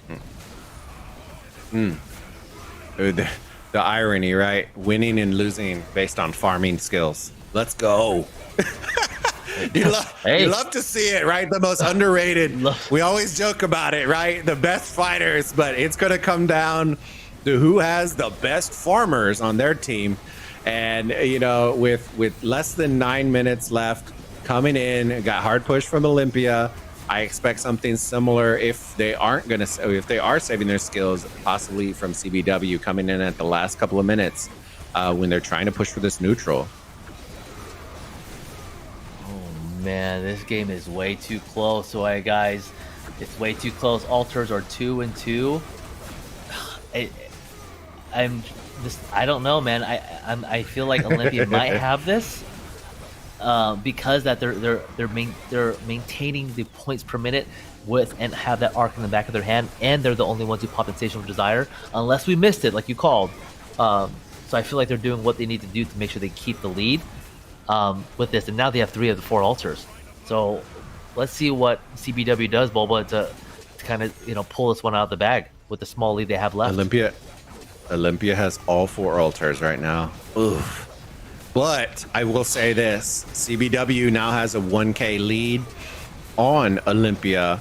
Now keep in mind, like we kept saying, there's still provisions that gotta come in, that 3.5K arc. So technically, Olympia is up by 2,000 points, right? That's not including provisioners. Yep. So, you're really having, you want to try to get this down get this up as high as possible. A 2K lead would be pretty nice in favor of CBW because that arc's going to come into play very soon. And as we click under, I'm very surprised that they still haven't captured it because another arc cannot spawn. But we should see that lead here switch here in probably less than a minute. And these altars are constantly flipping once again, back and forth. Man, dude, Olympia's doing a really good job at contesting these altars back and forth, like just flipping it back and forth, not allowing CBW to get any points from these altars in the last 7 minutes. So they're doing a really good job, and this is crunch time for CBW to really hone in and try to increase their lead. And it looks like they did turn in the arc, Bulba, so it's a little less than 2,000 points. Actually less than 3,000 points in favor of Olympia, man. So this 6-7 minutes is going to be crucial for CBW. Let's see what they can do. Yeah, 2,800. It sounds like a lot to a lot of people, but when you have provision skills, we haven't been really looking to see if they sent a lot more provisioners on the side of CBW as well, additional marches. That can easily be made in a big gap very quickly if you're not careful. But right now, with 6.5 minutes left, what are we looking for, Red, to kind of round out this match if you're CBW trying to pull out the victory? With the 6 minutes left, I think that if you look at the map, everything is blinking. So whoever can flip these is definitely going to be helpful. So CBW can flip the 3 buildings that they're engaging heavily on, and just stop them from getting points from those structures. That could at least give them a chance for provisions to come in and kind of give them the lead. But again, that's going to be close, man. 3,000 points in the last 6 minutes from provisions, it's going to be tough. So we'll see what they will pull out the bag. Yeah, especially with how strong Olympia's looked with their structure game. I think it's going to be it's going to be very difficult for CBW to kind of make it up that way. As we look right now, they are now down by 3,000. So some of these provisioners are starting to make their way home. And we're looking at 3 altars on the side of CBW. Let's see if they can hold them as these provisioners start to come in the next couple of minutes. Usually it'll be around the 2-minute mark. Well, they'll ideally try to come back and start capturing those points.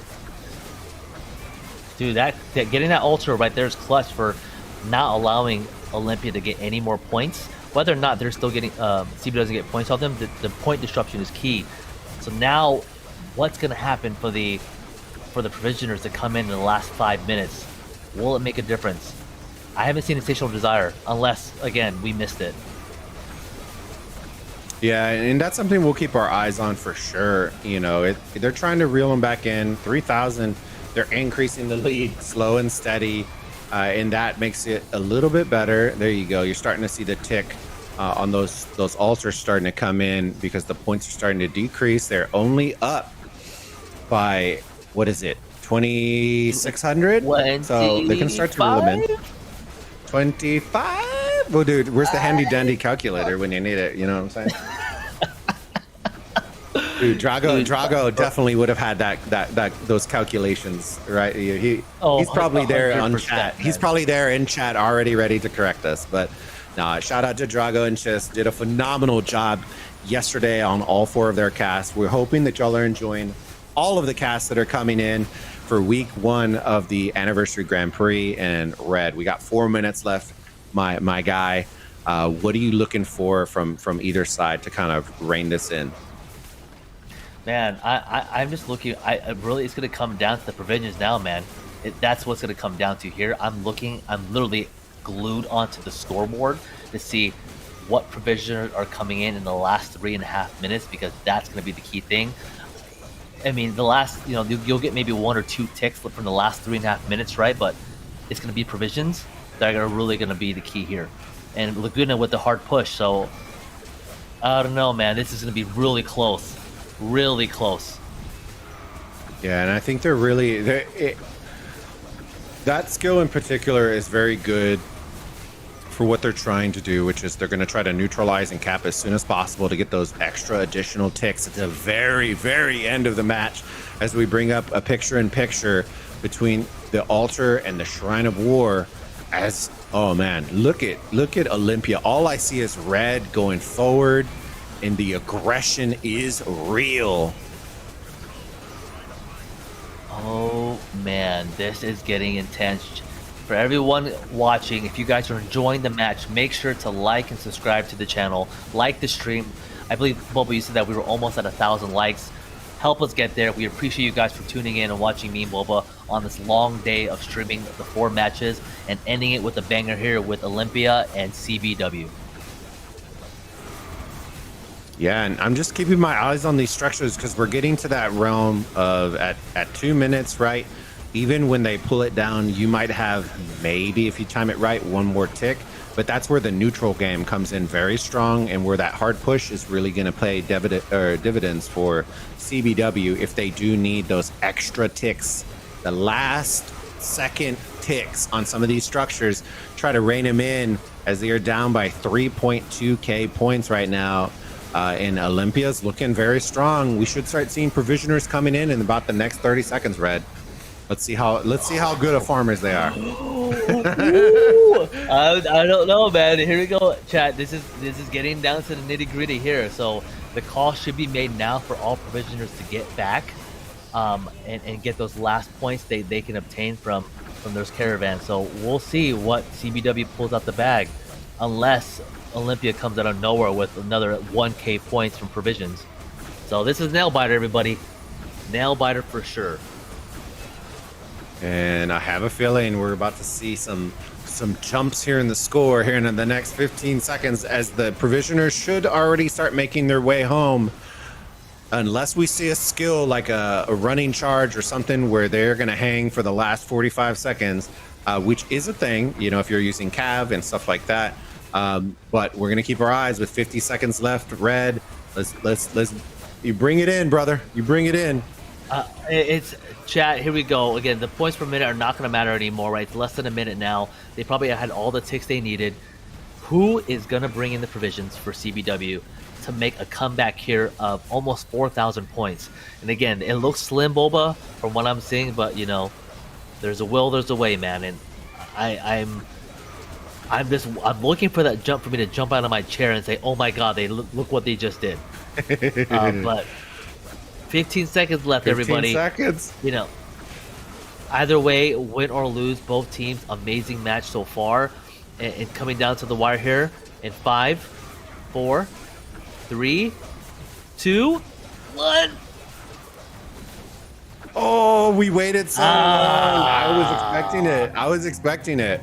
I'm definitely going to be interested to see that tail of the tape, though, for sure, between that match, because I felt like we were going to see a big jump, like you were saying, for sure, on that one. I was hoping for it, man. Like, you know, like, and I know initially I thought it was going to be a 3K match. Would have pretty much a 3K match, but based on the tempo, it was gonna be really, really close. And it was really close. So kudos to both teams. But Bulba, man, to end the day with that match, congrats to both teams, CBW and Olympia. You guys really put on a really good show. It was nonstop. It was a banger. I'm just gonna say it was a banger, guys. Both teams did really well. The occupations game from Olympia was amazing. CBW was definitely putting in the work to, you know, own mid, but at the same time, you know, kind of countering towards the end what Olympia was doing. But to me, Boba, what the game changer was that second arc. I don't know what happened to the skills. People said the skills were popped, but I don't know because they got really wiped pretty fast in the middle. So more skills popped. They got wiped.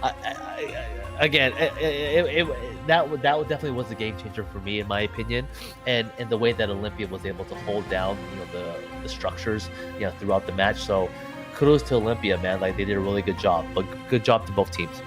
Your thoughts, Boba? Yeah, and that's kind of, you know, it leans in a little bit into my point of, I think it was a combo of the transition between the first arc and the second arc. I feel like if CBW had that third arc, I really think they probably could have pulled that. And if they did pop skills, if they didn't pop skills, whatever it was, if they didn't pop skills, they would have had them all for the third arc. But it was that decision right there, which hindsight being 2020, of course. But, you know, it is what it is. You know, both of these teams absolutely came out and beyond. Olympia surprising me. I hope that all of y'all were as surprised as we were.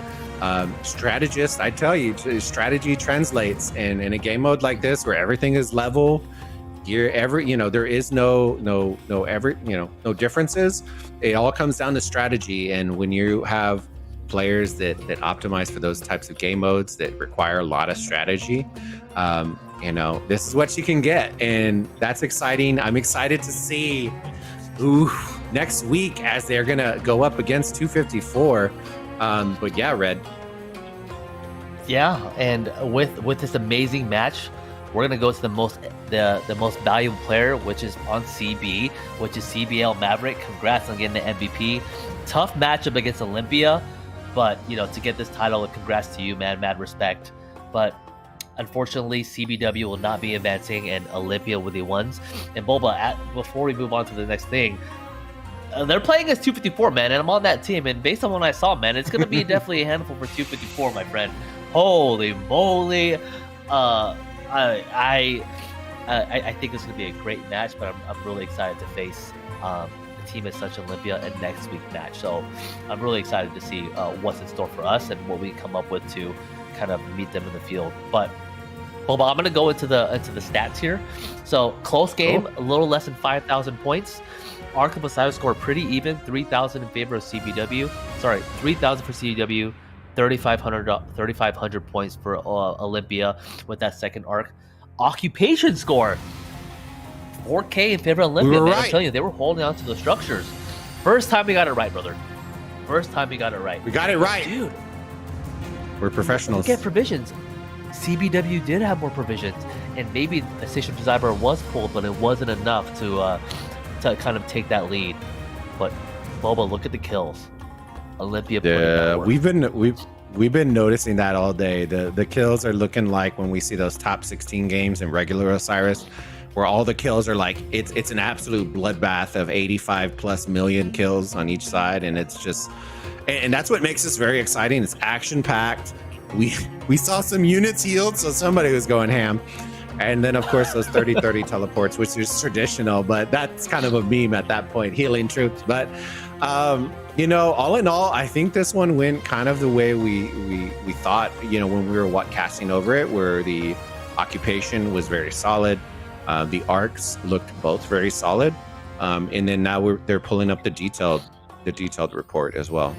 Yeah, man. As you know, as stated earlier, like I obviously there's some really big names in both these teams, but like that edge that Olympia had today just really showcasing the match, man. Especially with the amount of kills, the kills differential between the both.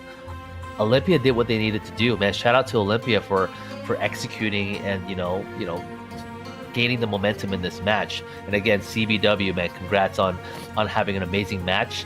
But looking forward to next week's matches, man, because it's getting to that wire, dude. It's getting to that wire for that championship ring that, you know, everyone's been talking about. So really excited to see, you know, what's coming up next week. You want to know the scary part is we have, I believe it's 3 champions on the left side of the bracket. An absolute gauntlet is going down next week between all the matches that are going to be happening. And the right side, a lot of surprise teams. You know what I mean? A lot of surprise teams. And, you know, I'm ready. And as we queue up this replay, Red, what are some things that we definitely want to make sure that the audience sees? Dude, it's the execution of all the marches are how Olympia put their marches in specific timings for everything. Like literally, I felt they were doing constant pressure at the beginning. Literally, buildings were flipping at all times. Like, I just feel like for some reason, Olympia knew where to be at the right time. The call-outs where the communication was there, and they definitely made it tough for CB, and which got them the victory for Olympia. But again, execution is a key word for the day, man, and communication. Yeah, and I like as we're bringing some of these brand new graphics and part of the replay where they're bringing the arrows and really showing y'all breakdowns, because it allows y'all the opportunity as a viewer to see it kind of a high, you know, overview of what's going on and just kind of what's making it different. A lot of the teams that we saw strategies for utilize different breakoffs, which is very cool. The utilization of Jad, I think, is becoming top tier. With most of these teams now in replacement of Zenobia and Garrison, which is key, you know, a lot faster, but she tends to hold up a lot better. And as we're seeing here, to the death getting popped. Oh, so they did pop it. No, that was the first arc. Oh, so it did pop it. I apologize. Oh, yeah. Was it? Was it the first? Let's just say it was double popped, right? There you go. Yeah, let's just say they both popped. They melted super fast for popping to the death. I will say that. Right, and that's what I thought. Like, again, it could have been some type of lag that happened during the match, but if it was pop, whatever Olympia did, holy crap, they definitely wiped the field. But it was a really close game, man. And again, shout out to both teams, and congratulations to Olympia for advancing to the next round. Well done. So everyone, this was the last match of the day. As you can see, here's the updated bracket. Starting next week on the 23rd, you're going to have CMO and 1V, OV and JST, New V and 64PL, and then the most recent winners, Olympia versus 1254 on the 23rd. I really hope that you guys enjoyed me and Bulba today on this cast. You know, definitely my first time, and I hope you guys really enjoyed it.